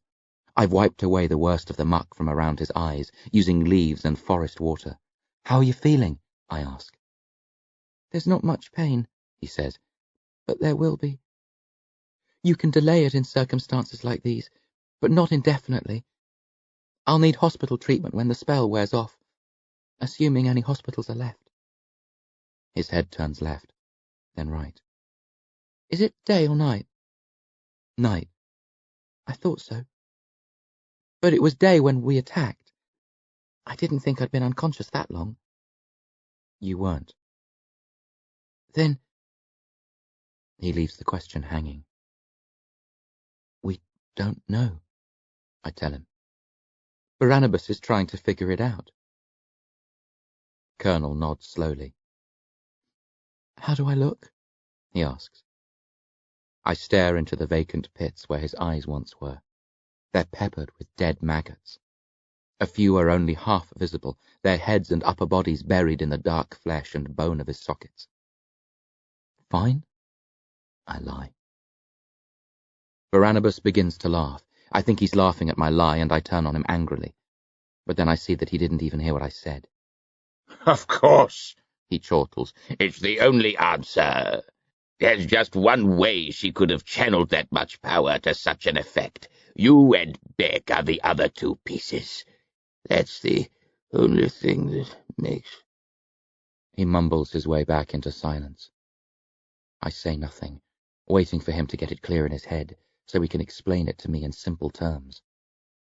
I study him while I'm waiting. He looks weird minus his beard and hair, naked as the day he was born. I guess I look pretty strange too, as bare and hairless as an egg. I'd feel awkward any other time, but things have gone so crazy within the last hour, I'm not bothered by my ultra-smooth nudity. Barnabas glances up and waves a hand at the trees. Their branches part, granting him an unobstructed view of the moon and surrounding sky. His eyes dart from the moon to the stars. I can practically hear his brain whirring as he performs silent calculations. Then the branches rustle back together, and he laughs again. I knew it. Barnabas bounds over to where Colonel and I are waiting. He crouches beside us, beaming like a proud father whose wife has just given birth. The prime rule of magic. Anything is possible. It's the first thing I teach my assistants, but when you've been doing it as long as I have, it's easy to forget your own advice. Just because something hasn't been done before, and just because the power involved is way beyond that of even the greatest demon master, doesn't mean it can't be done. Beck must have realized what she really was. She spent centuries preparing herself, waiting patiently. Or maybe she only saw how to do it during the battle. Maybe you were the catalyst, Grubbs, or Colonel, though I don't think so. He came last to the Union, didn't he? I don't suppose it really matters. Maybe Beck can tell us, assuming she's... He stops. Yes, she must be alive. I mean, her ghost must still be here. It has to be. At least, I suppose... He trails off into silence again. In your own time, Barnabas, I mutter impatiently.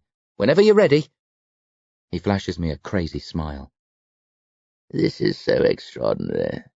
Every time I think about it, I discover something new. We've taken an immense leap forwards. Well, a leap backwards if you want to be pedantic. It's like going from the first stone wheel to the first manned flight in the space of one incredible day. One amazing spell. This requires years of study and analysis. We have to figure out how the three of you did it, how to control the power, what else we can do. That will... I'm going to hit you if you don't stop babbling, I warn him. Tell us what you know, or what you guess, I add quickly as he opens his mouth to start telling me he doesn't know anything really. I know you're in the dark. I know you want answers, just as much as I do. But... He stops, focuses, takes a deep breath. You asked me a question once, Colonel. It's a question most disciples have asked. Normally not long after I've told them that with magic anything is possible. Can you remember what it was? I'm in no mood to solve riddles, Colonel sighs. I just want my eyes back. Can you do that for me?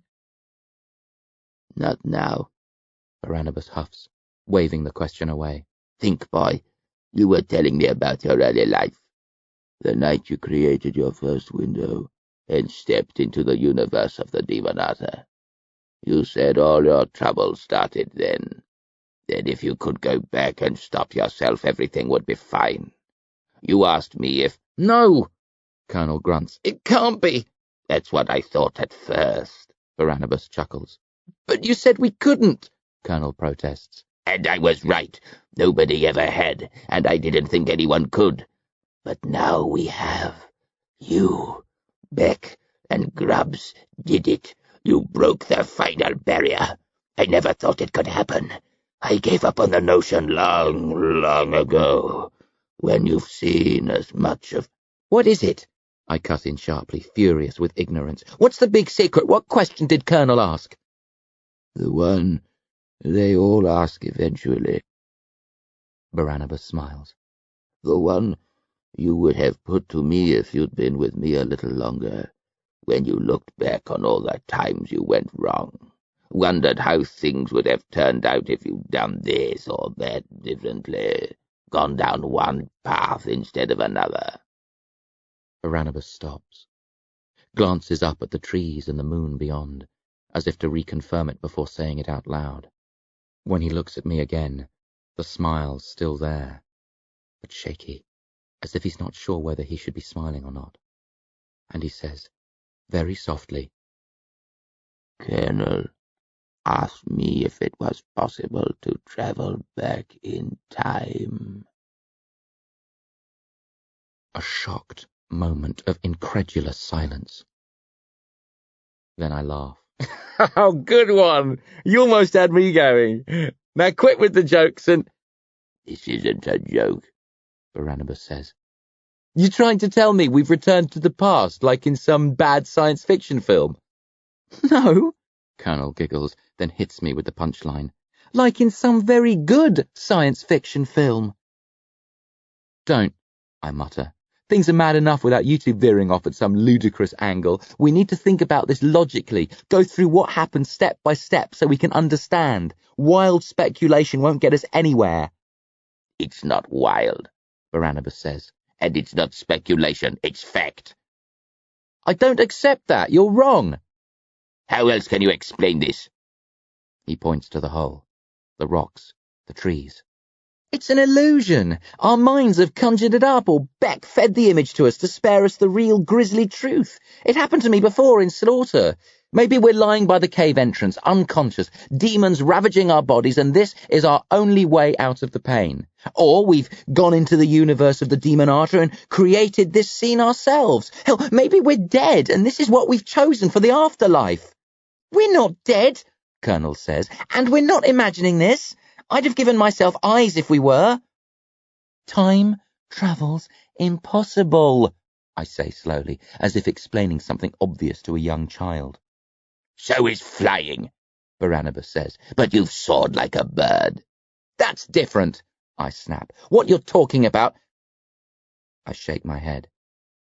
How did it happen? Colonel asks. I believe you, Barnabas. At least, I think I do, but how? You always said the past was the one thing we could never change. It is. I mean, it was.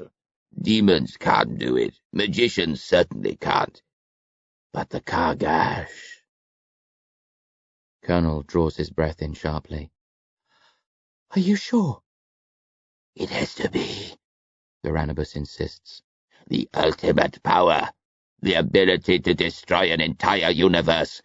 Why not the potential to reverse time too?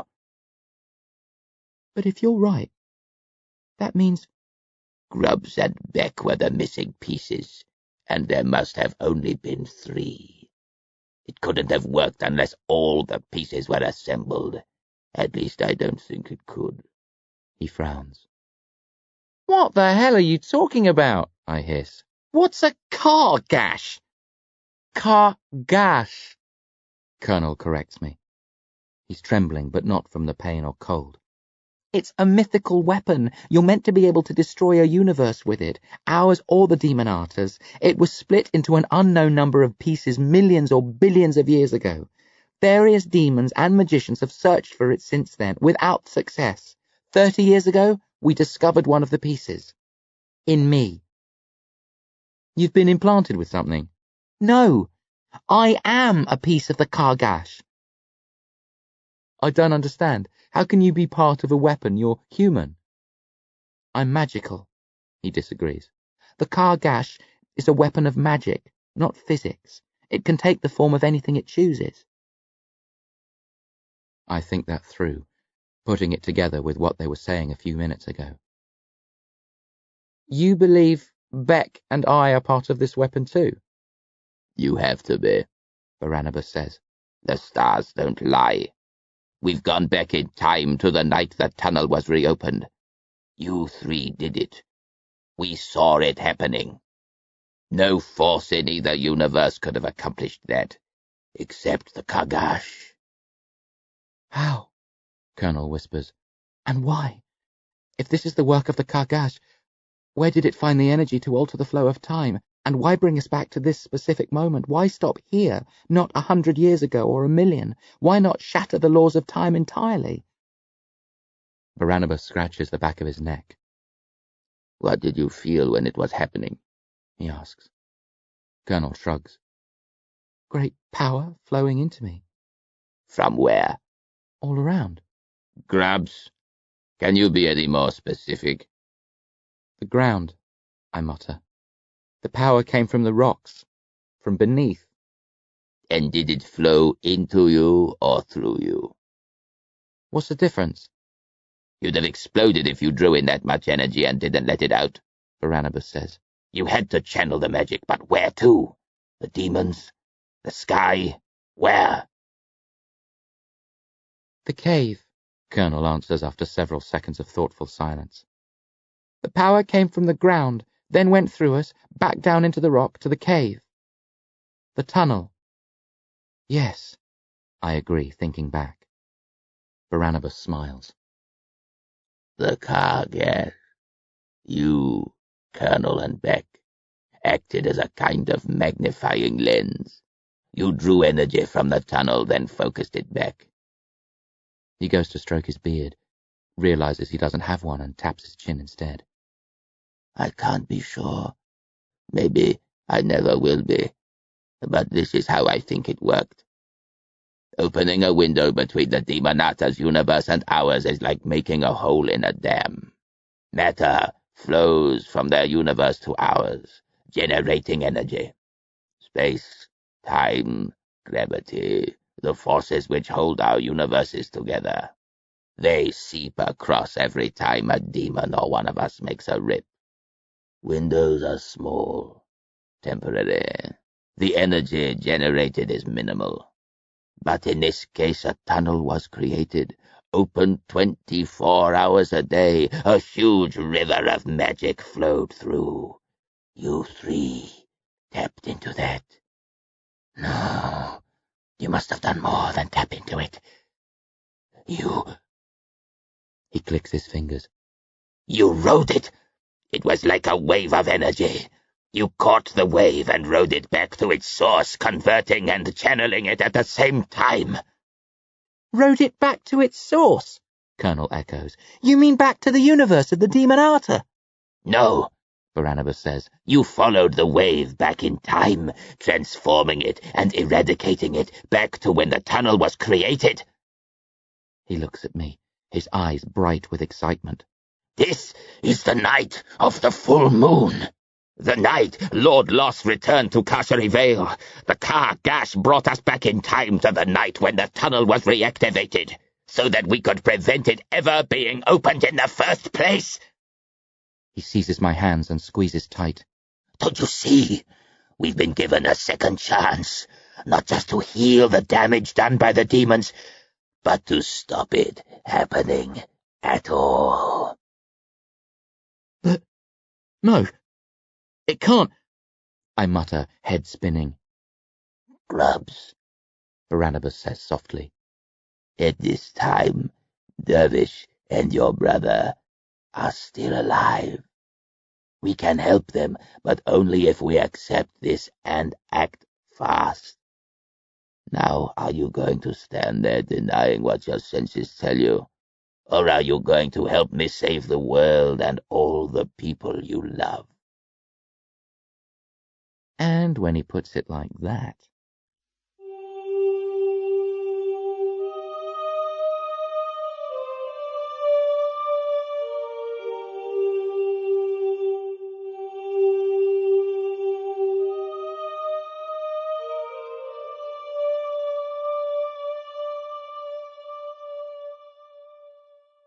Timely intervention.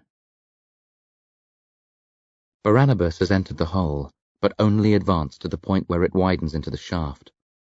He's squatting there, eyes closed, sensing the cave beneath, determining exactly who and what we have to fight. I wish we'd travelled back another few days. We could have called on the disciples for support, but Barnabas said we couldn't have come back any further. Because we were riding the wave of energy generated by the opening of the tunnel, we could only follow it back to its origin.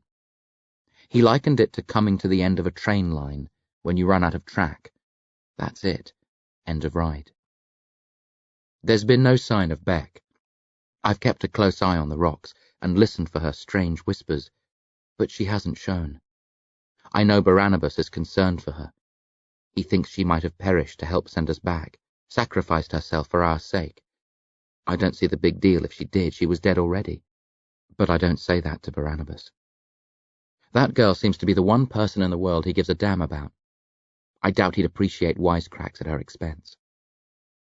Colonel is walking around, hands by his sides, trying to navigate like a bat.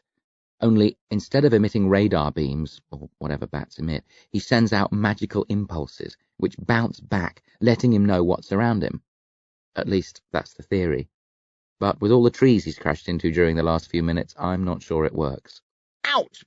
Colonel bumps into another low-hanging branch and steps back, rubbing his head. Why don't you give it a rest? I snap. You'll poke... I break to a halt. I'd been about to say he'd poke an eye out if he wasn't careful, but I guess it's a bit late for warnings like that. I have to learn, Colonel mutters. Barnabas needs me. There are demons to kill. I walk over to him, take his left arm, and gently guide him clear of the trees. His courage fills me with awe and shame. Sure, I found the guts to pitch in when there was no other option, but this is bravery of a different kind. He's just lost his eyes, yet here he is, determined to carry on fighting. In his shoes, I'd be moaning like a baby, full of self-pity, seizing the opportunity to take a back seat and keep out of trouble. I'll direct you, I promise. I'll be your eyes in the cave. Focus on your magic. I'll tell you where to aim it when the time's right. Thanks, he says, smiling faintly. But I might as well practice while we're waiting. It can't hurt, and it keeps my mind off what's happened. Besides, I think I'm getting the hang of it now. Prizing himself free, he starts walking again, arms rigid, face composed, senses alert. Out! Scrabbling sounds. Barnabas emerges, brushing dirt and small stones off his unprotected skin. He doesn't look too worried, happy even in a guarded kind of way. It's better than I dared hope, he says. Lord Loss and Junie are there, some of his familiars, the 3 we encountered on the plain, and Dervish and Bill E. But that's all. Unless others are masking their presence, which is unlikely, I think we only have 5 enemies to deal with. He makes a clicking noise with his tongue. Or 7. Meaning what? I snap. We don't know where Dervish and Bill E. stand. Of course we do, I retort. They're on our side. Probably, but we mustn't count on it. We don't know how far into their minds Junie wormed herself. If they've fallen under her spell, they might be acting on the Demon Master's behalf. Never, I growl. Barnabas shrugs. I won't argue. Just be aware of the threat. I'm not saying we go down there and blow their heads off, but we might have to knock them about a bit. I know Dervish and Bill E., I say tightly. They wouldn't betray us no matter how strong the spell. Don't be naive, Barnabas barks, then calls Colonel in close. Will you be all right down there, or are you just going to get in our way? I think it's hugely insensitive of him to speak to his blind assistant like that, but Colonel only smiles. I'll be fine. Grubbs will give me a helpful shove in the right direction. I can't do much, but I can make a nuisance of myself. As long as you're a nuisance for them, not us, Barnabas grunts, then lowers his voice. Let's not get overly confident. There might be only 5 of them, but they're a deadly quintet. Lord Loss is more powerful than any of us. Junie's a match for Colonel even with eyes. She's certainly stronger than him now, and the familiars are dangerous too. Let's not forget we're an old man, his blind assistant, and a kid who could do anything under pressure. You sure know how to steady a guy's nerves before a fight, I note sarcastically. I'm not here to make uplifting speeches, Barnabas replies. We have a good chance to win. The odds are far better than they were before. But we have to be sharp. We can't afford any mistakes. We've been handed a second chance. There won't be a third.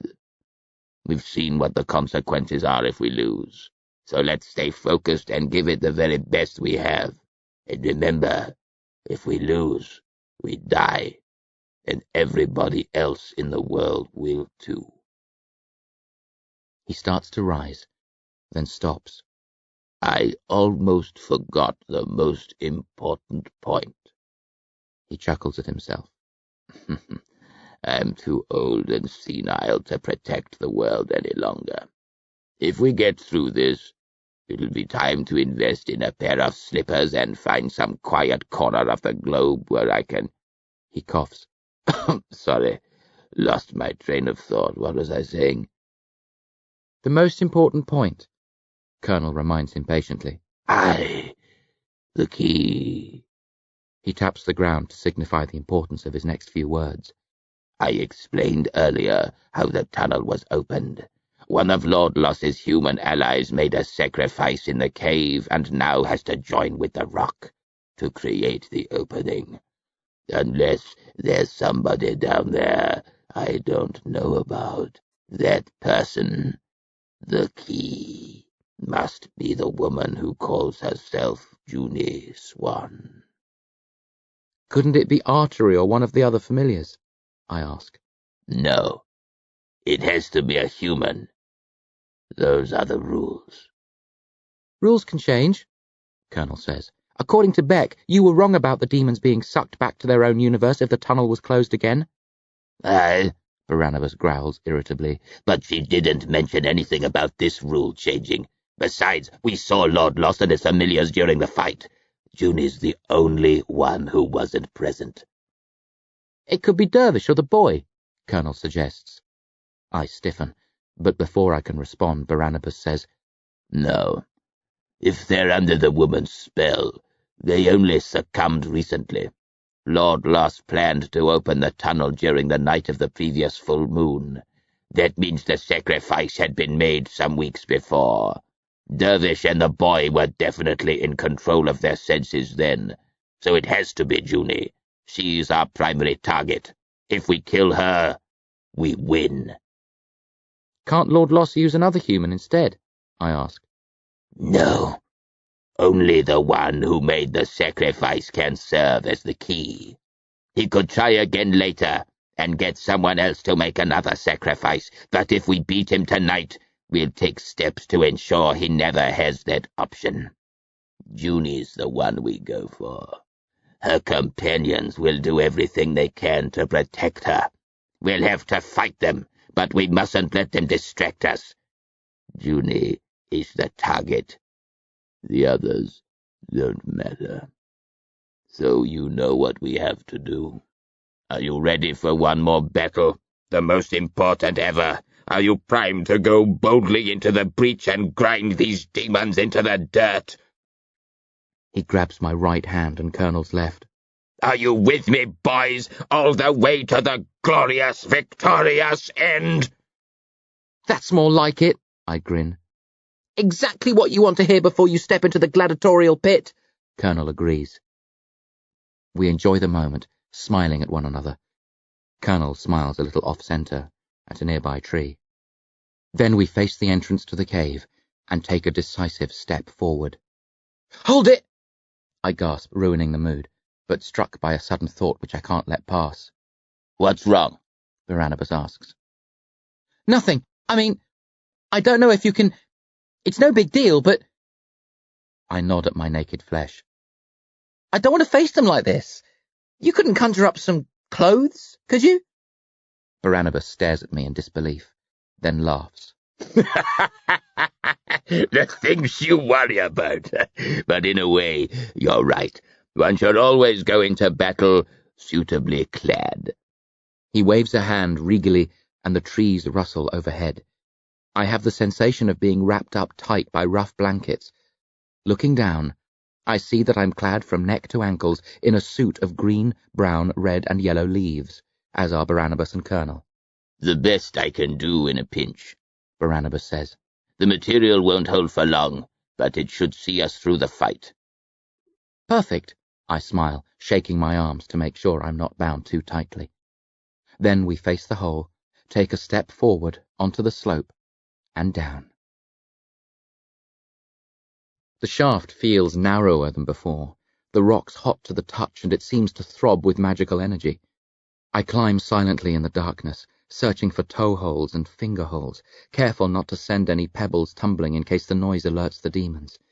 I hate this. No excitement at the thought of the battle to come, just sheer terror. If there was any way to avoid it, I'd be out of here in a flash. But there are no alternatives. It's fight to the death or surrender this world and everyone I care about to the Demonata. I'd like to think I'm a hero, but the truth is, I'm just doing what I have to. There isn't a choice. Can I kill Junie if the opportunity falls my way? I'm not certain. I despise her, maybe even more than Lord Loss. He's a demon born to be evil, but she made a conscious decision to betray her people. At the same time, she's human. It wouldn't be like killing a demon. I don't know if I could do it. Hopefully I won't have to. Barnabas is the man for that job, and I imagine he'll relish the task of terminating the treacherous Miss Swan. But if things don't work out that way, if I come face to face with her, if it falls to me to finish her off, I drive the thoughts away. No point worrying about it. I'll just have to play this out and hope for the best. I've got to go in there, focused on the fight, confident of victory, not filled with doubt.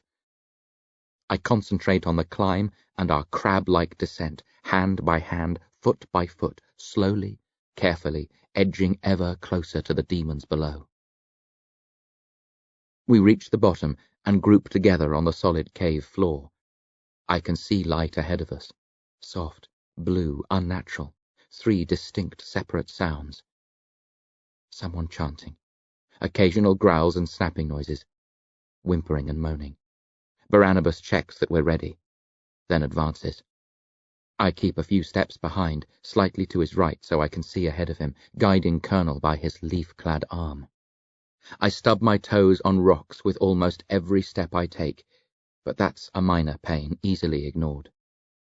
We enter the main cave and the scene unfolds before us. Junie and Lord Loss are in front of the crack close to the waterfall. The crack I made. Momentary guilt. Have I inadvertently helped the demons? But it doesn't last. Logic tells me not to worry. They could have created a similar opening without much effort. A few meters behind Junie and her master, Dervish and Bill E. are kneeling, arms bound by ropes, gags in mouths. Artery, femur, and spine are dancing around them, cackling, making sudden lunges, teeth snapping, claws extended, then pulling away before making contact. Bill E.'s the one whimpering and moaning, trying to squirm away from the demons. Dervish is kneeling upright, glaring hatefully at Lord Loss and Junie, beaten but defiant. Instant relief. Dervish and Bill E. are innocent. They haven't been bewitched by Junie. They're victims, not adversaries. A weight lifts from my heart. Whether or not I can kill Junie, there's no way I could have harmed my uncle or brother, even if they'd been working in league with the demons. Evening all! Barnabas booms, startling me almost as much as the others in the cave. Lord Loss, his familiars, and Junie whirl round. Dervish and Billy's heads twist as far as the ropes allow. I trust we're not late, Barnabas says, striding forward, saluting Dervish. Got delayed en route. You'd never believe our story if we told you. The rabbit-shaped femur snarls and crouches, meaning to use its powerful hind legs to leap across the cave at Barnabas and splatter him with acid. Wait! Lord Loss stops the familiar. He taps Junie's left arm with one of his 8 hands and nods at the crack. She shoots us a hateful glance, then faces the rock and resumes her chant. This is an unexpected pleasure, Lord Loss says icily, drifting past Dervish and Bill E. towards us. When we heard about the party, we had to drop in. Barnabas quips, very different to his normal, serious self. I hope we're not unwelcome. Certainly not. Lord Loss smiles. I am delighted to see you, especially young Grubitsch. I thought when he slipped through our clutches on the aeroplane that it might be a long time before our paths crossed again. Yet here he is, fresh and wide-eyed, ready to die. And you know you'll die, don't you, Grubitsch? You realize time has run out, that you, your uncle and brother are doomed. Shut up, you I stop abruptly.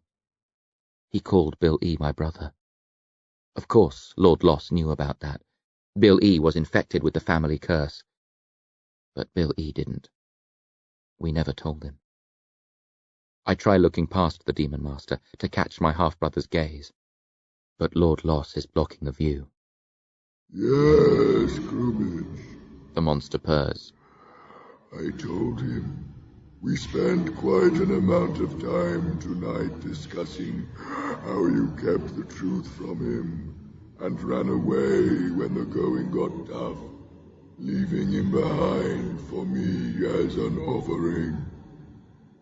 That's not true! I shout. Don't believe him, Billy! That's not important now. Barnabas interrupts. I want to know who's the mastermind behind this. What foul hellspawn are you working for? Who organized the demons and gave them orders to come running when the tunnel opens? Lord Loss frowns. You know about our plan? Obviously.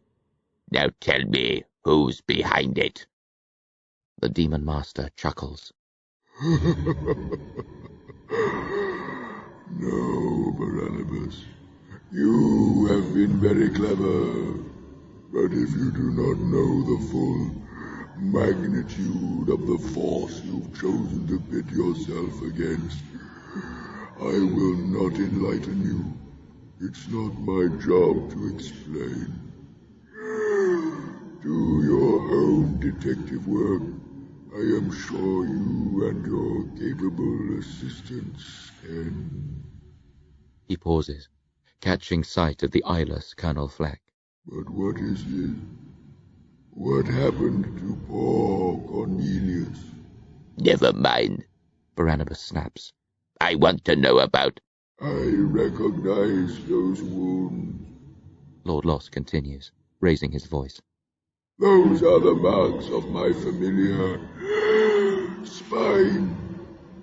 Such trademark injuries are unmistakable. I can even see some of his Magate offspring embedded in the bloodied pits. It must have been a recent attack, but Spine has been with me the whole time. He looks back at his familiar. The scorpion with the semi-human face stares at him blankly. And your hair. Lord Loss says, facing us again. You're as hairless as myself. You've been in a fight of great viciousness.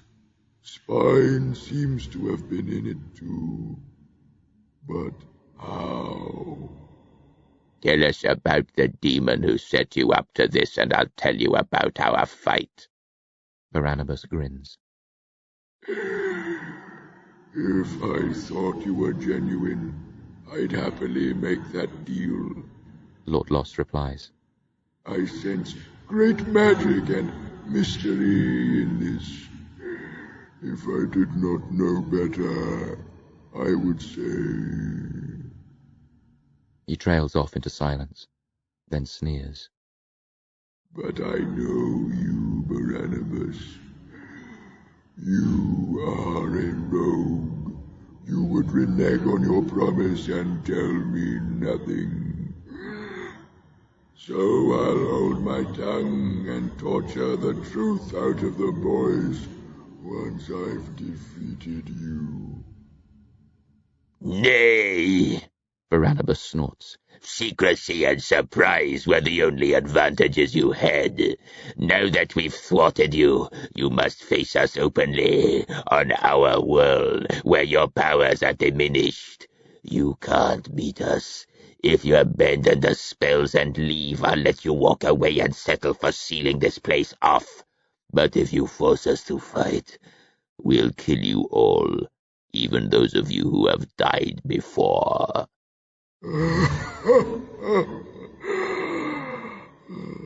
Lord Loss chuckles. You've seen through Miss Swan's disguise. I knew her for a cuckoo the moment I laid eyes on her. Barnabas says as Junie continues to chant, not glancing round even though she's the subject of their conversation. It took me a while to pierce the illusion, but I knew of her true face long before she moved against grubs.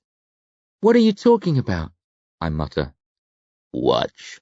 Barnabas says, and murmurs the words of a quick spell, waving a hand at Junie. Lord Loss makes no move to defend her. He's loving this. As I stare at Junie, her flesh ripples. She stops chanting and cries out, but with surprise, not pain. Her hands dart to her face, and she turns sharply, flashing a furious glare at Barnabas. Dervish gives a muffled cry of shock and jerks away from her. Her face has changed completely. Much plainer. Bad acne scars, dirty, short blonde hair, blue eyes, a sullen expression. Quite fat, pale skin, but not as white as her albino flesh. She appears younger than before, maybe mid to late 20s. What's happening? Colonel asks.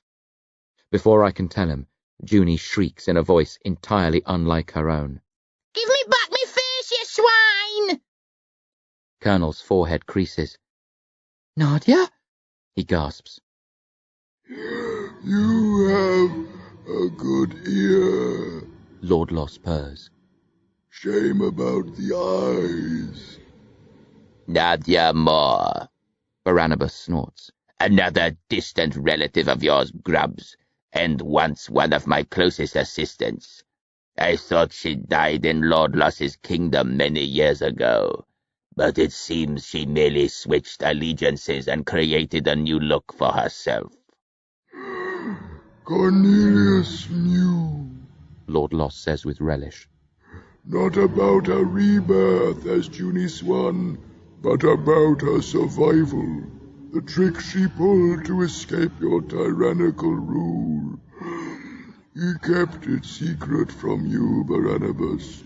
Perhaps he has other secrets.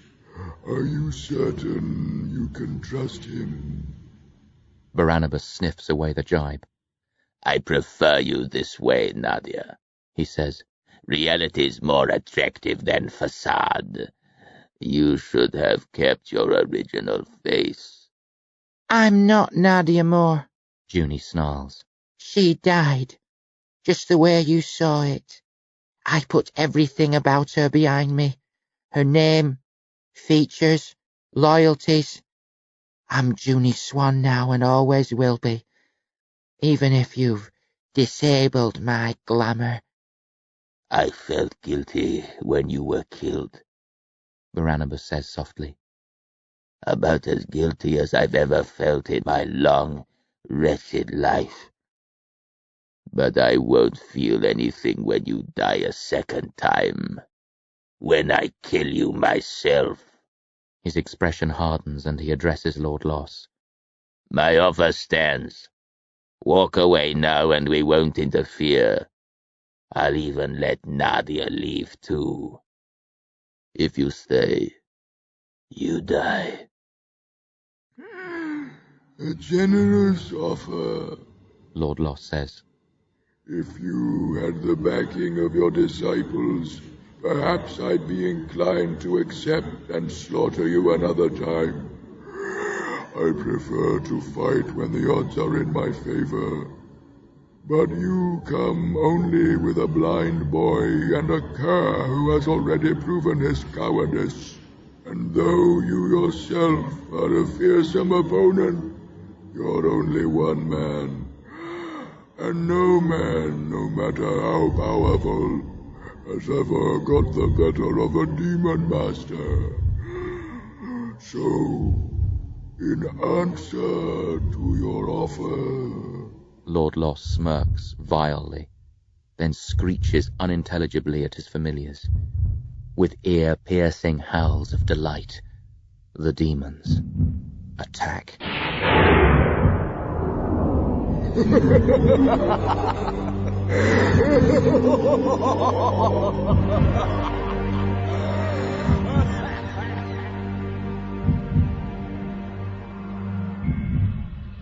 The High. Artery and Lord Loss hurl themselves at Barnabas. The scorpion-shaped spine targets Colonel, eager to finish the job which it doesn't remember starting. Fema sets its sights on me. It's almost comical watching the rabbit bound towards me. It's like a sick cartoon, Bugs Bunny gone batty, leaping on people to plant a great smacker of a kiss on them. Except this creature's acidic smooch will melt a person's face and leave them a smouldering, sizzling mess. Not the sort of fare you'd usually find in a Looney Tunes flick. Fema spits acid in mid-air. It spurts towards me, a sheet of liquid death. Directed by the magic inside me, I wave my left hand at the deadly juice. It divides and hisses past my head, hitting a couple of stalagmites behind me, quickly eating into them and eroding the work of thousands of years. The rabbit's leap brings it within reach. I grab its neck and twist sharply. The neck breaks, and I toss the creature away. It gurgles, then heals itself and gets up. I smile, grown bold by the combination of magic and ease with which I shrugged off the demon's attack. I beckon to it. "Try again, lettuce muncher!" As Fema tenses its rear legs and works its lips over its gums, Colonel stumbles past me. Spine is on his head, jabbing its stinger at his eye sockets. He's batting it away. "Let me know if you need help!" I shout. Then Fema leaps and spits acid again, and I have to focus on that. As I fend off the rabbit, I spot Barnabas. Lord Loss has the magician within his grasp, all 8 arms wrapped around him, a spider devouring a fly. Artery is on Barnabas's back, chewing at his shoulders. One of his hands is under the magician's skin. I see knuckles moving within the flesh. Maybe it's a trick of the light, but Barnabas's skin appears to be a different color. There's a purple tinge to it, and his eyes seem to have grown and turned a dark grey shade. And the blood streaming from the hole in his shoulder that Artery's chewing at, is it yellow? As I'm studying Barnabas uncertainly, Femur bounces up once more, spraying its corrosive poison. Snapping back to attention, I freeze the acid, then punch through the solid panel of ice and grab the rabbit's ears. "Enough of this crap!" I grunt and drive my left fist down the demon's throat. Femur's eyes bulge alarmingly. It chokes and tries to gnaw through my arm. Cuts the flesh up pretty bad.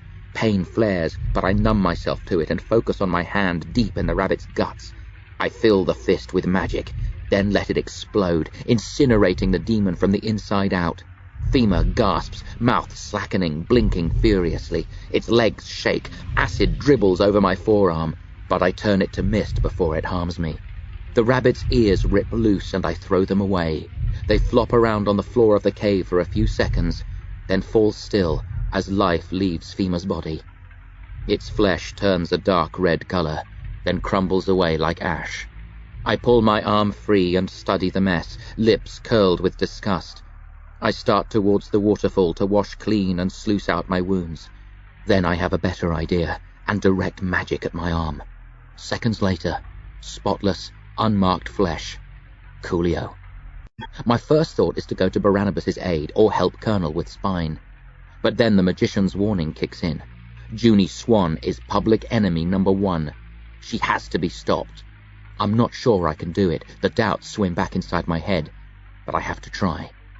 Skirting Barnabas and Lord Loss, I hurry to where the transformed Junie is chanting into the crack, arms spread wide, words coming fast and furious.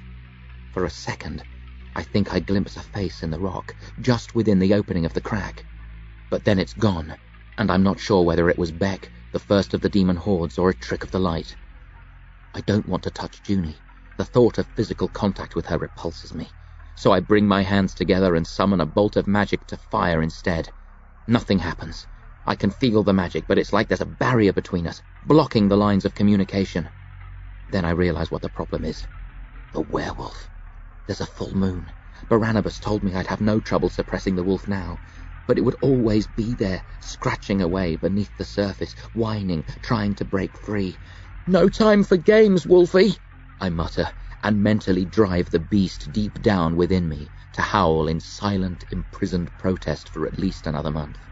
The magic burns brightly inside me as soon as the way's been cleared. Once again, I tell it what I want, and this time I feel energy gather in my hands. Pointing them at Junie, I unleash the power. A huge ball of magic shoots straight at her, then hits an invisible barrier and crackles away into nothing. Junie glances around, sneers at me, carries on chanting. Herbs! Dervish grunts as I prepare a second blast. He's straining to get to his feet.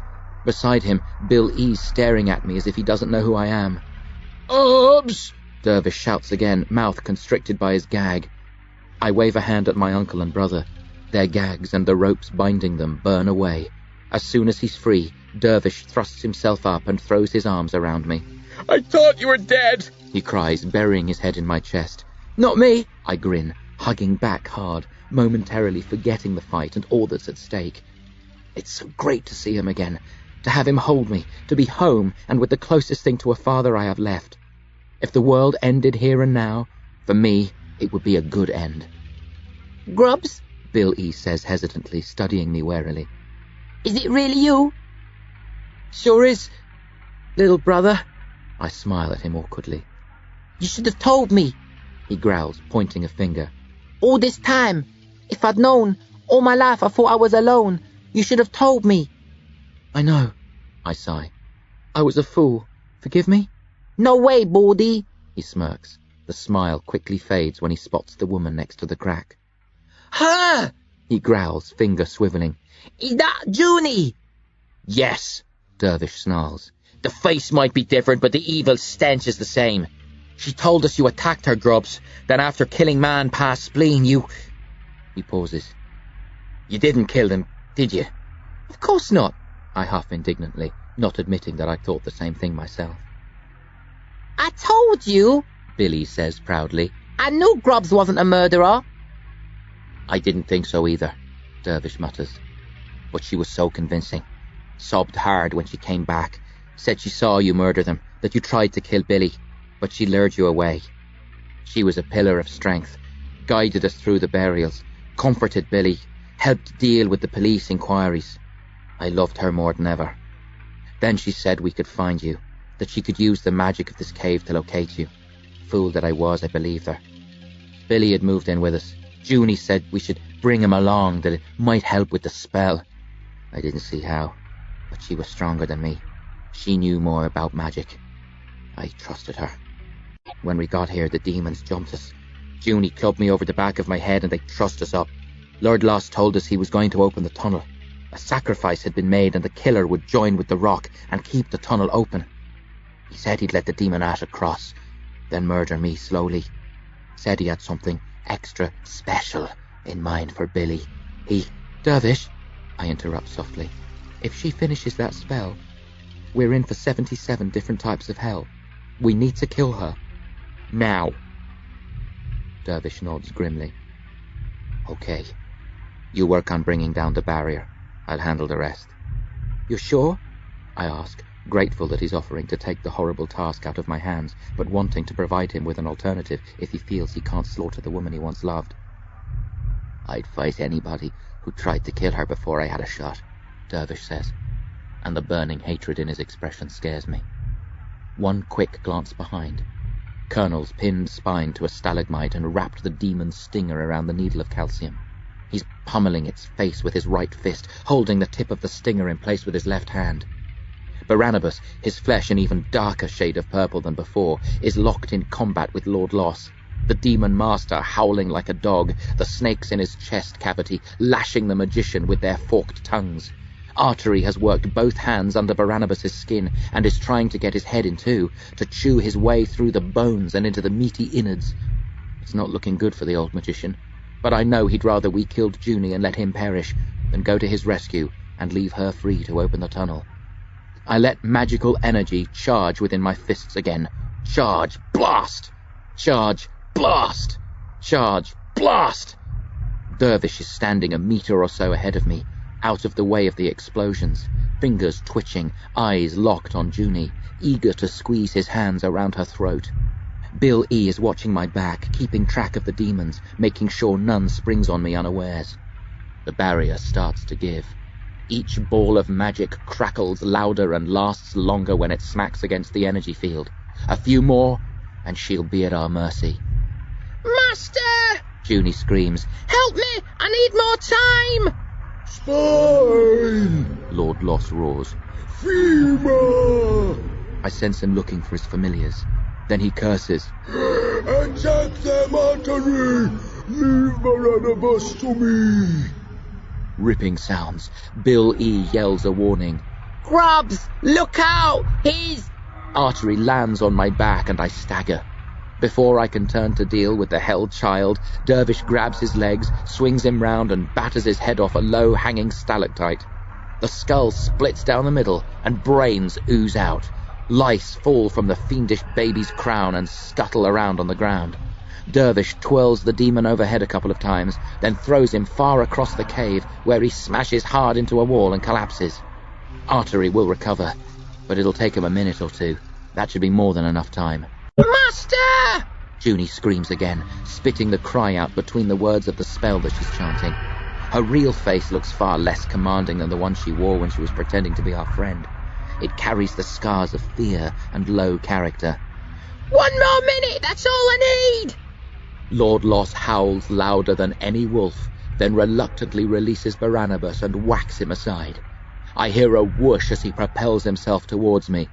Grubs! Dervish yells. Just a second, I mumble, taking aim, letting off one last blast of energy. It sounds like a gunshot when it hits the barrier, then crashes through and connects with Junie, knocking her to the floor. I open my mouth to cheer, but Lord Loss is on me before I can, cursing foully, 8 arms around my mouth and throat, squeezing, tearing, intent on pulling me to pieces and choking me all at once. Gasping for air, I grab 2 of his arms, focus my magic, and tug with all my strength. The arms rip free of their sockets. Lord Loss wails and tries to reattach them, but I send fire shooting up the limbs, and they burn away to nothing before he can restore them. Dervish steps in to help. "No!" I yell, feet dangling a few centimeters above the ground as a furious Lord Loss clutches me to his chest, where the snakes fight with each other to bite out my eyes. "Kill Junie! I can deal with—" The Demon Master gets a few mangled, lumpy, bloody fingers into my mouth. They lengthen and extend back into my throat. Out of the corner of my eye, I see Dervish wavering. His natural instinct is to help me, but then he sees Junie back on her feet, muttering the spell again. With a wild curse, he goes after her. I bite off the fingers and spit them out. Lord Loss screams obligingly. One of the snakes digs its fangs into my bald skull and rips out a chunk of flesh. I snatch the snake from its heartless home and chew its head off. I'm starting to enjoy this biting business. Lord Loss's 6 remaining arms tighten around my body. I feel the bones of my ribcage creak and groan. I know that if the demon maintains this pressure, the bones will snap and pierce my lungs and heart, and that will be the end of me. But it doesn't matter. I'm buying time for Dervish. Stopping Junie is my only reason for being here, for living. If I have to die to thwart her evil plans, that's just bad luck. I'll give my life gladly.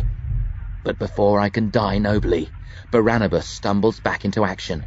Picking up a stone, he invests it with magic and hurls it at Lord Loss's head. The stone pierces the Demon Master's flesh and bone and ends up sticking half in and half out of the monster's skull, just above his left ear. Lord Loss shrieks with pain and rage, then twirls and throws me at Barnabas. I collide with the magician, and we sprawl across the ground. Lord Loss starts after us, then remembers Junie.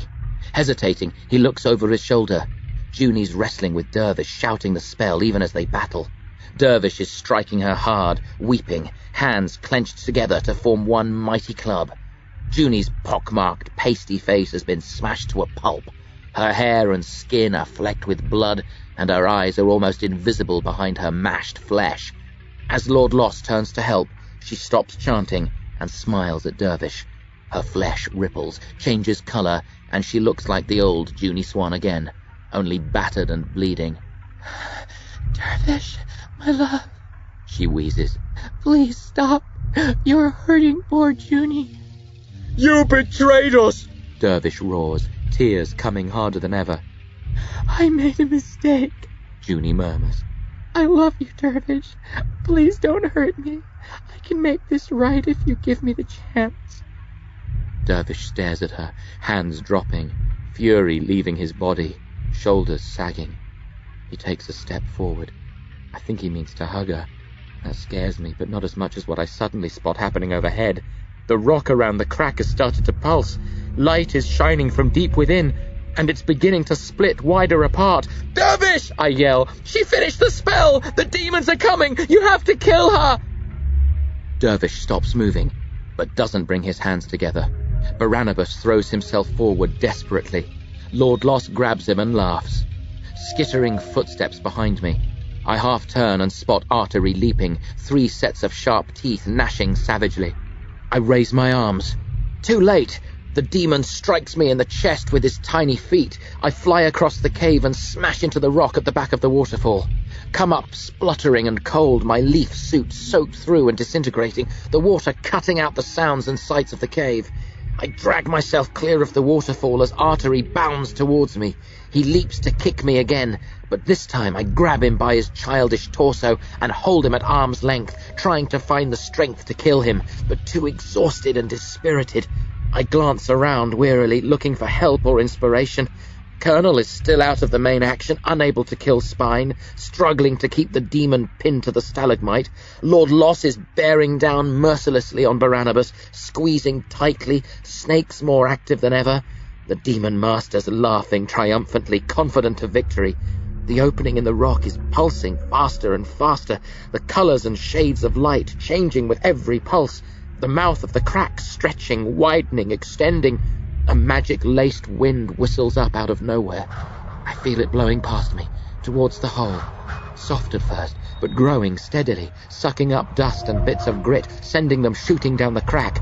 Billy's scrabbling away from the hole, moaning, sensing disaster.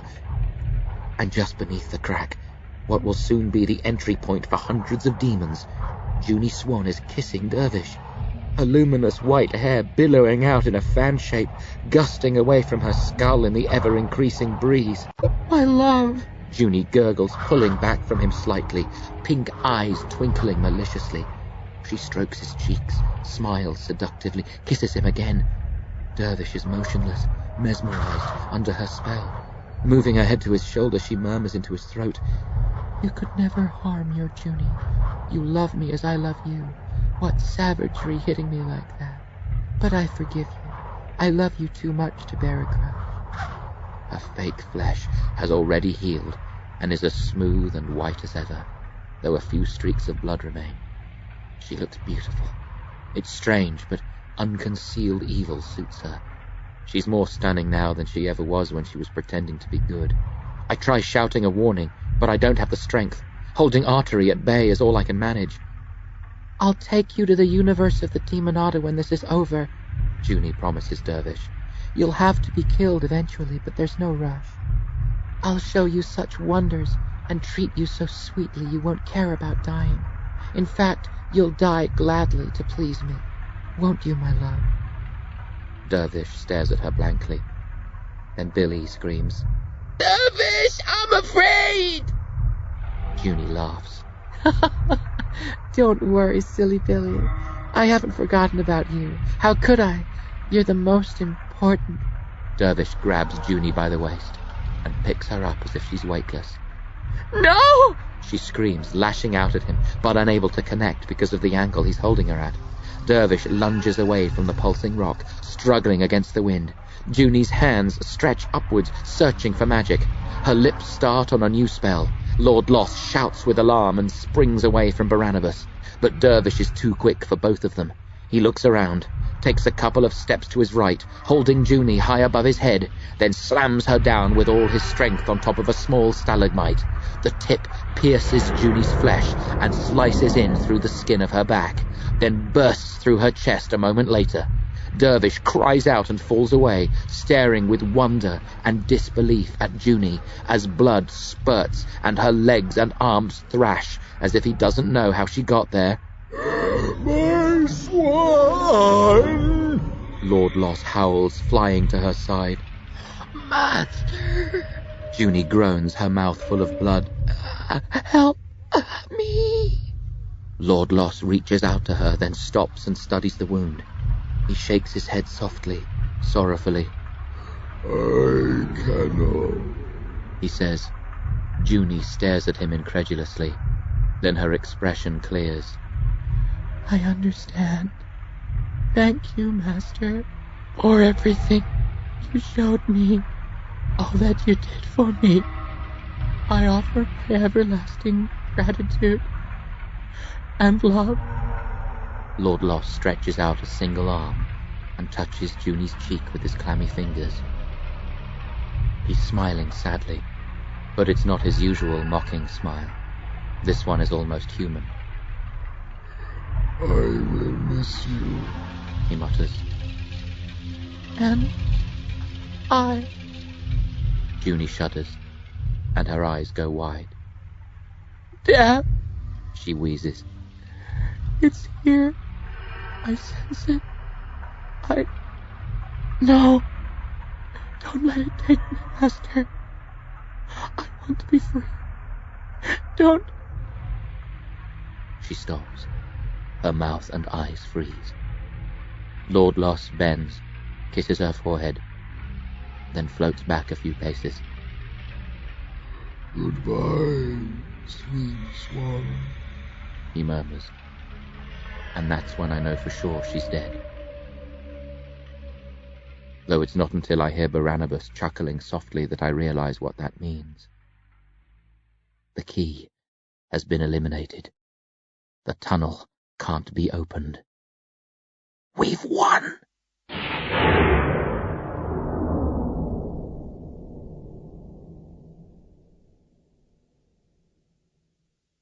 End of Disc 4.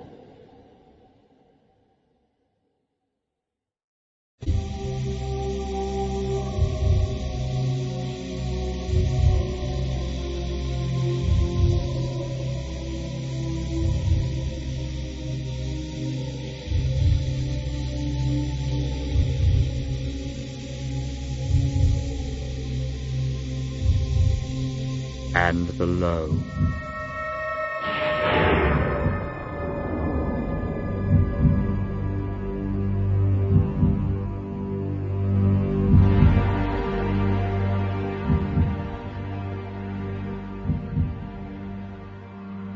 The sweetness of a hard-won victory lasts all of 2 seconds, maybe 3. Then it hits me. The rocks within and around the crack are still pulsing. The lights are flashing more vibrantly than at a disco. The wind is growing stronger. Barnabas! I yell. Why isn't it stopping? It is. He mutters, staring at the crack doubtfully. It must be. We killed her. But sometimes it can take a minute for a body to properly die, for all the senses to expire. When the last spark of life flickers out in her, this will end. But if the demons crossed before that... Barnabas shrugs, then winces and reaches back to try and heal the wounded flesh between his shoulder blades. His skin and eyes are normal now. He looks like a tired old man, not a mighty magician. A few might squeeze through, but not many. We'll just have to... Imbeciles! Lord Loss snorts. He glares at Barnabas, then Dervish, who's lying close by Junie. Her face has lost its glamour, changed back to its real appearance, scarred and bloody from the beating she took. Dervish is staring at her with a mix of horror and loss. You think you have defeated us? You believe we fall that easily? You are arrogant and ignorant, Barnabas, the result of too many soft victories over lesser demons. Killing Junie won't save your pitiful excuse of a world or your lives. It only makes me more determined to see you and the grotesque Gradies suffer slowly and agonizingly. We were wrong! I roar. The key wasn't Junie! It's one of the demons! I spin, trying to figure out whether it's artery or spine. It can't be. Barnabas pants, struggling to his feet. It doesn't work that way, and we saw them both in the future. Then I was right. Lord Loss hisses. You traveled back in time. He stares at Barnabas, awestruck. How did you do it? I thought that, of all things, was impossible. How? Barnabas, I interrupt. We have to kill them now, before the Demonata... But it's not them, he insists. We saw them. Then somebody else, I holler. Another human assistant, invisible, hidden by magic. We have to find him, her, whatever. Barnabas nods and stumbles away, feverishly scouring the cave with magic and his eyes. I start off in the opposite direction. Grubs! Billy moans, crawling towards me, wind snapping at him, clothes and hair rippling, the crack threatening to suck him in. Not now! Dervish! My uncle doesn't respond. Dervish! I yell. He blinks and looks up. The key's still alive! It wasn't Junie! We have to find the person who made the sacrifice! If we don't, the tunnel will... Grubs! Billy moans again. Stop bugging me! I scream, then stoop to look him in the eyes. I'm sorry, but there isn't time. If we don't find the person who made the sacrifice, they'll merge with the rock and the demons will flood through and kill us all. I stand. Bill E. clutches the sodden, straggly left leg of my makeshift trousers. I curse and kick his hand away. I'm turning to continue searching when he whispers something, too soft for me to decipher. I almost don't pause, but there's an urgency in the whisper that demands attention. What did you say? I shout without looking down, eyes piercing the shadows of the cave. It's difficult to see. The lights inside the crack are throbbing more brightly, changing colour swiftly. Bill E. repeats himself, but again too softly for the words to carry. Speak up, damn it! I don't have time for... I think the key might be me, Billy croaks. And for the second time within the space of an hour, the world appears to stop. Staring at Billy, certain I heard him wrong, praying that if I heard him right I misunderstood. What? I wheeze. I think it wasn't intentional. I'm not sure, but... He wasn't one of the dead. A voice inside my head murmurs. In the future, when you looked into the hole, you didn't see Bill E. Dervish was there, Rainey, most of the other people you cared about, but not your brother. Oh, dear. Lord Lost snickers, floating out of reach, expression twisting with malicious joy. The penny drops at long, painful last. No! I gasp, the syllable whipped from my lips by the wind. It can't be! Grubs? Dervish asks, seeing something fearful in my face. Grubs! Barnabas roars. He's a long way off, doesn't know what's going on. Make yourself busy, boy. We have to find the killer. There isn't much time left. But you've already found him, haven't you, Groupage? Lord Lost teases. You're lying! I snarl. Lord Lost shakes his head. I never lie. Bill E. falls flat on his stomach and slides towards the crack. Dervish grabs him and holds tight. I crouch beside them, ignoring Lord Loss's laughter and the bite of the demonic wind. I can hear the cries and chitterings of other demons coming from a universe that isn't our own. I tune them out and focus on Bill E. He's utterly terrified. I smile at him, and even though the smile's weak, he finds comfort in it, and in spite of his terror, he speaks. It was Locke, He mutters. I hated the way he teased me, always making me feel small and worthless. He was a bully. You should have stood up to him, Grubs. You're my big brother. I didn't want to fight your battles for you. I sense what he's going to tell me and I feel like crying. But tears won't come. I can't let them. Always teasing, Billy says sourly. making fun of me. Any excuse to take a dig. That day when we discovered the cave, you were sick. Me and Locke went climbing in search of Lord Sheftree's treasure. It seems a lifetime ago. Did we really engage in such playful, innocent games? Was there truly a time when buried treasure seemed important, when a school bully was our only concern? Or did we dream it all? I saw a chance to get my own back. Billy continues, voice breaking. We were near the top of the waterfall. He slipped and grabbed hold of a rock. He was clinging on by his fingertips. I stuck my hand out. He snatched for it.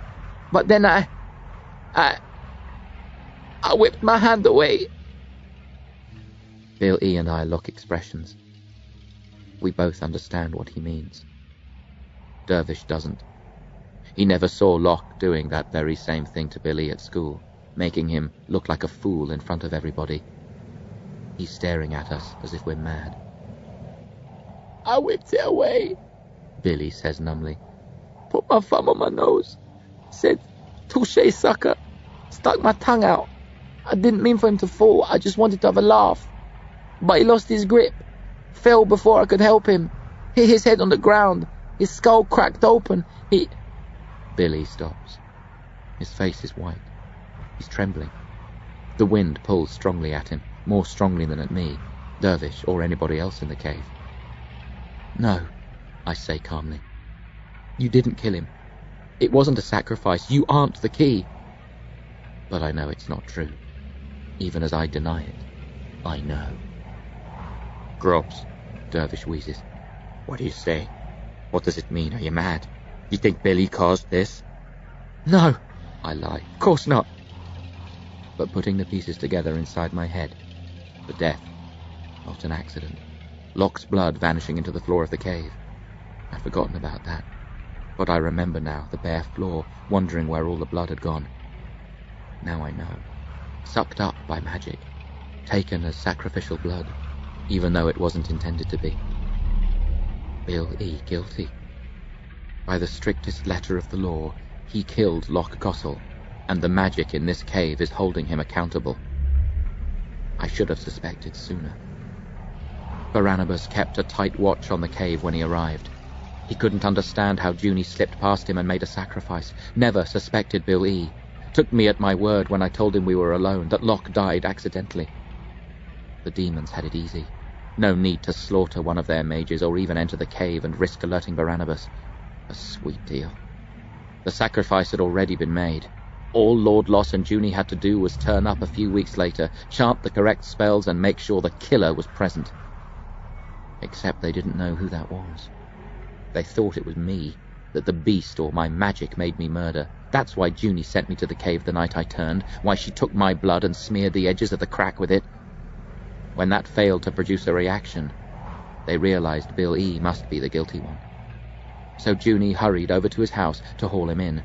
Nothing personal. It wasn't for revenge. Lord Loss wanted Bill E. solely for business. And he never meant to kill him. He had other plans for the younger Grady brother. The wind increases. Dervish has to dig his heels in hard to hold Bill E. back. He looks at me, panicking. Grubs, what can we do? That tells me he knows too, and understands what must be done. He just doesn't want to admit it because that would place the burden on him. He doesn't want the responsibility. Well, too bad. I don't want it either. Bill E's the key, I tell him. No, Dervish protests, but weakly, unconvincingly. Grubs, Barnabas yells. I hear them coming. What the hell up? Billy's the key! I scream, and Barnabas gawps at me. He made the sacrifice. He didn't mean to. It was an accident, but... You don't know what you're saying. Dervish hisses. I look at him miserably. Yes, I do. What's wrong? Billy mutters, glancing from one of us to the other. This is good, isn't it? Now that we know, we can cast the spell to stop it, can't we? Or should I have kept my big mouth shut? No, I smile. You did the right thing. Everything will be okay now. We can stop the demons. You're a hero. You've shown us the way to win. Bill E. beams proudly. Dervish is staring at me awfully, trembling, gripping his chubby nephew tight. I turn hopelessly to Barnabas, maintaining the smile until I'm facing away from Bill E., so he can't see the anguish in my eyes. Is there another way? I cry. No, Barnabas says, no pity in his voice, just determination. He starts across the cave, fingers flexing, but he's taken no more than 3 or 4 steps when Lord Loss drops into his path and fires a bolt of magic at him, forcing him back. No, no, no, Barnabas. The Demon Master coos. I won't allow you to spoil such a fascinating scene. This is tremendous sport. Uncle and brother speared on the horns of the most grueling dilemma.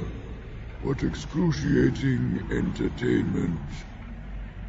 Barnabas tries to respond with a magic bolt of his own, but Lord Loss hits him first. The magician collapses, defenses crumbling, all washed up.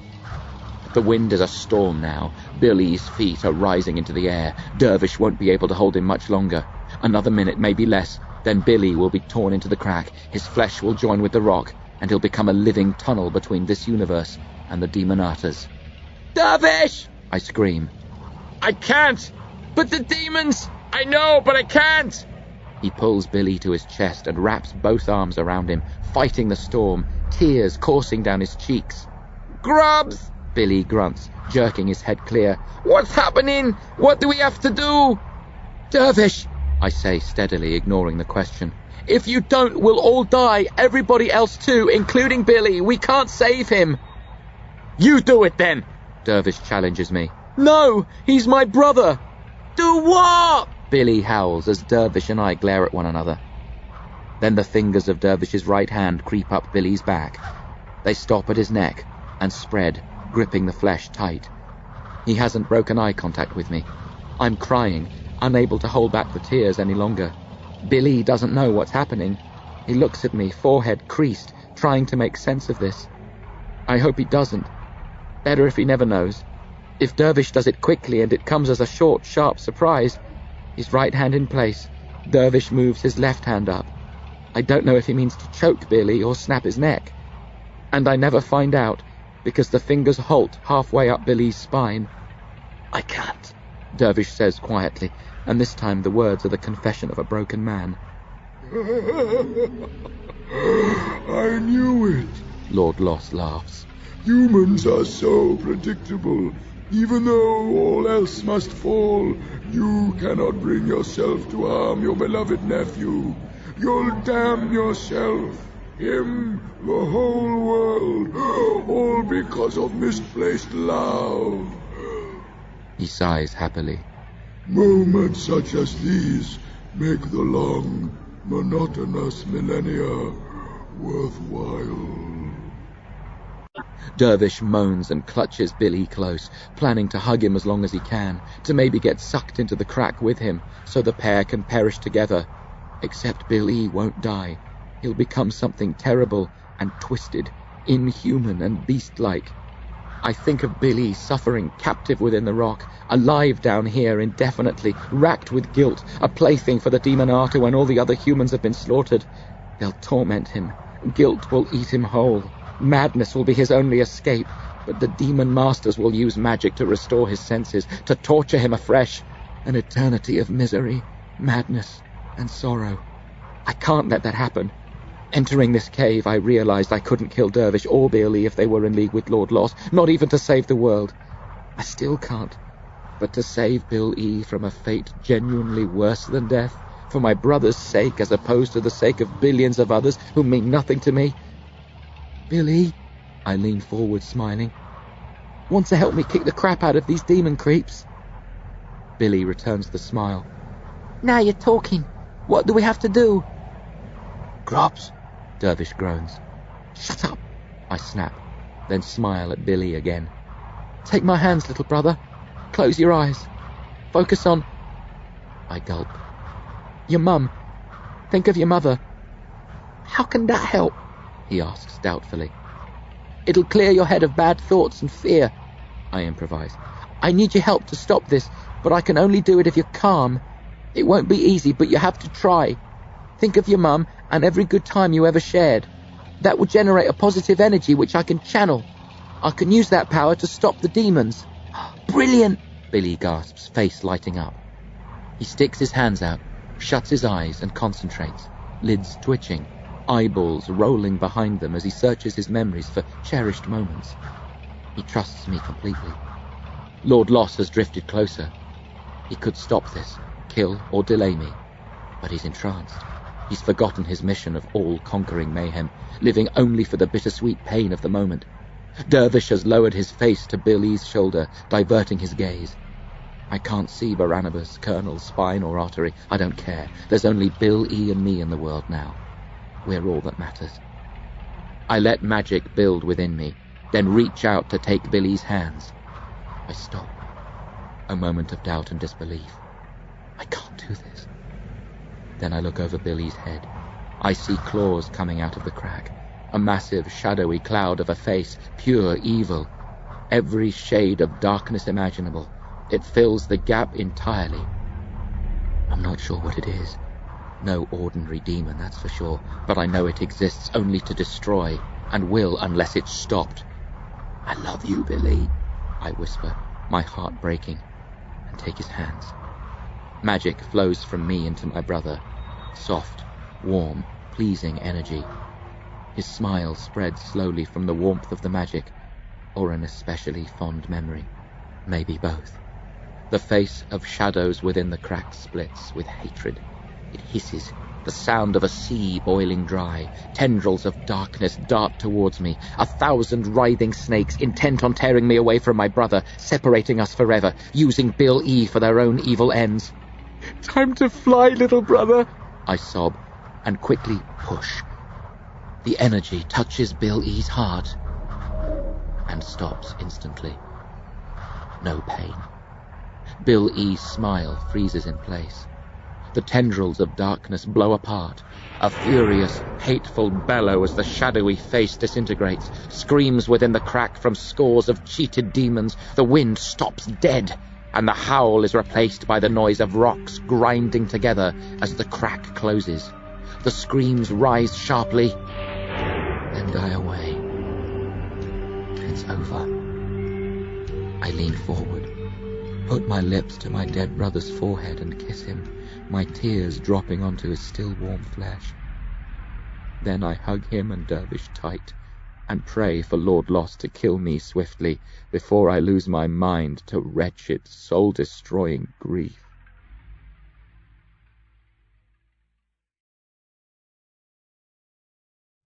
Empty vessel. Growls coming nearer, the patter of tiny feet and the snapping of sharp teeth.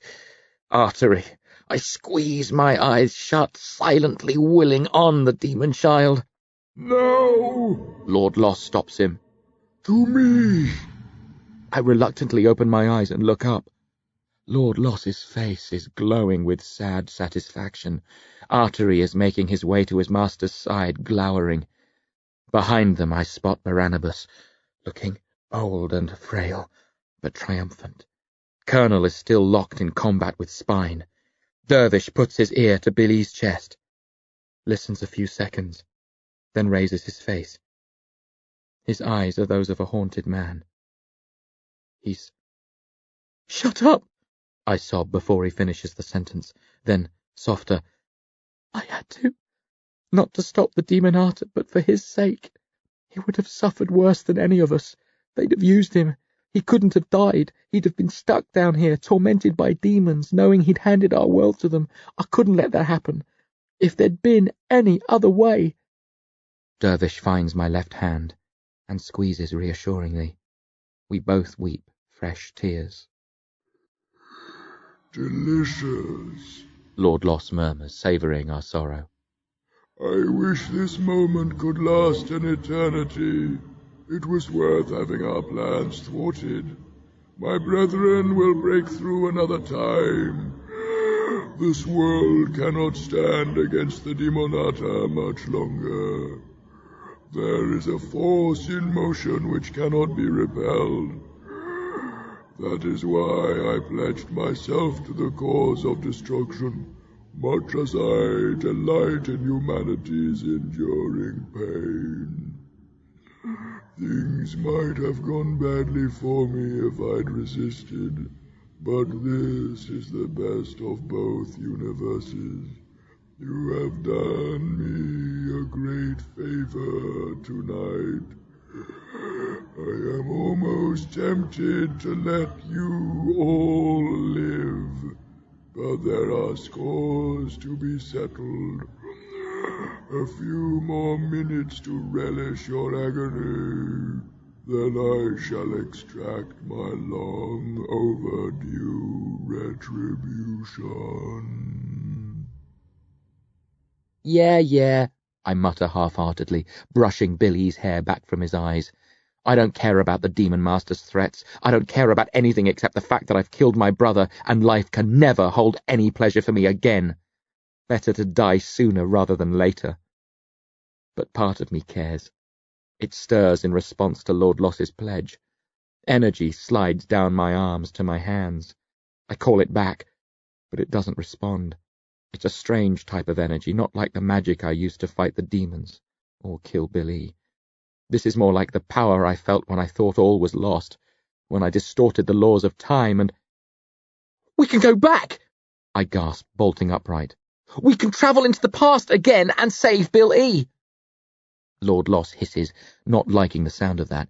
His 6 arms rise and he glides closer. Laughing hysterically, I bring my own hands up, aim at him and unleash the energy which has been buzzing at the tips of my fingers for the last few seconds. I expect a huge ball of magic to knock the Demon Master back, then shoot us into the past where I can make things right. But the magic comes out in a stream, not a sudden burst, and it doesn't fly in Lord Loss's direction. Instead, it flows into Bill E. I try redirecting the energy, but I can't control it. The magic seeps out of me and into my dead brother. Lord Loss is watching uncertainly, frowning, perhaps wondering if this is part of a time-travelling spell. Barnabas is dragging himself towards us, not willing to die without a fight. Dervish is still weeping over Bill E, oblivious to all that's going on. And then Bill E moves. At first I think it's just Dervish jolting the body, but then I see Bill E's fingers shake and curl inwards. His lips part. He shudders. His eyes flicker open. What is this? Lord Loss growls. Regeneration? It cannot be. I felt his soul depart. Billy! Dervish cries, unable to believe it, falling backwards as Billy sits up and looks around. Billy! I yell with excitement, grasping his arm, squeezing hard, delight taking the place of dread. Somehow I've brought him back. I've used magic to restore his life. Everything's okay. We've beaten the demons and saved Billy. How's that for a night's work? I'm so sorry for what I did, but there was no other way. But it doesn't matter now, you're alive. We whooped their ugly hides and... I stop. Bill E's looking at me curiously, as if he doesn't know me. And his face is strange. His skin is bubbling, rippling, shimmering. A bit like Junie's did when her face changed. Then he opens his mouth and speaks. And I can't understand a word he's saying, because he's speaking the language of the girl in the rocks. They're Beck's words, not Bill E's.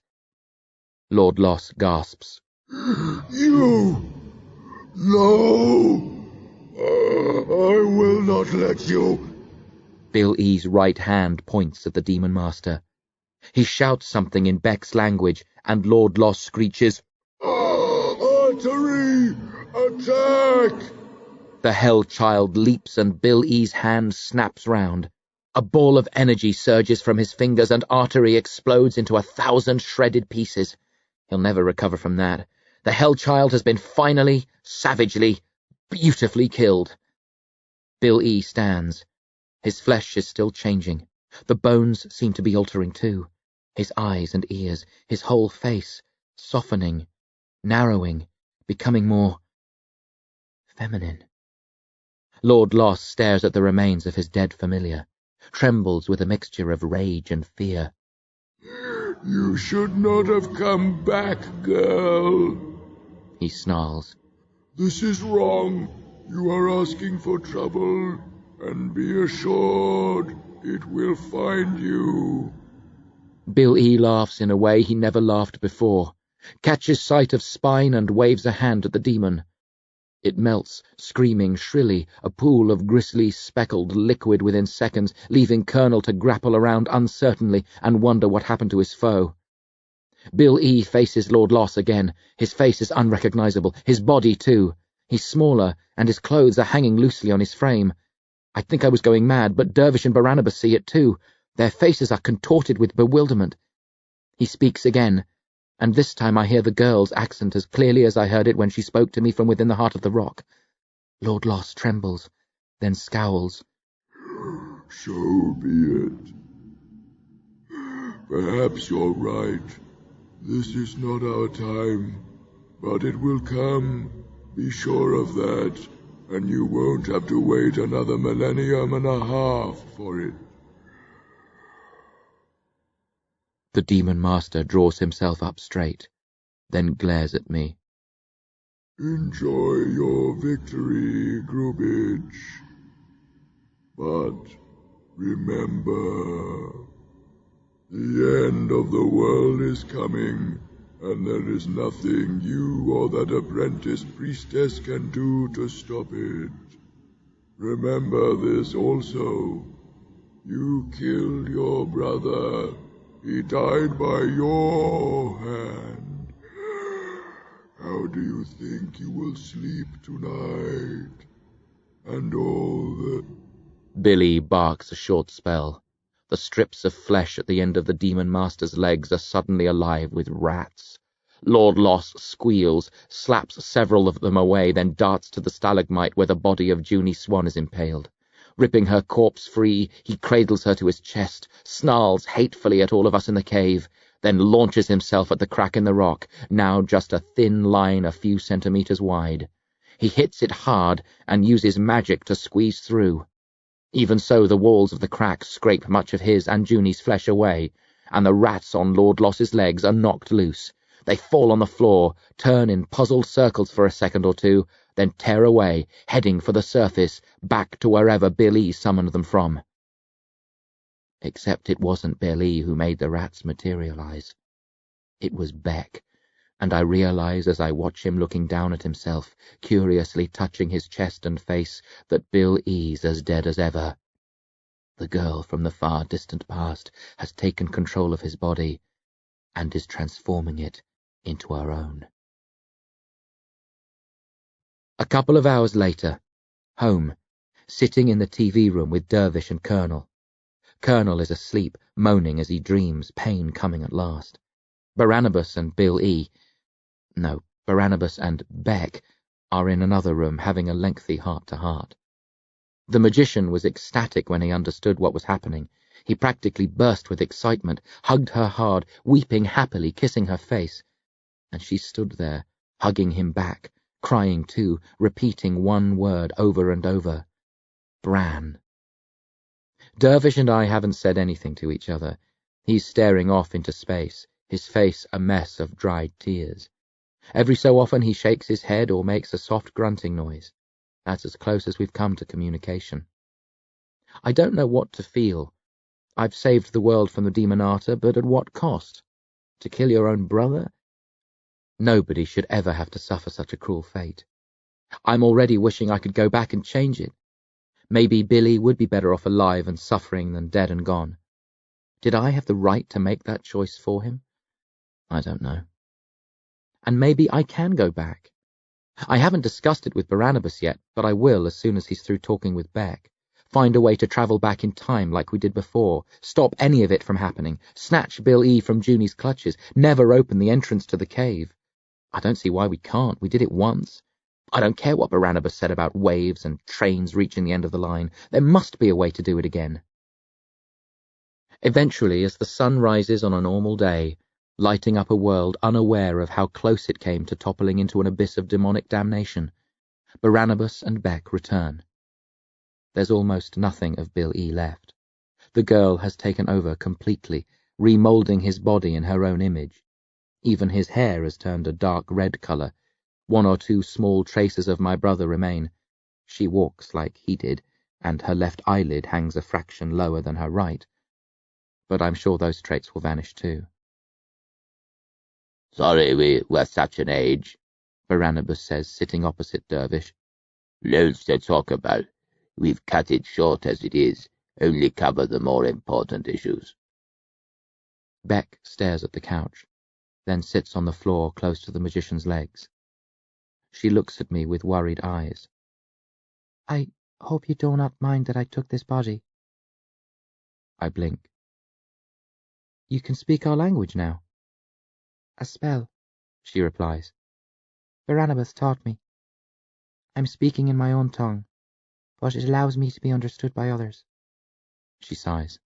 If I could have worked such a spell when we first made contact, things would have been much simpler. I'd normally say there was no point worrying about the past, I begin, but Dervish cuts me off. Who are you? He shouts. What the hell have you done with Billy? Bill is dead, Barnabas says. This is Beck, an old friend of mine. No! Dervish yells, lurching to his feet. That's Billy's body! She stole it! I saw her! I want it back! His hands bunch into fists. I apologize, but I cannot give it back, Beck says quietly. Even if she could, what would be the point? Barnabas chips in, roughly but typically. The boy's dead. Beck took his lifeless flesh and filled it with her spirit. If she vacated it again, you'd only have a dead child on your hands. I want him back, Dervish snarls, eyes wild. I understand, Beck says solemnly. You wish to bury him. No, Dervish howls. I want to hold him and tell him how much I love him. I want to... He breaks down and slumps sideways, sobbing into the cushions. I long to go to my uncle, hold him, help him, but there are too many questions which must be answered. As cruel as it sounds, Dervish will have to wait. How did you do it? I ask quietly. Which part? Beck replies. The last bit, taking over Billy's body. She shrugs. I could see everything that was happening. I came back inside you, when we worked together to bend time. I joined with your flesh and mind. I could have stayed there within you, hidden away, and I meant to. But when I saw what Lord Lost was going to do and realised you wouldn't defend yourself, I had to act. I wasn't sure if I could use the dead boy's flesh. Even if I could, I only planned to inhabit it temporarily. I thought I could possess it, drive Lord Lost away, then leave it again. But to my shock, the body accepted me. More than that, I was able to transform it and recreate my own form. I needn't have. I could have kept your brother's shape, but I wouldn't have been comfortable that way, and I don't think you would have been either. So this is your body now? I ask. You're alive after all that time in the cave, free to grow and live like any other person. The girl shrugs again and glances at Barnabas. We don't know, the magician says softly, touching Beck's short red hair. This body might age and develop naturally, or it might not. We'll have to wait and see. Only time will tell. Speaking of time, I lean forward anxiously. This was what I wanted to ask about first, but it wouldn't have been polite to barge straight in with it. How did you bring us back from the future? Beck shakes her head softly. I didn't. We did it. Colonel, you and I. But you started it, you knew the spells, you were in control. Again she shakes her head. It was the Kagash. Although we are parts of the weapon, it has a mind of its own. When we joined, our magic became the magic of the Kagash. It told us how to unite minds and forces. It used us. Like you, I didn't know what it was attempting to do. The time travel came as much of a surprise to me as it did to you. Beck looks around, staring at the chairs, the windows, the TV. This is all new to her. Unimaginable. She comes from a time when the world was much simpler. She's itching to explore, ask questions, make sense of all the weird shapes and objects. But I can't let this pass. Do you remember the spells? I press. Could we do it again? She thinks a moment and frowns. It's strange. Normally, I only have to hear something once. I have a perfect memory and never forget anything. But in this instance, I have only the vaguest recollection of the spells. I couldn't repeat them. You could try, I insist. She nods. If you prompt me, I will do my best. But I cannot start without your help. You would have to show me the way, like you did before. Grabs, Barnabas says. You can't go back again. Why not? I shout. Dervish looks up, startled by the ferocity of my tone. Why the hell can't I? The Kagash reversed time because the world faced annihilation and there was no other way, Barnabas says calmly. But it was a massive, perilous undertaking. If it had gone awry, the result would have been chaos, timelessness, maybe the destruction of both universes. You can't take such a risk again, just for the sake of one boy. That one boy means more to me than all the others in the world put together, I snarl. Maybe, Barnabas replies. But he means nothing to the Kagash. If he did, you wouldn't be sitting here arguing. You'd be spitting out spells, trying to find the energy to take you back. You set events in motion last time. You were the first to act. If you want to do it again, go ahead. I don't know how, I howl. Ask the Kagash, Beck says. It spoke to us before and directed us. It's like a person. You're able to talk to it. Ask and see how it responds. I don't think, Barnabas begins. Let him, Beck insists. If he feels he must do this, and if he can, it's not our place to stand in his way. I stare at her uncertainly, then close my eyes and focus. I search for the magic and quickly find it, an energy and consciousness. There are no barriers between us now. I'll never have trouble finding it again. It's as much a part of me as the oxygen in my lungs. I tell the magic, the Kagash, what I want. I beg it for help, but there's no answer. I guessed they wouldn't be. Now that we're one, I've begun to understand that other mysterious part of myself. Barnabas is right. It won't let me smash the structures of time just to save Bill E. Even if you could phrase the spells, Barnabas says as I open my eyes, tears flooding down my cheeks. there isn't a source to track back to. In this time, the tunnel hasn't been opened. There's no river of energy to ride back on. We could find another place where demons broke through, I moan. No, Barnabas says. You'd need an open tunnel. But there aren't any. Maybe it doesn't have to be open, I whisper, one final desperate attempt. We could try a tunnel that's been closed. The energy might be trapped there, held in place like in a battery or power cell. Maybe, Barnabas agrees. but even if the energy was present, and you could unlock it, you'd have to follow the unleashed river of power back to its origin.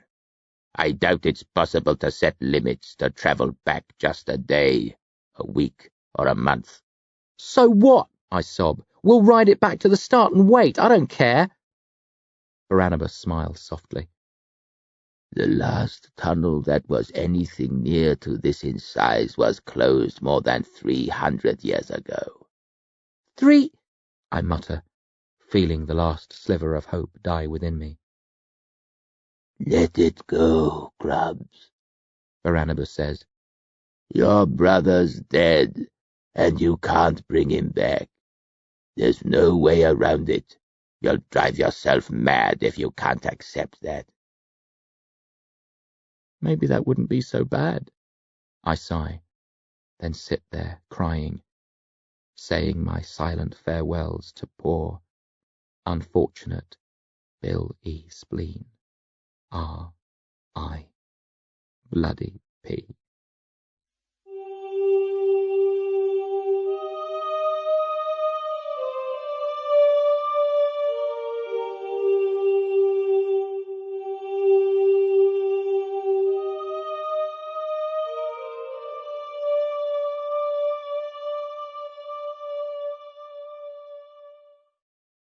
One small step for man. Dervish's bedroom. He's sitting on the end of his bed, expression blank. He hasn't washed the dirt and blood from his face and hands yet. I haven't either. Too weary for such mundane tasks. Life will go on, I'm sure. It always does. But right now we're a pair of zombies capable only of the simplest movements. See you later, I mumble, turning to go to my own room. Wait, Dervish says. I don't want to be alone, not now. Stay, please. With a weary nod, I start to pull at the leaves of my magical suit. It's hanging off me in shreds and will be simple to remove. But after picking at a few leaves, I lose interest and crawl onto the bed beside Dervish. I put my arms around him and we hold each other tight.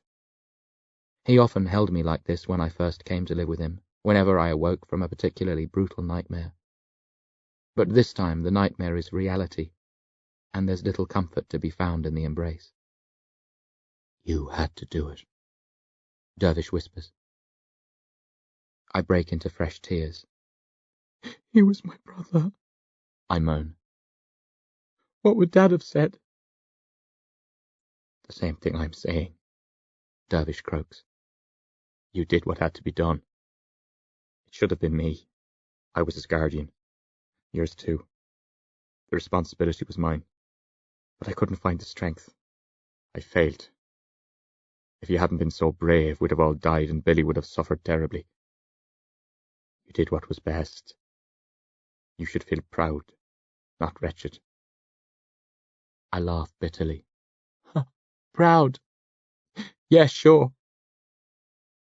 Dervish sighs. Wrong word.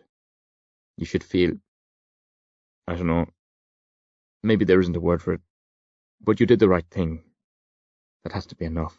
It has to keep you going, because if you let this destroy you, if you let the madness take you, I'll lose 2 nephews, not 1.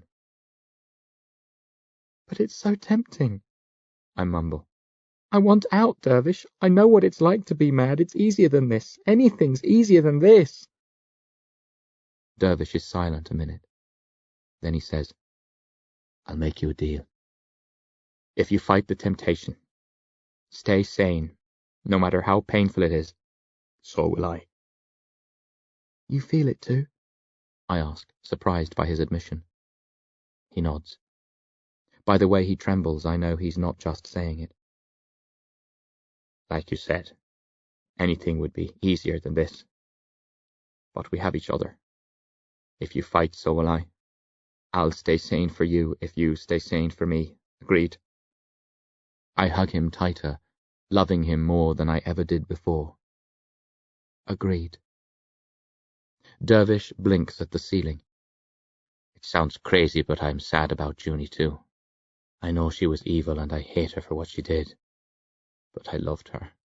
I really thought we were going to be together for the rest of our lives. She had to die, and I'm glad I killed her, but... I know what you mean. I miss her too. I was surprised Lord Lost took her body. I guess he plans to bury or cremate her. Dervish snorts. Eat her, more probably. We laugh softly, painfully. The first step back towards something that might one day pass for a normal life, and then, holding one another, we close our eyes, listen to the sounds of the mansion and the world outside, and slowly drift off into a nightmare-laced, but nonetheless welcome, sleep. It's dark when I wake. Dervish is snoring lightly. I lie still for a few minutes, enjoying the nearness of my uncle, remembering Bill E. and Loch, my lost brother and friend, trying not to cry, just about managing to hold back the tears. I ease myself off the bed, careful not to disturb Dervish. My suit of leaves has disintegrated entirely. I brush the last of the flaky patches off, then pad to my bedroom, shower, and kit myself out in more regular clothes, thinking about all that's happened while I dress. The night when I almost became a werewolf, the plane, Barnabas, fighting the demons, travelling back through time, killing Bill E. Is it just me, or does all that seem a bit much for a teenager to have to deal with? Most of my friends have nothing more catastrophic than acne or bad breath to overcome. Wouldn't it have been fairer to spread the craziness around? Couldn't Charlie have been stuck with the werewolf curse? And Frank with being a magician? Couldn't Leon have been betrayed by Junie and Robbie recruited by Barnabas? And let's not leave the girls out. Rainey did her bit, losing Locke, but Mary could easily have had to kill one of her brothers, and Shannon could have done the whole trip through time stuff. I chuckle. Nice to see I still can. I'm being ridiculous, but there's a nugget of truth there. It's been a heavy burden for a single person to bear, especially one as young, inexperienced, and, hell, let's say it, cowardly as me. It isn't fair. But the universe isn't fair. Things don't work out neatly. Pain, hardship, and challenges divided equally among those best equipped to deal with them. Sometimes individuals have to be atlases and carry the weight of the world alone. It shouldn't happen that way, but it does. At least I have the crumb of comfort of not having fallen. I stumbled and wished all the time that I could bail out, but I kept going. I did what I had to do. I came through. It would have been sweet to do it unscathed, Bill E. and Loch alive and well. But in the grand scheme of things, I don't have too much to complain about. That's how Barnabas would see it. And he's right. But that doesn't make me feel any better. The devastation of having killed Bill E. is all-consuming. I don't think any amount of reasoning will ever ease that pain. Dressed, I go looking for Barnabas, Colonel, and Beck, trying to focus on their needs since it helps me not brood about Bill E. Barnabas was badly wounded in the fight and might need help. Colonel will be in a lot of pain. He said he'd have to go to a hospital. I can arrange that. And Beck? I'm not sure what I can do for a girl who's been dead for 1600 years, only to find herself slap bang in the middle of the modern world. Guide her round the house for a start, I guess. Teach her how to open and close doors and windows, explain what TVs, computers, and CD players are. No, they can come later. First, teach her how to run a bath and use the shower. Give her some clothes to keep her ticking over until she can go shopping in the Vale. Explain where everything is in the kitchen, what a fridge is, how to open a tin, that water comes from a tap and not a well. I'm padding down the stairs when I hear her. No, not here exactly. I sense her. In the hall of portraits. Changing direction, I go to check that she's okay. I find her studying the faces of dead Gradys and our various relations, slowly moving from one painting or photo to the next, eyes steady, head cocked slightly to one side. "These are not drawings," she says without looking around, sensing my presence the same way I sensed hers. "They're photographs." "Are they magic? Are people alive within them, their souls trapped like mine was in the cave?" "No, it's just their image. We used machines to take them." "Machines?" "Special tools." She turns. "I've seen nothing of this new world. I was limited to the cave. I could peer into the universe of the Demonata, but this world was a blank. I don't know what has changed and what hasn't." "Most of it's different to what you knew. Probably everything. It'll take a while to get used to, but you'll be okay. Look at it like an adventure. You'll be exploring a brand new planet." "Yes, I am excited. Scared, but excited." She sighs and looks at the photos again. "Your family?" "Some of them." I move up beside her. "They all caught the disease, or died trying to help others who were infected. You know that some of us change into wolf-like beasts, don't you?" "I saw them in my own time," she answers. "I didn't think the curse would last this long, but I'm not surprised. The blood of the Demonata is strong." She looks at me shyly. "We are family, separated by many generations, but family nevertheless." I know. The evil priestess, Junie Swan, Nadia Moore, whatever you want to call her, was one like us. Bran told me she could see into the future. Perhaps our demonic heritage was the source of her strange power." I grunt. I don't want to talk about Junie right now. "The boy, Bill E., he was family too." "Yes," I mutter. "My brother." "I'm sorry," she starts to say. "Don't worry about it," I interrupt. "It wasn't your fault. Billy wouldn't mind. He was always keen on recycling." "Recycling?" Beck frowns. "I'll explain later. Where are Barnabas and Colonel?" "Outside. They—" She casts a look at me and I instantly know what they're doing, what they want of me. "Already?" I ask stiffly. "They can't wait a while?" "No." She looks back at the faces. "I'm not going. Bran told me to stay. He said I would be company for Dervish, that he could look after me and I could look after him. He said we would be good for one another." "I'll be looking after Dervish," I snap. Beck shrugs. "I'm only repeating what Bran said. He also said Dervish could teach me about the new world, while he could teach you more about magic. In his opinion, that arrangement will work best for everyone." "We'll see about that," I huff, storming off. I pause before turning the corner and glance back at her. "If for some reason I don't return, if anything happens to me, you will take care of Dervish, won't you?" "I've comforted people who lost loved ones before. There were many in my wrath, my village. I will do my best, I promise." I nod thankfully, then hurry downstairs to sort out things with Barnabas and put him straight on a couple of issues. The magician and Colonel are in front of the house, squatting in the middle of the road, draped in clothes which they've taken from our wardrobes. They've healed the worst of their wounds, though they're covered in cuts and bruises, and Colonel's as blind as he was before. A familiar monolith hangs in the air between them. "Leaving so soon?" I ask Barnabas tightly. "Work to be done," he says briskly. "You've seen Beck?" "Yes, she's under the impression that I'm leaving. Said she'd been charged with the task of looking after Dervish." "Beck's staying?" Colonel asks, surprised. "I considered bringing her with us," Barnabas says. "We can't test the Kargesh properly without her. I've waited so long to find the different pieces.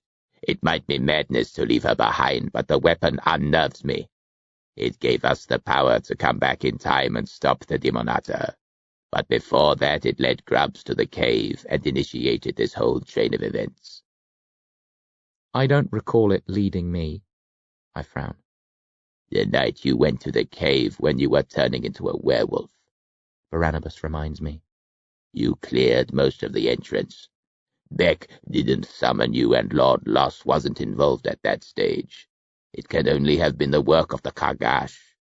It wanted you to reopen the cave, which makes me assume it also wanted to reopen the tunnel. You're saying we can't trust it? Colonel barks. After all this time and effort, the things we've sacrificed, the risks we've taken, it was all in pursuit of a weapon we don't dare use? We'll use it eventually, Barnabas says. We'll have to. But I want to study the pair of you first and try to form a better idea of what we'll be dealing with when we next unleash its power. I think it's better not to keep the three of you together until we're sure we can control the Kargash. Then why not leave me behind and take Beck? I ask. Barnabas sighs. She suffered greatly, and I care about her deeply. I was scatterbrained as a child. I bet you find that hard to believe. Beck helped me make a vital breakthrough. She set me on track and rooted me in reality. I owe her more than I can ever repay. She deserves to live again, to be human. I'd leave her here forever if I could. That's impossible. But since it makes sense to keep one of you out of the way of the others for a while, I'll gladly give her this free time, as the gods surely know she's earned it. That's the most human thing I've ever heard you say, Colonel murmured. Then he frowns. If you knew her, that means you were alive 1,600 years ago. I didn't think humans could survive that long. They can't, Barnabas grunts. He wipes dried blood from his cheeks, but it's yellow, not red. You saw me changing in the cave, didn't you? He asks me. I saw something, I answer cagily. It surfaces occasionally. Sometimes I need to draw on its powers. It's a dangerous game involving it so intimately. I run the risk of succumbing to it and losing control, but there are times when we must gamble. He scowls, then says quickly, bluntly, I'm half Demonata. My father was a demon. That's where my magic comes from. It's how I've lived so long. You never told me, Colonel whispers. It's not something I'm proud of, Barnabas says acidly. My mother fell foul of the beast. She never meant for this to happen. It was a horrible twist of fate, or the universe's way of protecting itself from the Demonata. Could you have been one of them? Colonel asks. You've passed for human all this time. Could you have lived as a demon if you'd wished? Aye. The possibility of becoming a fully fledged demon was always there. It still is. My demon half constantly tempts me, urges me to give myself over to evil, join the Demonata and help them conquer this world. I fight it daily. I've held it in check. So far. Which one of them is your father? I ask. Lord Loss?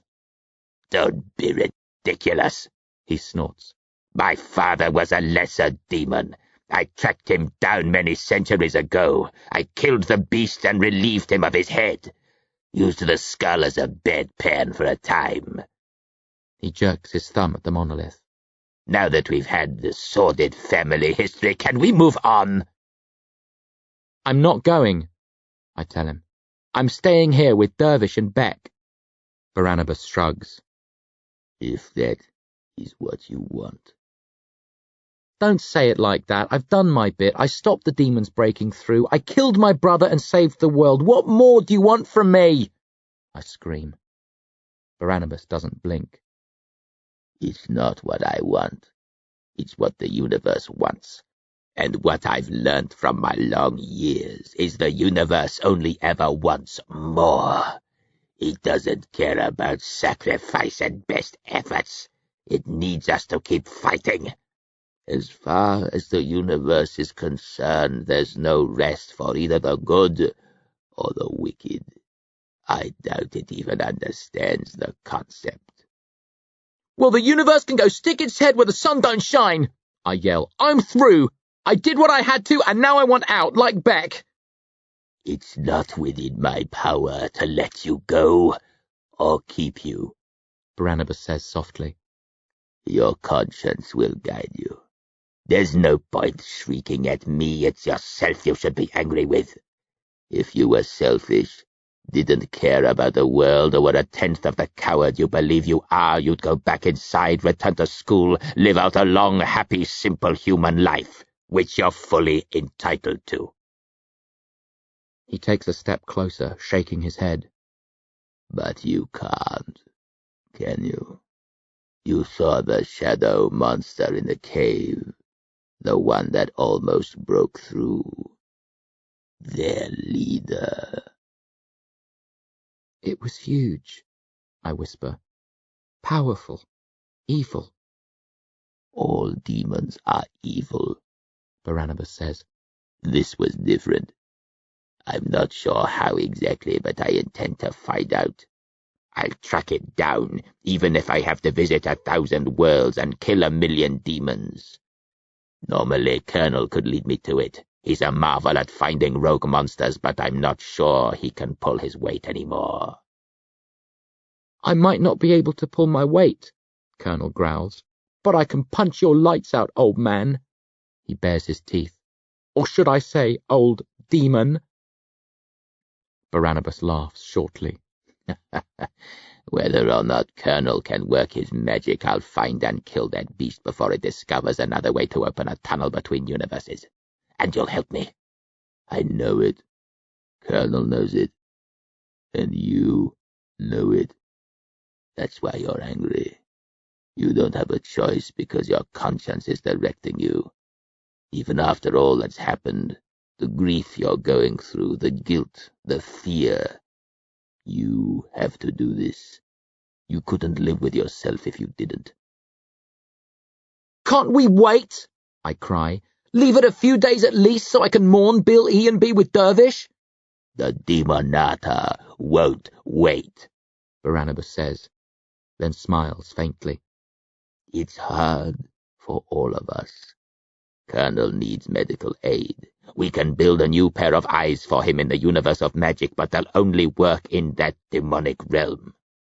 When he returns to this world, the eyes will soon dissolve.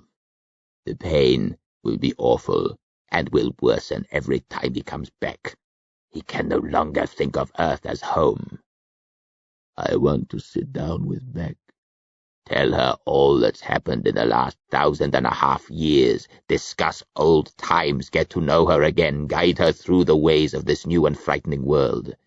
Retire and enjoy a few years of peace in her company before my exhausted old spirit passes on.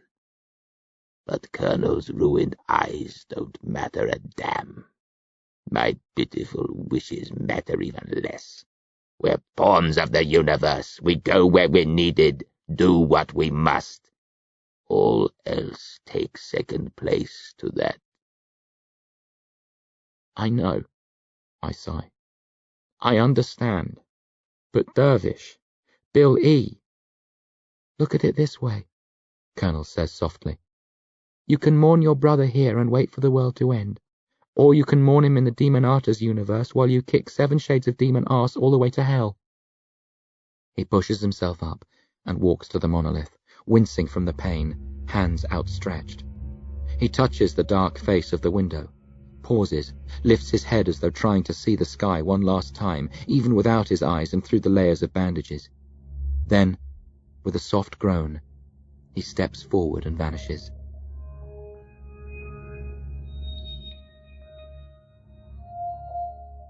I want to say goodbye to Dervish, I mutter. No, Barnabas replies. You don't. That would mean more pain.